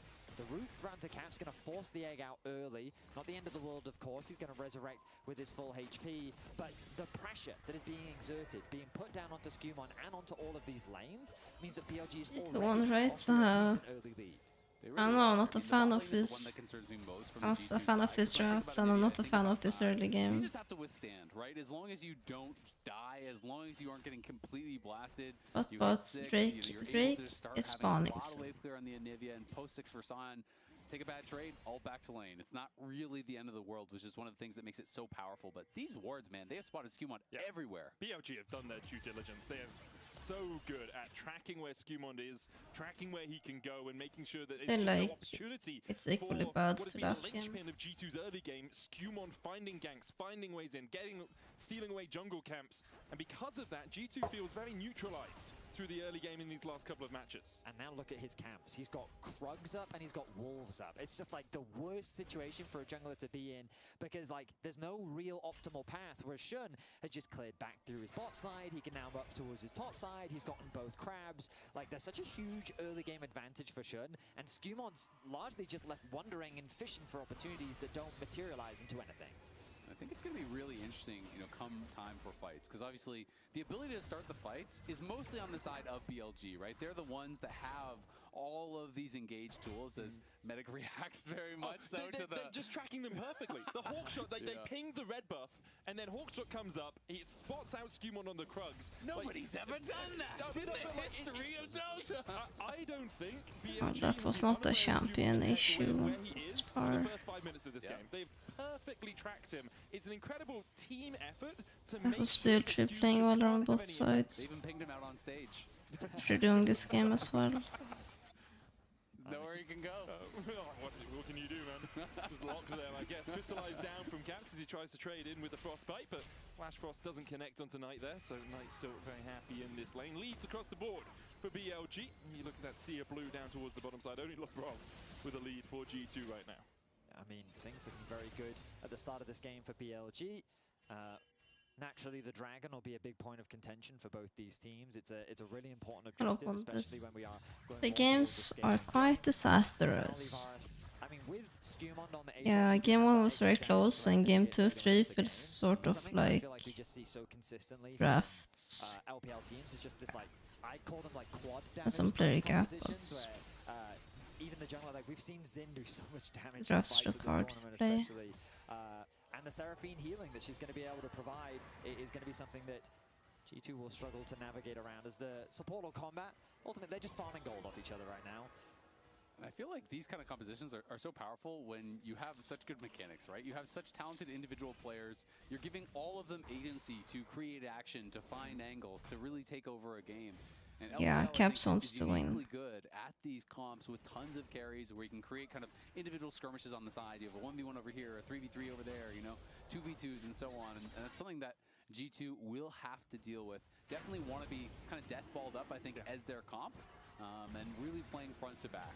It's something G2 talked about in interviews as well. They said the difference is BLG This will we're going take for a the fight streak. to you at every opportunity. They'll make a few more mistakes, but they are so willing just to take a skirmish. I don't really have favorite. A little bit more methodical, still incredibly good, of course. Has been flashes away here. Brokenblade's going to flash out of the That's counter. aggressive. Someone has exchanged on the top side. I don't think that's a bad trade for Brokenblade, though. He's going to catch this whole wave coming into him. It gives the possibility for a gank in the top side later on, because I'll always argue that if a Scion... I mean, we have the luxury of casting Bounce this split, so we know that a Scion death really doesn't have that significant impact later on into the game. And where's I don't have a top 3 either. That's the real question. We'll see. Is this guy trolling? I think I saw him buy a potion. I think the carries are kinda... Did he ward? are not very I mean, of course, he's a little bit likeable. behind in this matchup, but kind of where you expect the Scion to be. Meanwhile, Hans, even though he lost his flash early, has been doing very well in the farm department, and they found this really nice window to secure that dragon uncontested as well. Mid got the push, bot got the push, recalls came through from BLG, and Skumon saw that as an opportunity. Now he's on the top side of the rift, though. I'm keeping my eyes on where Shun is as well, considering starting off the grubs, and he's going to do just that. One of the things I did like about Bin trading flashes aggressively there is he was getting really low on mana, and sometimes when you get low on mana, you can get kind of stuck in I'm these getting awkward sleepy lane states watching where the wave this. would be getting frozen against him. So Can we part get of to what the he's good doing is part? trading flashes aggressively to just crash the wave and get a good reset. And I think he's so intelligent around playing these kind of timers on Jax, because Jax can struggle. You don't have built-in sustain early on. You can run out of mana in these lanes. So you have to know when to really trade your health and mana as a resource just to get a reset. And I think Bin is just so smart about doing that, not allowing Brokenblade to get into an advantageous lane state. Well, so far this series, Bin, of course, has been spectacular. But Open some says 2 hisses to wake hoping up. to step up more as the series continues. And Maybe right you now in should. this laning phase, he is oppressing the Anivia. You expect that with the Ratchet. The amount of poke Oh. she has. Cleanse going Okay, to be used by so Hans. Should be cleanse. safe there. Getting a little bit low. But yeah, I mean, the mid lane going very favorably for Knight in here in game 3. On just hit 6 though, so now this is what Hans is going to have to watch out for, because now you have no cleanse and the Encore just got leveled. So need to really watch Oh, out I for don't that have a in these favorite next couple build. of Let's minutes play while he what's doesn't have good. cleanse. You can see Hans backing away, not even trying to survive under the tower with the long range that Varus provides, instead saying, okay, with Shun, especially in the area, I'm just going to back away. No reason I to play risk to win. trying to flash out, trying to get a chain of corruption down. They will give up a huge wave, though, underneath the tower, and BLG extend their gold lead to about 1,000 overall. Labrov coming back out on the map, still has about a third of his XP before he gets to that level 6. And no real neutrals available to either team. Crystallized down, Flat Frost. Use the lane, so the rebuttal doesn't get it as they look for the damage here onto Knight. Mandrain and a Flame going to come out as well. Big But Knight's damage. still at 150 HP. Looking for the Solar Snare, doesn't quite land, as BLG are able to buff up their mid laner and get him the push out. Decent damage onto Knight. The threat of a kill there was very real, but ultimately it's just a heal that was expended by Labrov. He's very close to level 6. I imagine he'll want to stick around mid lane to secure that final level.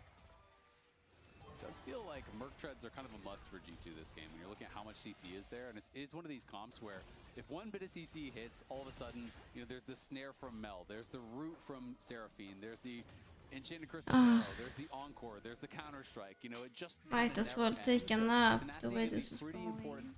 Would love to see a Mikhail's early for Labrov Unless- as well.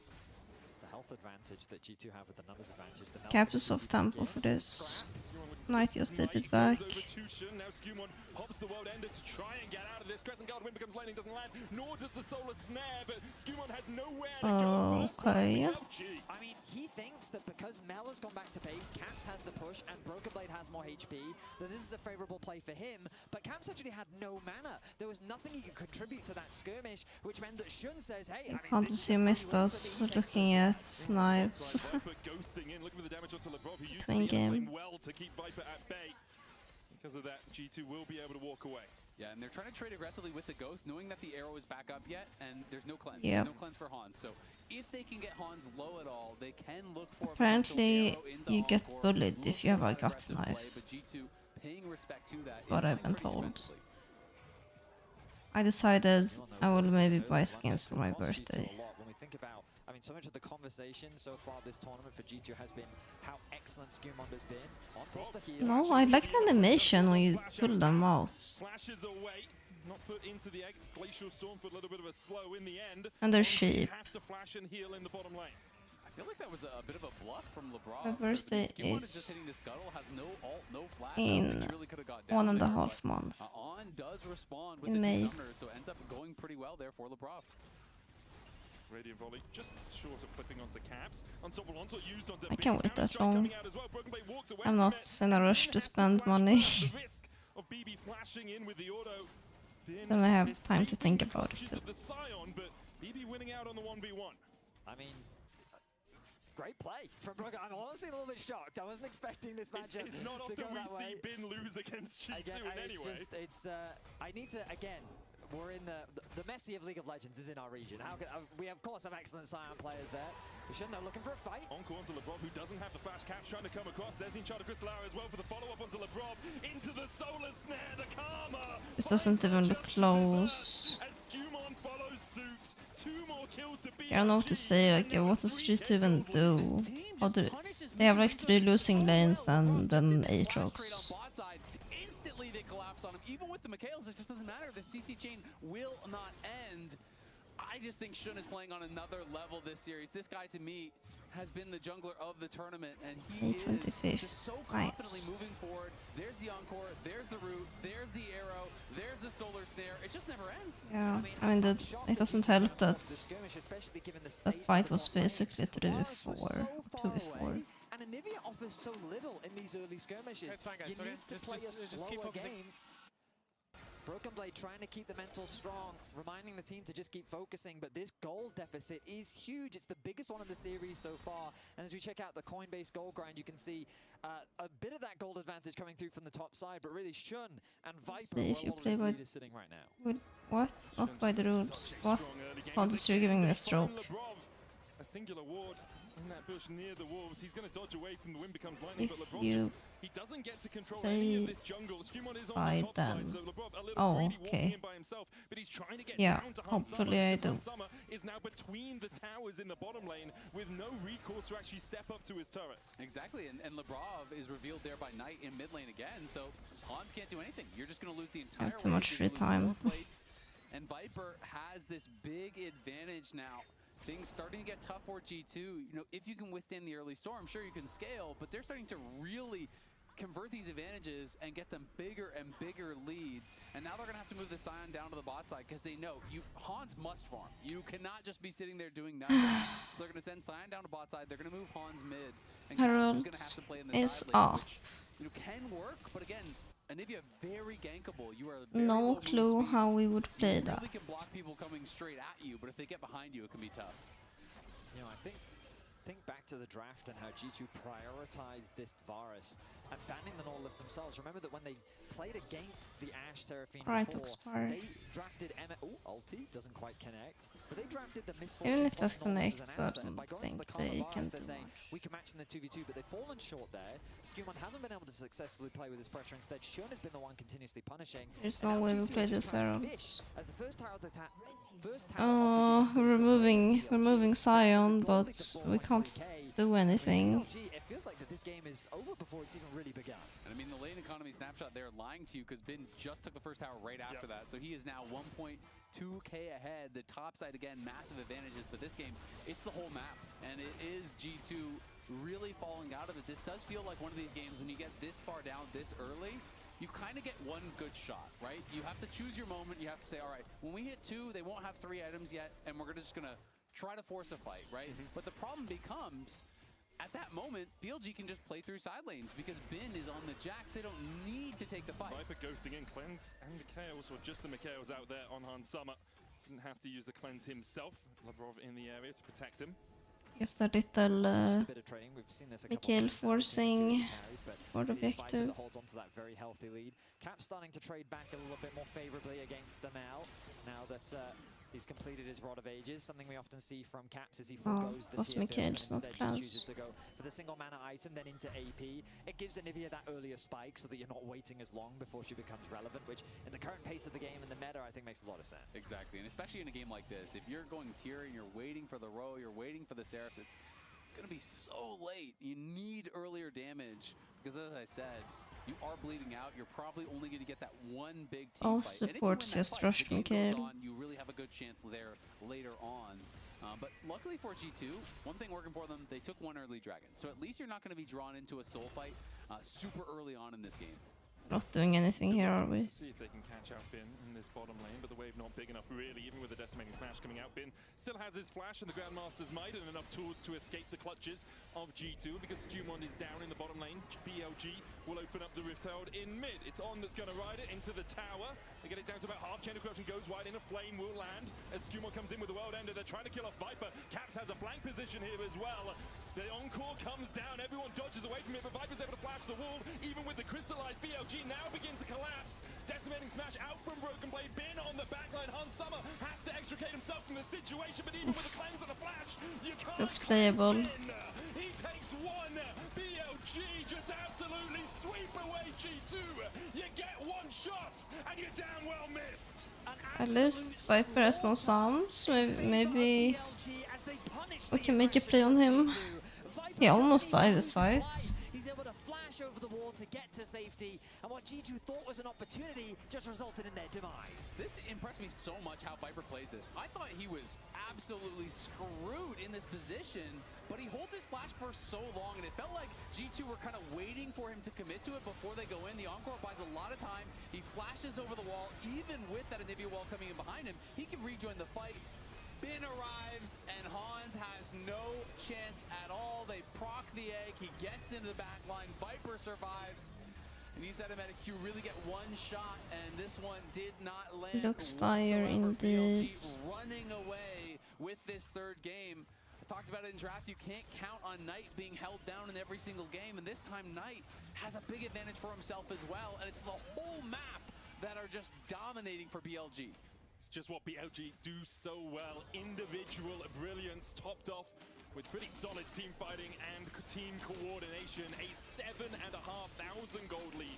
They're going to secure their second dragon of the game. And you look across all the key carries, 1.6, 1.8, 1.2, 2.3k ahead right now. G2, if they manage to come back from this, it would be something. There's no way we have skill either. Sharon not going to quite connect onto Hans. In my humble opinion.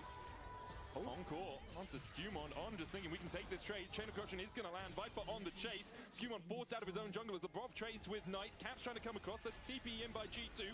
Rebuttal Knight down. is Knight has to split. flash into the Baron pit. Uh-huh. Locked in there. But they can't really follow up to. Okay, why not? We take those. Will manage to secure the kill. Really nice wall there, and they take advantage of the fact that Bin used his TP in the last fight, so Bin is still pushing bot. G2 kind of need to force more. You got that one kill, but you can't just give up a full tower bot to Bin and only get that. They're going to force the Baron. Yeah, they have the numbers advantage. No Knight available. Sarkin has no ult. Ashe has no ult. No TP. He's running. He's lagging it. He wants to be here for the fight. Because if he's there, you have to feel that BLG can win it. No Encore, no Enchanted Crystal Arrow, no flashes. Hope you learned from your mistakes, Pontus. Shun trying to get in to steal this away. Lebrov on that. Good double CC from On. Broken Blade trying to dive onto the backline as the Baron has been stopped, but On is already down. Chain of Corruption is going to land onto Shun as Skumon goes in for a bit more of a chase. Bin has finally arrived, but they We're winning this. Hello. maybe going to bury him under an icy grave. G2 find another. The golden eclipse says goodnight to Hans Summer. But G2 have somehow found 2 fights to get back in the game. I mean, it's the best case scenario for Hello. G2 because while they didn't quite secure Comeback the time. Baron, they get shut down gold, they get kills, they slow BLG down, and it was a 7.5k gold lead that's now been shrunk to 4k. And when you need something special, when you need a little magic, believe in Caps as he lands the perfect wall. They kill Knight over the wall, and they know, okay, no TP on Bin. He's pushing bot. You can't just go. Yeah, now you're not allowed to live. We need Street to win. Shun goes in early, but Lebrov lives for We need so Europe long. power. And then the CC comes through. Viper is dancing around in this fight, playing incredibly well, but the amount of CC they have means they knock down Shun. Bin Bin is getting kited out. It's not until Knight arrives and lands this solar snare there on the BLG didn't play this fight very well mechanically. allowing them to kill off Hans. Otherwise, it could have been so much worse for BLG. But G2, again, they never go down without a fight, and that's something I've always admired about this team and admired about Caps rosters. They're going to look for the best chance, even if it's a slim one. And now the good news for Caps is he's about to tick over. Oh, hang on, LeBron. Bad news for LeBron is he's about to dive. Eddie in a plane coming out won't be enough. With an arrow and a follow-up, Caps getting jumped on by Shun, who uses the Crescent Guard to try and make that Anivia into an omelet, but Shun is a little bit too deep. Oh, Osama, no, what are you doing? Han Summer will kill off Shun, but now Skewmont needs to retreat because the Encore finds two. It's a double up for On and a double kill for Bin. A decimating smash out of Broken Blade trying to save Caps here, who will resurrect, but will he just be brought back to life to immediately die? Glacial Storm, enough of a slow. Viper coming in from the side, Broken Blade trying to retreat to the safety of his tower, and BLG will call off the dogs. They won't look for more. A semblance of hope is given to G2, and BLG quickly take it away. Broken Blade, though, still fishing for more. He wants to get that kill onto On, but he won't find it. Has to flash across the wall to escape BLG, who will be able to take this tier 2 in mid. Actually, with a TP out from Caps, it looks like BLG will decide that discretion is the better form of valor. Caps trying to chase in the volley enough to slow him down. Caps is barely surviving to Bin there. Didn't have enough damage. The egg is actually very tanky. Couldn't quite knock him down before the revive came through. And Broken Blade did a good job peeling for him. It's fine, guys. As he possibly could here. And this is, another fight starting out. Lebrov getting caught out. They've almost come back. They just have to do it again. We're gonna go back to live as the action kicks off once more. Caps being slowed up, doesn't got out and just Oh, that very salty hit me. G2 need to mark Bin. Han Summer flashes away from the counter-strike. Broken Blade on the front line. Stopwatch from Bin. Double control wards just to spot him out as he dives on. Top laners just 1v4 on each side. Viper's here to sink in his fangs. BLG will wipe away G2. For a moment it looked like the EU representatives could find a way back in, but BLG just Yikes, gaming. And Ben just found such a good angle there. He had the Seekers, he flies into the back line. Sure, Hans can flash the first counter-strike, but that's what the Seekers is for. Buys the time for the cooldowns to come back up. He can do nothing about the second. Hans is food for the Jax. BLG grab the Baron and have a stranglehold in this game. And a flash from Viper as well in the midst of that fight. He just says, okay, I'm tired of being zoned away by this Scion. I actually don't care about him at all. I want to get into the thick of the action, and he did just that. BLG reclaim the gold lead that they once had, but themselves in the powerful position that they had earlier on in this game, and they will start to stifle that hope that G2 had built up here in Game 3. A monstrous lead now for BLG. 7.7 thousand gold their advantage. 3 items on Viper, almost 3 for Knight. He's just short of the Labrov is with the Drake available, Labrov has to flash away from that Enchanted Crystal Arrow. If he'd been caught, once again we would have seen him going down. We're not gonna play straight. Just forcing G2 entirely onto the back foot. He's chilling top. Pushing top. He has no TP, so I don't think G2 are really looking to contest this. Of course, he is going to base and could join potentially with that ult, but I think with Labrov losing flash, there's just no way in. So you just give up that third dragon, hope that you can somehow contest at that next one, deny the soul. But BLG aren't going to give you time because they have the Baron buff. They're going to push through multiple lanes. Broken Blade going in for himself a onslaught. Now BLG all able to dodge it. Crystallize coming down with the wall as well. The encore on BB. He might be tanking. It was a nice try. Survive the onslaught that is BLG. G2. Actually, to have no other real way to engage. Go for the engage. Can't find it. BLG now with a man advantage can look to push in and go to match point. I mean, BLG Game 2 played the game a little bit slower, but here in Game 3, they're not wasting any time at all. With the Baron buff, they are melting these towers. G2 only have 4 members left alive, and they just don't have the wave clear needed to stop this siege from BLG. An inhibitor will fall, the tower protected mid, but for how much longer with this siege coming through from BLG? Arrow not onto Skew when he dashes away afterwards. Solar Snare just short as well. The beat drop not quite connecting onto Labrov. Good flash bosh on Knight, but Mikhail's away. On form, finding.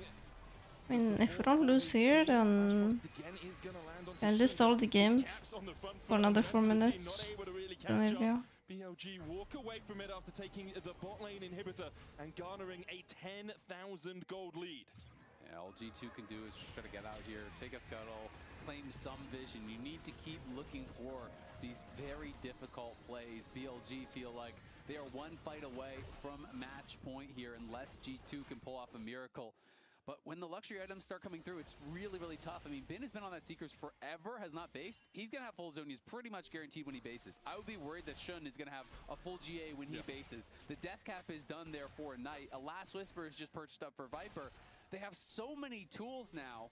And not quite having that GA, so at least that's something working for G2, but BLG just playing it out beautifully here and in full control of this game. And for BLG, how many times have they been this close? How many times have they got that second place? So we see the Zonias completed for Bin. You look back to Worlds 24, MSI 24, Worlds 23, they got knocked out in the semi-finals. A lot of decorated players on this lineup, Bin, Knight, Viper, all of them have claimed titles in the past, but as an organization, as a roster together, they have never claimed that final prize as Shun is looking to take them for that one game away. Arrow was Mikhail's away. G2 now trying to fight over this mid-prio as Bin keeps Broken Blade honest at least as he goes down to 2/3 HP. Only one cannon minion in the mid-wave is going to get cleared out. Caps flashing for the Crystallize. The encore only onto the Anivia, but that might just be enough as Caps look for the play. Crescent Guard coming out. We are not starting this game. Bin is diving. Bin is just sending it. Bin is taking names and putting them right in the trash as he wipes away the backline of G2. And BLG are trying to etch their name on the first stand trophy. At least we have a cat here. One more game for the LPL. 2-1 to the LPL first seed. Sub 30-minute victory as BLG will wipe out the confidence of G2. A convincing victory from start At least we have a cat here. Let's hear what the desk has to say. No, don't leave me. No. It's a bit quiet in here now, honestly. Yeah, the atmosphere has changed quite a bit. It has been the LPL's game for 2 games in a row now, and God, I always forget. No, nothing is good anymore. He is so good at playing with these margins. I remember initially when he burst onto the scene, people were looking at his Camille and Jax and what makes them so different. It's because he can be so psychotic in diving on to key priority targets in the backline. I remember. I don't know. This looked unplayable. It looked really unplayable. It was a TP-less Camille, and I was asking him like, what is it Okay, I'm that gonna makes go your bathroom, team back. believe in you? He's like, I just believe in my own hands. Why wouldn't they believe in me, right? Exactly. And why wouldn't they indeed? Because he wins games and he wins team fights. It's so beautiful to watch. We do, of course, have to start out with some jungle praise as well.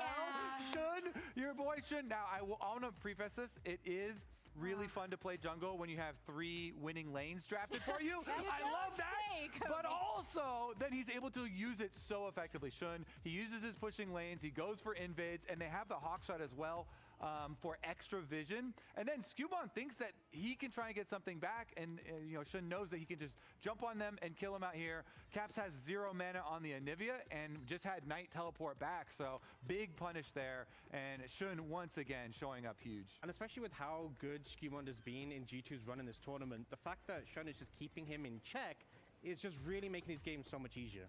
Honorable mention to Viper, who, like, Ashe provides so much vision. I know you've talked so much about this, Kobe, how she's a jungler's worst nightmare. His arrows are really good, but also just his early vision with Hawkshot on top of the warding that they had, allowing Shun to go for some of these more aggressive plays was really a team effort from BLG. You voted for Shun. Sorry, you wanted to go with something. Yeah, voted for Shun. I think it was a split vote, so I want to know what the fans think here, actually, because you had. Yeah, I'm curious. You had Shun.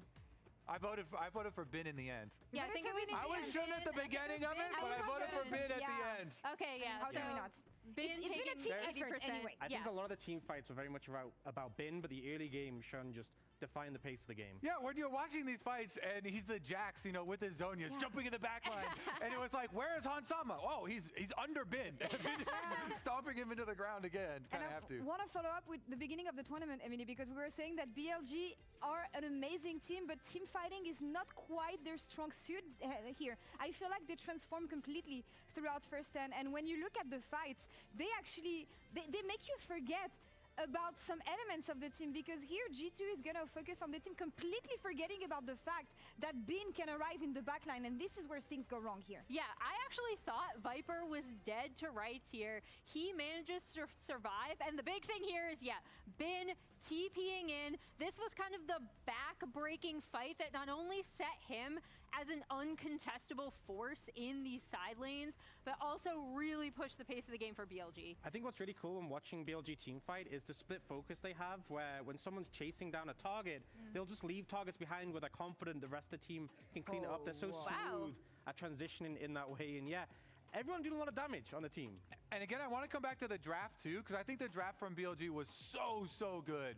3 pushing lanes for them to work with, good jungle matchup, and Hawkshot on top of it, and man, did they make the most of the early game and just snowball this out of control. We saw a lot of the times Skumon kind of walking around with not a lot to do, you know, passing through mid, losing a lot of time early, and BLG performing all over the map. Well, I think a big factor in that was the mid lane, because Knight has been kind of absent early in the series. Game 1, Caps completely gapped him. Game 2, he was struggling lane, but a bit more awake, and you can see from this comparison how much more of an impact he had in this Game 3, and especially considering we saw Skumon going mid constantly. He fell behind in the jungle matchup because he was trying to shut Knight down and gank him, and I think Knight has finally woken up in this series. Yeah, with the Mel range and with a little bit less of the extra pressure come to his lane. Like, first couple of games, man, G2 sending everybody there. What are we looking at here? Because match point for BLG. It's not looking great for G2. It's okay. You were so hyped up earlier. I'm very hyped still. I still have hope, but what do we want to see here? Because lane prio, I think, is something that I would like to see in draft again. It's been about bot lane here at first stand, so that's what I'm expecting. But what do you guys want to see? I mean, I feel like a big question that you're going to have to answer still is going to be Bin. We came into the series We cannot ban Bin, sadly. He's not part of the challenge draft. Yeah, deny Bin from entering the game. That would be one. Yeah, and if I'm G2, I'm actually looking at how much Skumon has been shut down by Shun, right? Because that was a big matchup I was looking for going into this. And Shun has had an insane, like, even the game they lost, I thought he performed super well. Yeah. Summoner's Rift belongs to the LPL and to BLG. So far, they take us to match point. Let's see if G2 can come back and take us to game 5 season. Okay. One more try.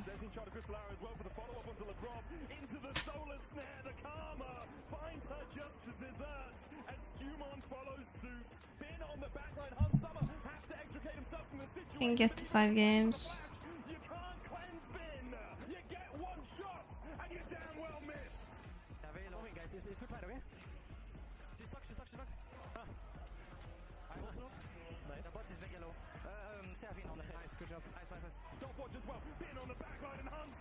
Asama was really suffering this game too. He just has to play against Jax perma on his ass.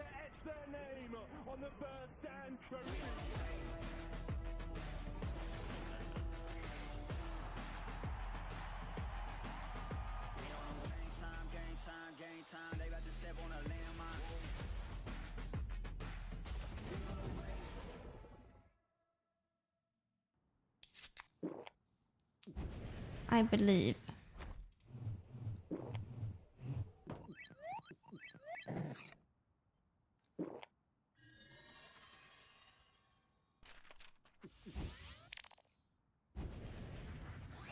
Red Bull gives you wings.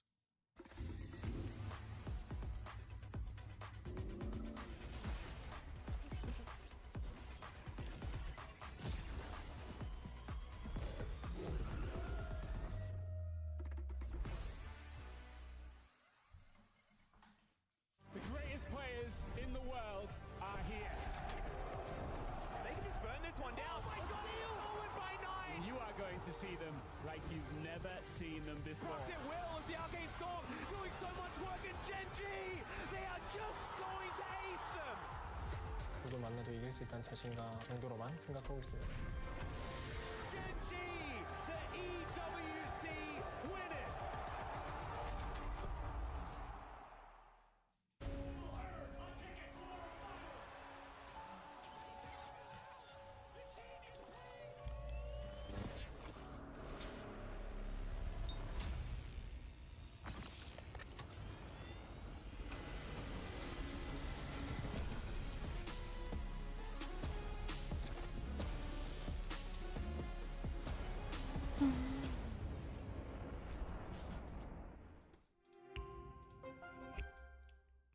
Waiting. 10 million It's more than a game. It's a world shaped by you, the fans. And our mission is to elevate that world by building technology that creates moments that last forever. That's why we're joining forces with League of Legends Esports to transform how fans experience live events on the global stage.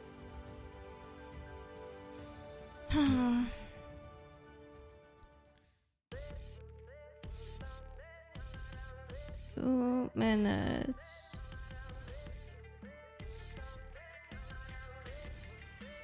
Tomorrow is Monday.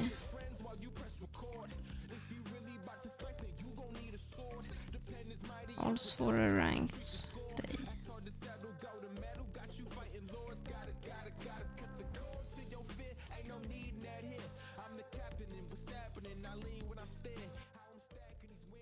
I wonder how they pick the songs.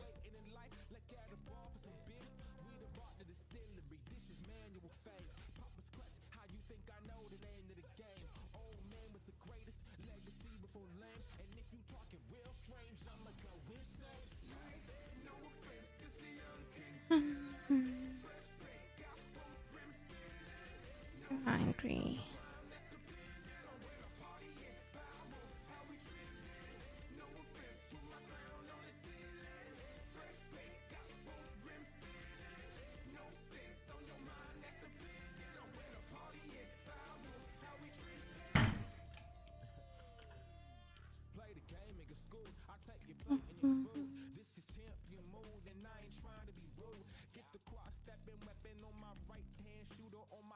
Limited edition League of Legends laptop.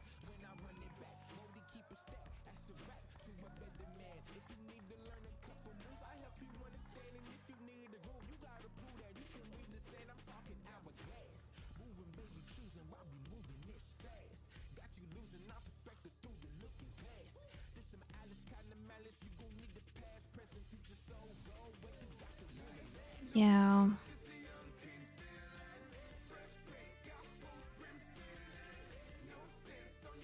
I believe as well. But I would like some better drafts.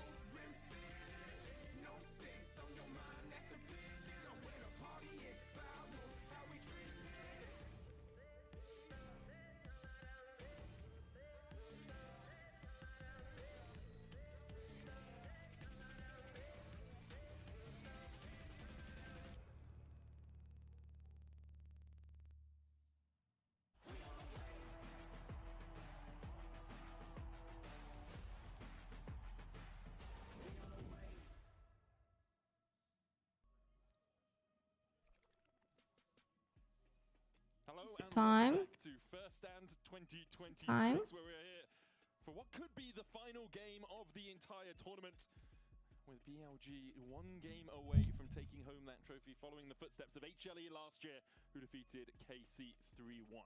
Might have another one to go, though. We'll see what G2 have in the bag. They have surprised us Show us what you have in the bag. at First Stand. But of course, BLG, you know, is at First Stand really getting the better of G2 are first pick. so far between the two teams here at First Stand.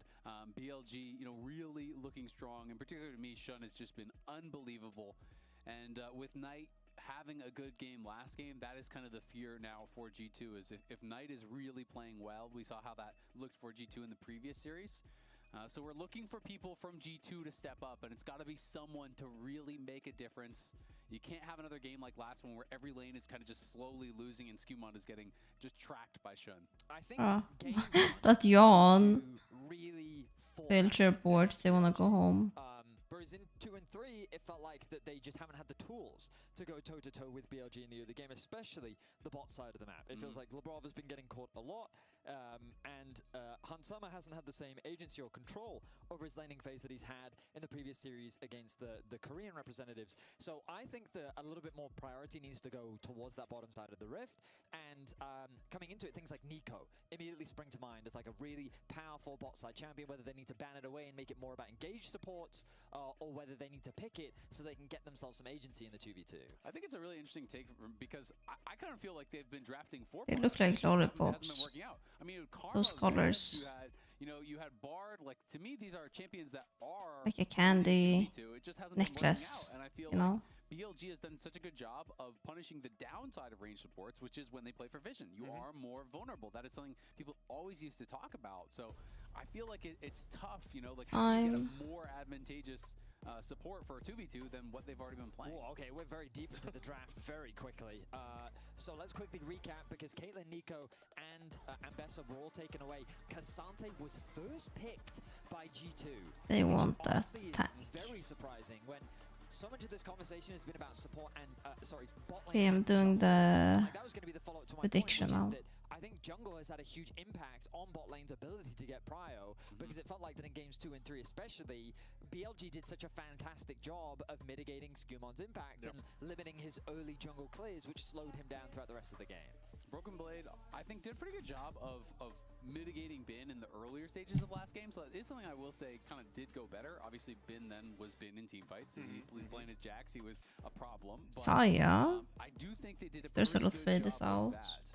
I think this Xayah pick is such a good idea from BLG, because when you lock in the Vi, Xayah gets so much value, especially against a champion that wants to dive into you. Having that ultimate punishes you so effectively. So BLG choosing to take it away, and now Rakan immediately raises in priority. And with Poppy already taken out of the pool, the pressure is now on G2. Do you look to take away the Rakan? And if you do, you're then going up against On's Alistair.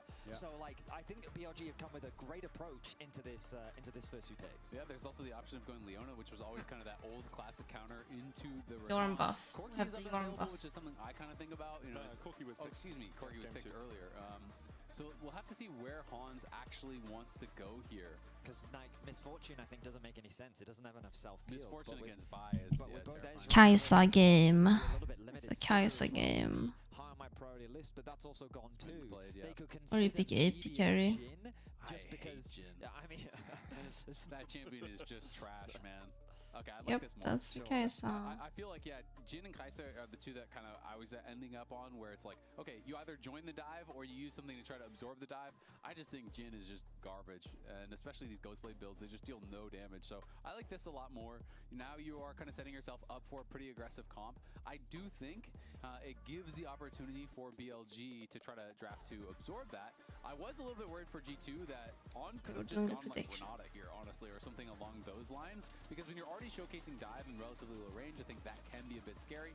I think for BLG, I'll do an ad before the game starts. pairings for this, because if you have Kaisa, you want to go in Kaisa Rakan. I'm thinking about champions like Akali rising in priority, like Sylas maybe even rising in priority, especially because there is the Alistar. So I feel like Sylas is kind of a must ban. And then to me, it's a question of do you care about Akali or not?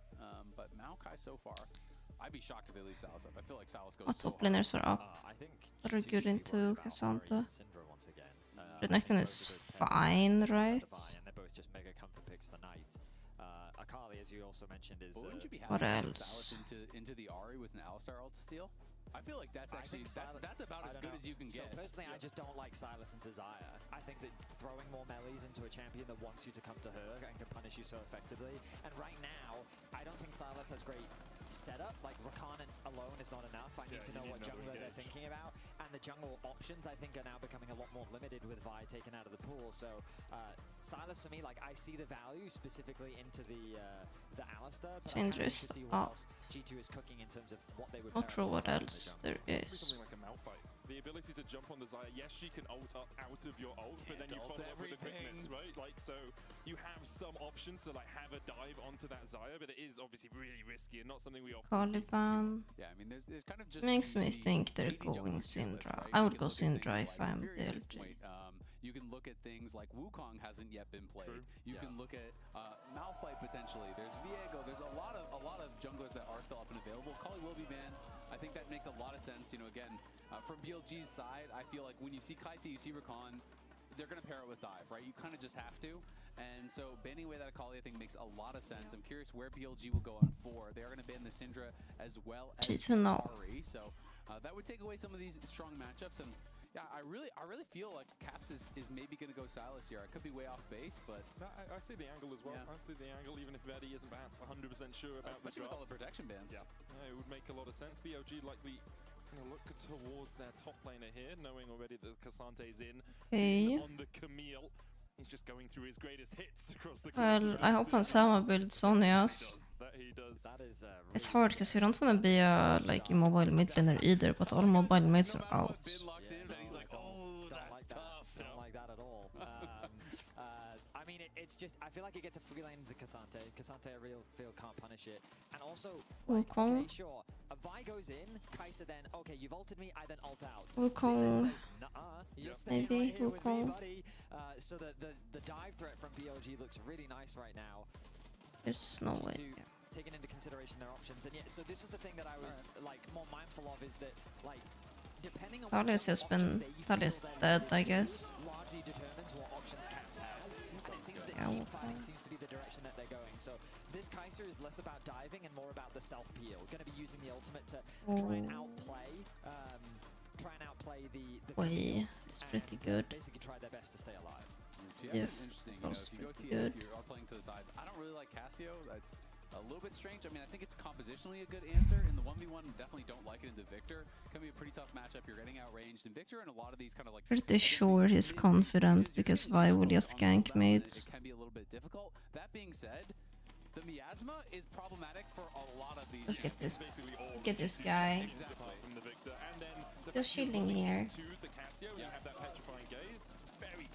So to me, you know, this is not a lane pick, this is a compositional pick. He's saying you are going to be trying to dive in on us, you're going to be trying to come forward with 4 of these champions, and all of a sudden, you have to go through the Petrifying Gaze, through, you know, this combo there from the Alistar, through all the feathers of the Xayah, and really just trying to make it difficult compositionally, but it does open the door for Caps to set him up for success in the 1v1, and we saw in Game 1 and Game 2, he was doing very, very well in that 1v1 against Knight, which would be huge. Once more into the breach, my friends, as BLG are 1 game away from claiming the LPL's first international title since 2023 MSI. Where? For G2, it's do or die. They have to win this, they have to win the next if they're gonna put Europe at the top of League of Legends. I think G2 draft is not that bad. 2019 for G2, for Caps is in particular. For BLG, still looking as an organization for that first ever international trophy. Let's make our way onto Summoner's Rift and see who of the LPL and the LEC can fight first in this game. I mean, BLG, as an organization, they've gone through so many different variations. And Like it looks playable at least. I don't know, what's the right word? The number of junglers that they went through, it just... My main concern is that BLG have very good lockdown. They ultimately landed back on Shun, right? And G2 do not have very good lockdown. Together, and like it's been overused, but it really is true. Like this roster playing with Shun, it feels like that they are complete, they are whole, and that shouldn't take. Caps have to do a lot of work in team fights. Impactful he has been as a player at this tournament, whether it comes to individual mechanics, his great decision making, and his synergy just with On. It's been so important to create BLG's early game, which then enables these solo laners to do what And Scumond has to peel him. You can't also be the GOAT. But I think it's horses that are usually turned into glue, actually. Okay. I mean, he has been smurfing it so far. Good thing for G2, though, no crazy level 1s happening, which has been something that BLG have been going for a lot and getting some nice advantages with. You can see Caps is playing Airy, so will be Conqueror there for Knight. More of that scaling option. Interesting that Viper is also going to be going for that Conqueror. I feel like Xayah can kind of go a lot of different ways. You can go Conqueror, you can go Lethal Tempo. I've even seen some people playing PTA, so that's kind of dealer's choice. With the jungler starting on the top side of the map, we'll be working their way down towards bottom. Viper still very healthy on this bottom lane as Hans Summer down to half HP. He's had to go through all of his... Viper still has a potion too. But we can heal up. Knight very low on health and mana. Is just able to walk out of Caps' clutches. Very much what Azale was talking about during the draft, where this Casio just kind of gets outranged. Victor is a very good early skirmisher. Scumon's time to play invids. So Caps has done a good job of just pushing him out with the bot prior and the mid prior that they do have, though Scumon has used this opportunity to steal away a camp. Level 2 for the bot lane of G2 Shun means is fighting him for it. Scumon looking for the smite here. 700 HP on the red. Oh. The smite comes down, but it's Shun that will secure it. No, it's Scumon, in fact. What? As LeBron tries to come across, Caps there as well. Miasma down. Excessive force from Shun. Scumon flashes for the kill. Trying to heal up with the red buff here, but Knight will be able to take him out with This the buff. can't be worth. There's no way this is worth.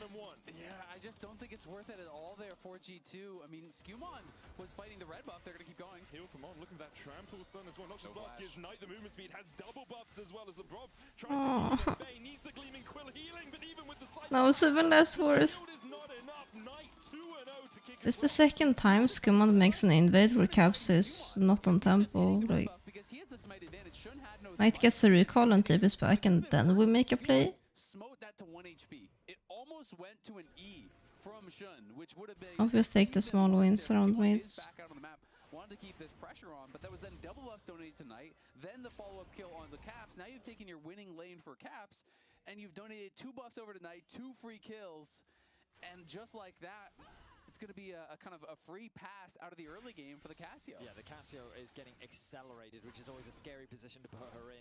So we look back, and exactly as Azale is saying, Shun is just hitting onto Scumon, dealing good damage. Caps then arrives on early flashes to get in range as quickly as possible. I don't know, I feel like they should have just let Scumon flip this, like, leave him alone. If he wants to flip this, he can flip this. And if enemy moves, at least they're investing time. You've got unlimited mana because of the blue buff. Let's chase this down, and they do just that. Yeah, they're able to do it really well. I mean, Caps tried to get a sidestep there on the Noxious I'll blast. come back, Couldn't Oxford. avoid it, and that second one connecting was going to be his doom. I mean, the speed up from the heal from Alm was pretty critical there as well. Nah, it's playable, it's playable. The golden left hand of Just an oopsie. Just a small setback. in that league for a while. 7 LPL titles. Scumon going to be warded out, and Shun is in the area. This guy has just been stellar across multiple rosters, multiple teams. He is, to me, the greatest LPL player of all time. Yeah, and was part of the roster that last won an international title for the LPL. JDG back at MSI 2023. Now looking to add another trophy to their cabinet Really? for First Stand 2026. It's not that one-sided. I think game 2 and 3 draft were pretty one-sided. About 1,000 gold their advantage across the board. Of course, it sucks that Once again in the early game. the worst lane to get fed is getting fed. Caps ends up losing a cannon minion there as he was trying to interrupt the base from Knight. Knight should have a pretty healthy... Like, I don't think he's actually gone back to base since that skirmish, so he's probably sitting on a decent amount of gold as well.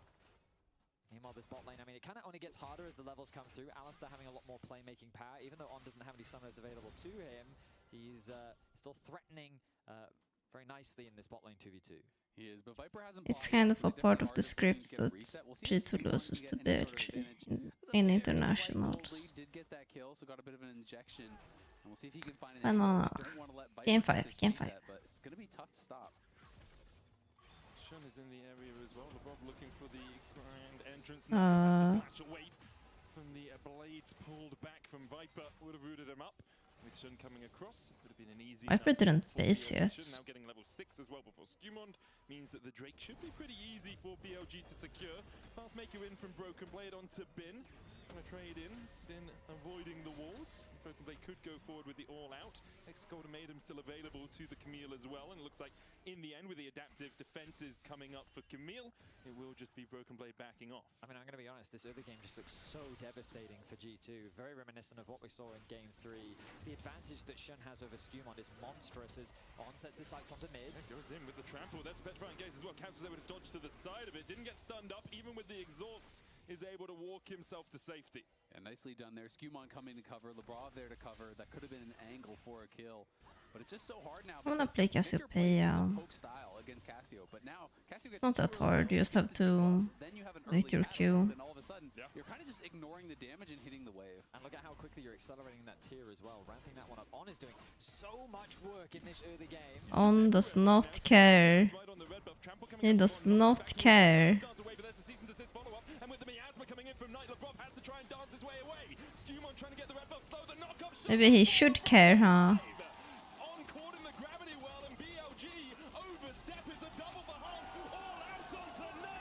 Maybe he should have cared. Big overstep from BLG as Ong just got a little Can bit win. too confident. He goes Can very win. deep with Shun. They want to take away that red buff. They know that they have the level advantage. They have the gold advantage in mid, but it's just too deep. Exactly. I mean, and Viper still doesn't even reset a single time this game. And in comes the Kai'Sa, in comes this bot lane. They could not finish off LeBron quickly enough. Look where Bin is. He can't join. The Kai'Sa shows up. They realize that the fight is an absolute disaster. And BLG, this is sometimes how Does they this are. win They for can grubs outplay, they can though? create these big advantages, and then they can get overconfident and give it right back. You know, it is the kind of give and take of this roster. They get a BLG little bit still get wild tempo for sometimes, and grubs. now G2 gonna be the receiving end of that. Hans gets 2 kills out of nowhere. The Kai'Sa's accelerated. Broken Blade picks up a kill. G2 are in the gold lead. BLG still doing a lot of things right through this early game though. On and Shun teaming up. Shun's going to be able to take Such a the hater second of actual objective of the game in the form of the grubs. And G2, although they have a 300 gold lead, Knight still massively ahead of Caps in that mid lane.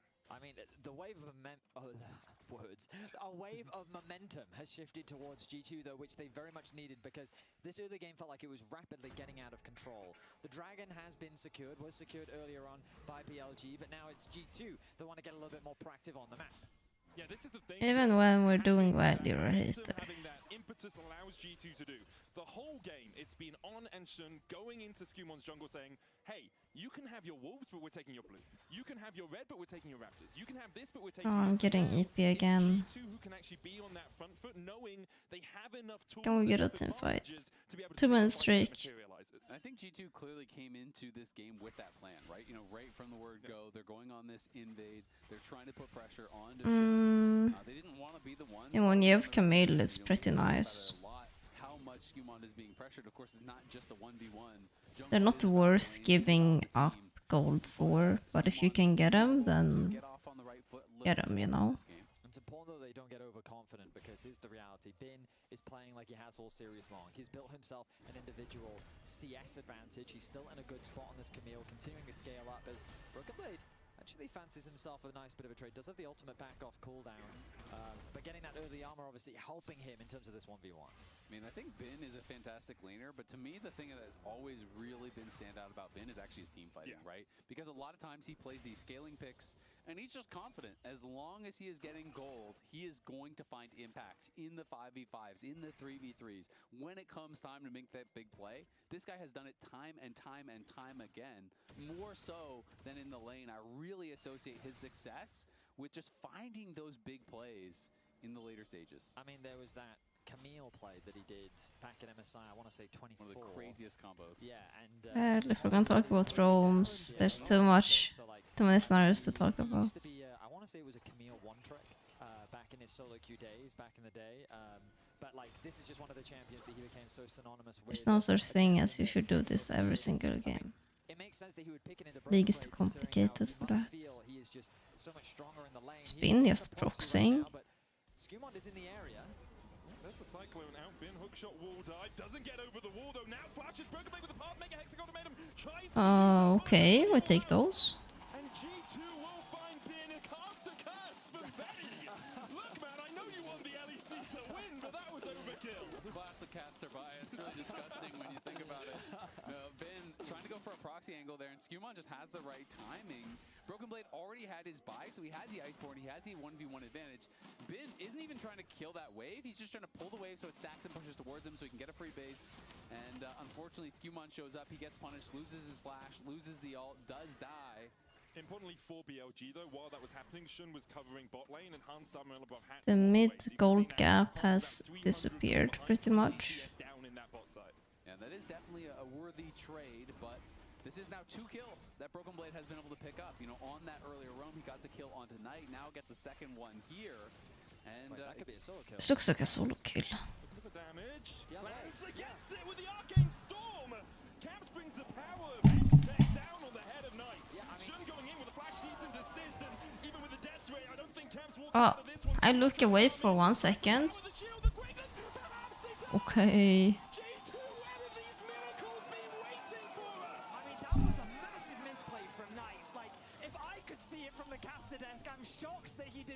himself.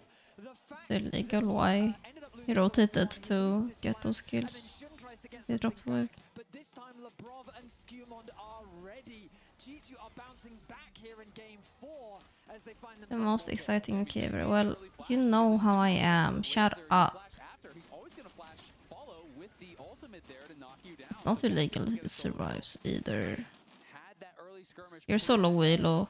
But the invade was an overstep, and You don't know what it means that something is illegal in League.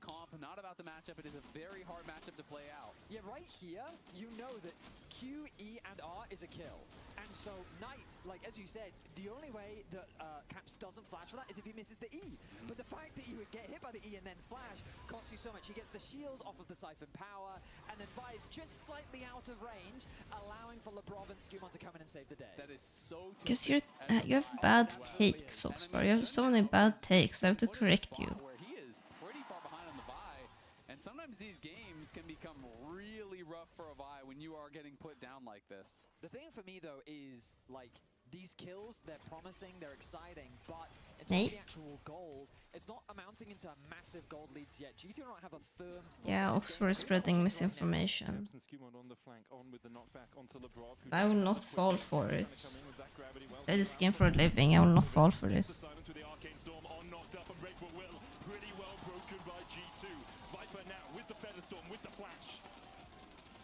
They're going to go into his nest. Are they going to look for the dive with a TP out from Knight? Shun on his way across as well. G2 begin to call off the play. They get the TP out. Shun won't be in range to stop Skumond with an Noxious Blast. Knight can still chase him. Miasma. Lebrov dodges the petrifying gaze. The killers are coming out. Okay. It looked bad until it looked good. James with the alley-oop for double for Han Summer. Viper will be able to walk away, but that was gorgeous from G2. Lebrov with the outplay there. The backstep on the quickness was sick, and now Broken Blade wanted to get involved on the top side. It looks like they had such a good angle because the Miasma felt like it was going to cut them off, and then Because I played carry and you are hating when it's not deserved. This ult from On just came out way too late. He was already low. It's not going to protect you very much when you're down that much HP.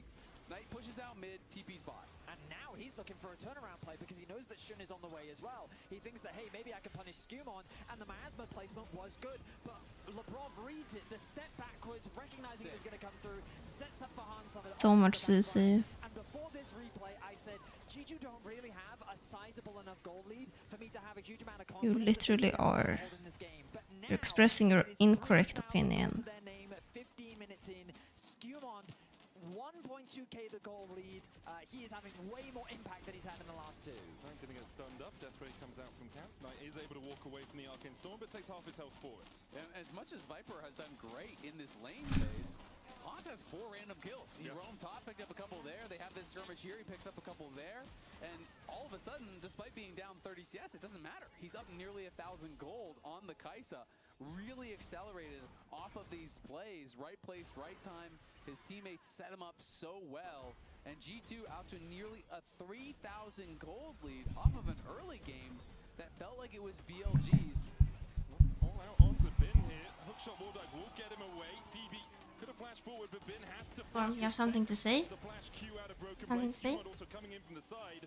Like, Does not have anything to PB say. just beat Bin in a 1v1 in the top lane. I mean, he's been the beneficiary of all of these early kills, and they've done him a lot of favors. He's done a lot of work onto this top tower, and I feel like that when we think back to the last 2 games, BLG were the ones dictating the pace of the game. And it's crazy to think how that one deep invade on the top side jungle has completely swung that momentum G2's way. They are the drivers of this game. They are the initiators. They are the one making these plays. And now Dragon, 20 seconds away. It's very one fluffy. apiece, and you have to expect that G2 will set their sights on this next objective. The game is far from over, but if you're BLG and you lose this game, that is what you are thinking about. You're thinking about that failed invade. Oh, on with the knock-up here. Shun there for the follow-up. Miasma down, blast cone used. Beautiful stuff from BLG. A trident collapsing onto Skumond, and they skewer him on the end of it. Broken Blade now needs to get away. We'll be able to get Shun underneath the tower with the path, make a Q3 for the knockback as well. BLG investing 4 to make sure that Bin can take this tower and open up the map. And that's first tower. So that's I was not paying attention. Back to Bin. Broken What's Blade the was able to pick basic up a couple of on these your- kills. You know, was kind of just in this position where you get ahead enough on a tank, and you're kind of just outstatting them, right? It's hard to trade back. So this is really key for Bin, getting him into a good position once again in the 1v1. And I think it was a big mistake from Skumon because BLG recognized, you know what, we're not strong enough to fight for the dragon. We'll give this dragon up and instead we'll look to cross map. But then Skumon, I think he just got a bit too greedy, trying to stop them from committing to that. Game is still quite even, but Caps is very strong. As long as we have enough damage to one-shot the Cassiopeia, 5k the swing now, only a 1.5k gold lead for G2, and the dragon it's all good. with that extra gold injection. I wonder if BLG will look to try and contest it. Yeah, BLG still have a ton of tools in a team fight. You've got the Featherstone from And we should have enough CC. Hextech Ultimatum from Bin onto the backline with a cease and desist follow-up. Like someone from G2 can immediately be popped in any of these fights. And if they're the ones going for the engage, we know about the ability of the counter engage here, trying to dive through those feathers, through the miasma, through the petrifying gaze. Very, very difficult. But G2 still in the driver's seat here, are going to be the ones starting this up, and I think it's likely to be given, but we'll see if BLG want to try to get over there. Looks like it is just going to be given over to G2. Their second of the game. Yeah, 20. I see Bean opening both sides. I'm smelling a overload. Stops being fun for Cassante. Once Camille has lifesteal here, you have the Ravenous Hydra, you're healing up over and over off these waves. Becomes very difficult for Cassante to put them down. BLG overloading bot side. Flashing in with the knock-up quickness coming out, but with the Hextech Ultimatum follow-up, there's no escape from LeBron. Well, at least that was not Caps dying. Lose another BLG with a great pick. I love the lane gang from Bin, simply because there's no cross-map option available for G2. The wave was pushed in mega deep up towards the top side. Broken Blade only just now getting that anywhere near that top tower, and maybe he will secure it, but BLG get a tower of their own with a kill as well. They did commit a lot to it, but Who even has better this is just lates? great because Knight then goes up, defends the tower on the top side. You get the kill, you get the tower. I'm Makes it more BLG. worthwhile to me. If it's just a support kill, Therman's right. flash from your support No, with that's not multiple needed. ultimates feels less worthwhile, but defending the topside tower, taking one of their own, really clawing back this gold lead. BLG making a couple of very good plays. Absolutely, and that just goes to show that G2, they can't afford to make any more mistakes because BLG is ready to pounce, and Bin is in prime position to do just that. Impressive lead that he's starting to build up for himself. The two-item Camille that you've already highlighted, Azale, really starting to look more threatening as Baron. Now You forget I have like 10,000 hours in League. In 20 minutes. One of the slower games that we've had today, which is not something that you always get to say, as G2 with only 1,000 gold lead now has been cut to a third of what it Just was. why? She's done a really good job. Camille scaling is really good. Cassiopeia scaling is also really good, especially against On the precipice. everyone except Victor is his name.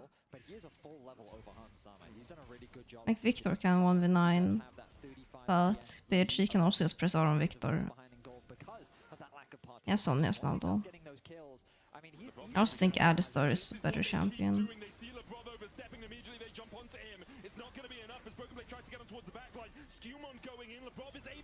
At the moment, G2 can't one-shot anymore. They should start losing. Because their frontline should die faster than BLG. I mean, G2 tried to group, they tried to make plays happen, but it's Lebrov that keeps getting caught out, and BLG are leveraging this to find more advantages on the map. And I think the really costly thing is Hans lost both summoners, right? So that is going to make it very difficult at this next dragon. G2 do have Oh. those two early dragons, Caps. That was a high step up. Will get pulled back out of Vital, and the Herald will be killed before it can find its mark. 2 minutes on the next Drake, still a while before that next objective, but you can see what BLG are doing so well. Lebrov tries to step up immediately. Don't forget visiting your dead eyes. Nice. I don't have to remind you. Wherever we can. Yeah, couldn't quite burst him down. But a big spike now for Knight as he gets that Archangel. So now you have that shield. You're about to get 10 on that Roa. I think Herald was expiring. The game here for Knight. Caps has gone in towards what could be a Zonia's or just a pit stop for that Seekers. And then if he doesn't have to pop, you can obviously turn that into a Death Cap or a Thank you, Yay. or whatever else. But Thank you, Notters. Thank that second completed item. God be with you. Amen. Cultists be with you.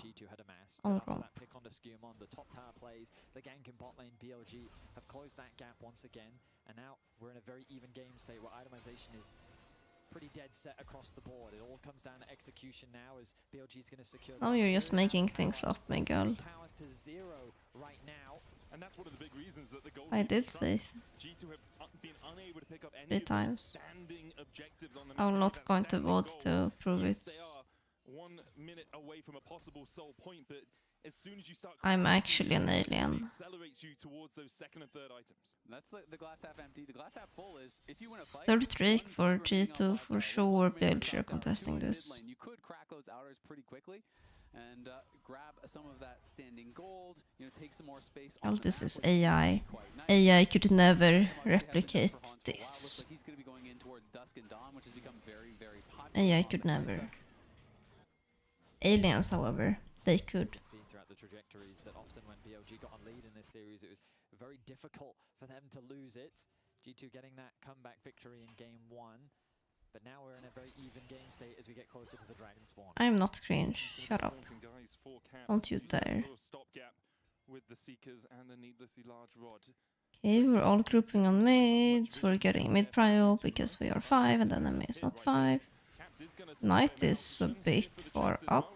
Able to put the miasma down and force camps away. That does mean Knight has to take the long route back to join up with the rest of BLG. Yeah, Now Ben has a turn because Broken Blade has to go back boats.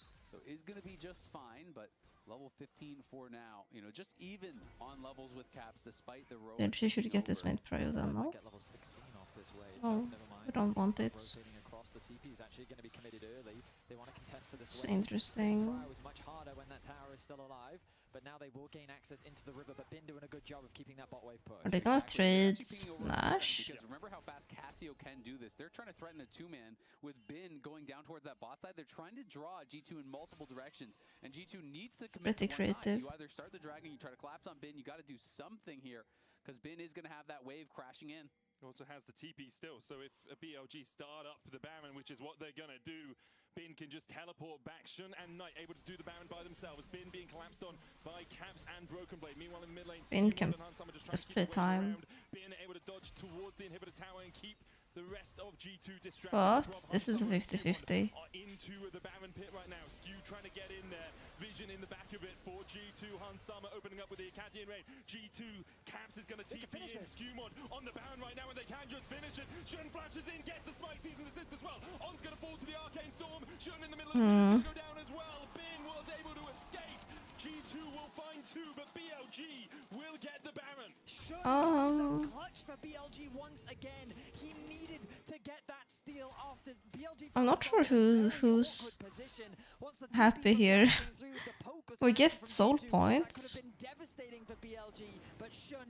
But that's still 3 Nashes.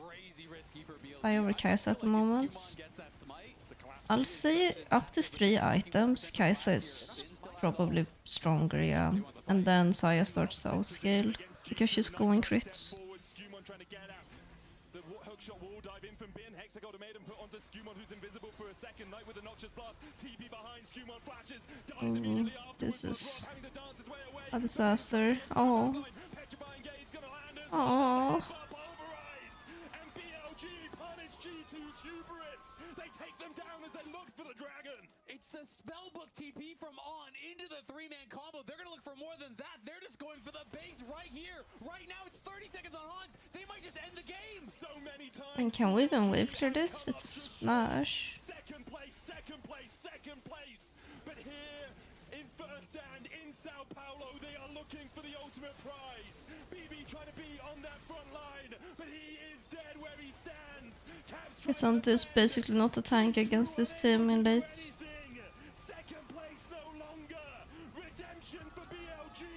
Resurrection for the LPL. BLG are your first stand champion. Camera guys, hello. BG. At least we put up a fight. I think we put up a good fight. Knowing Bin can play for the fight.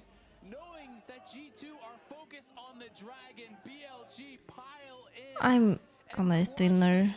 I might stream again after.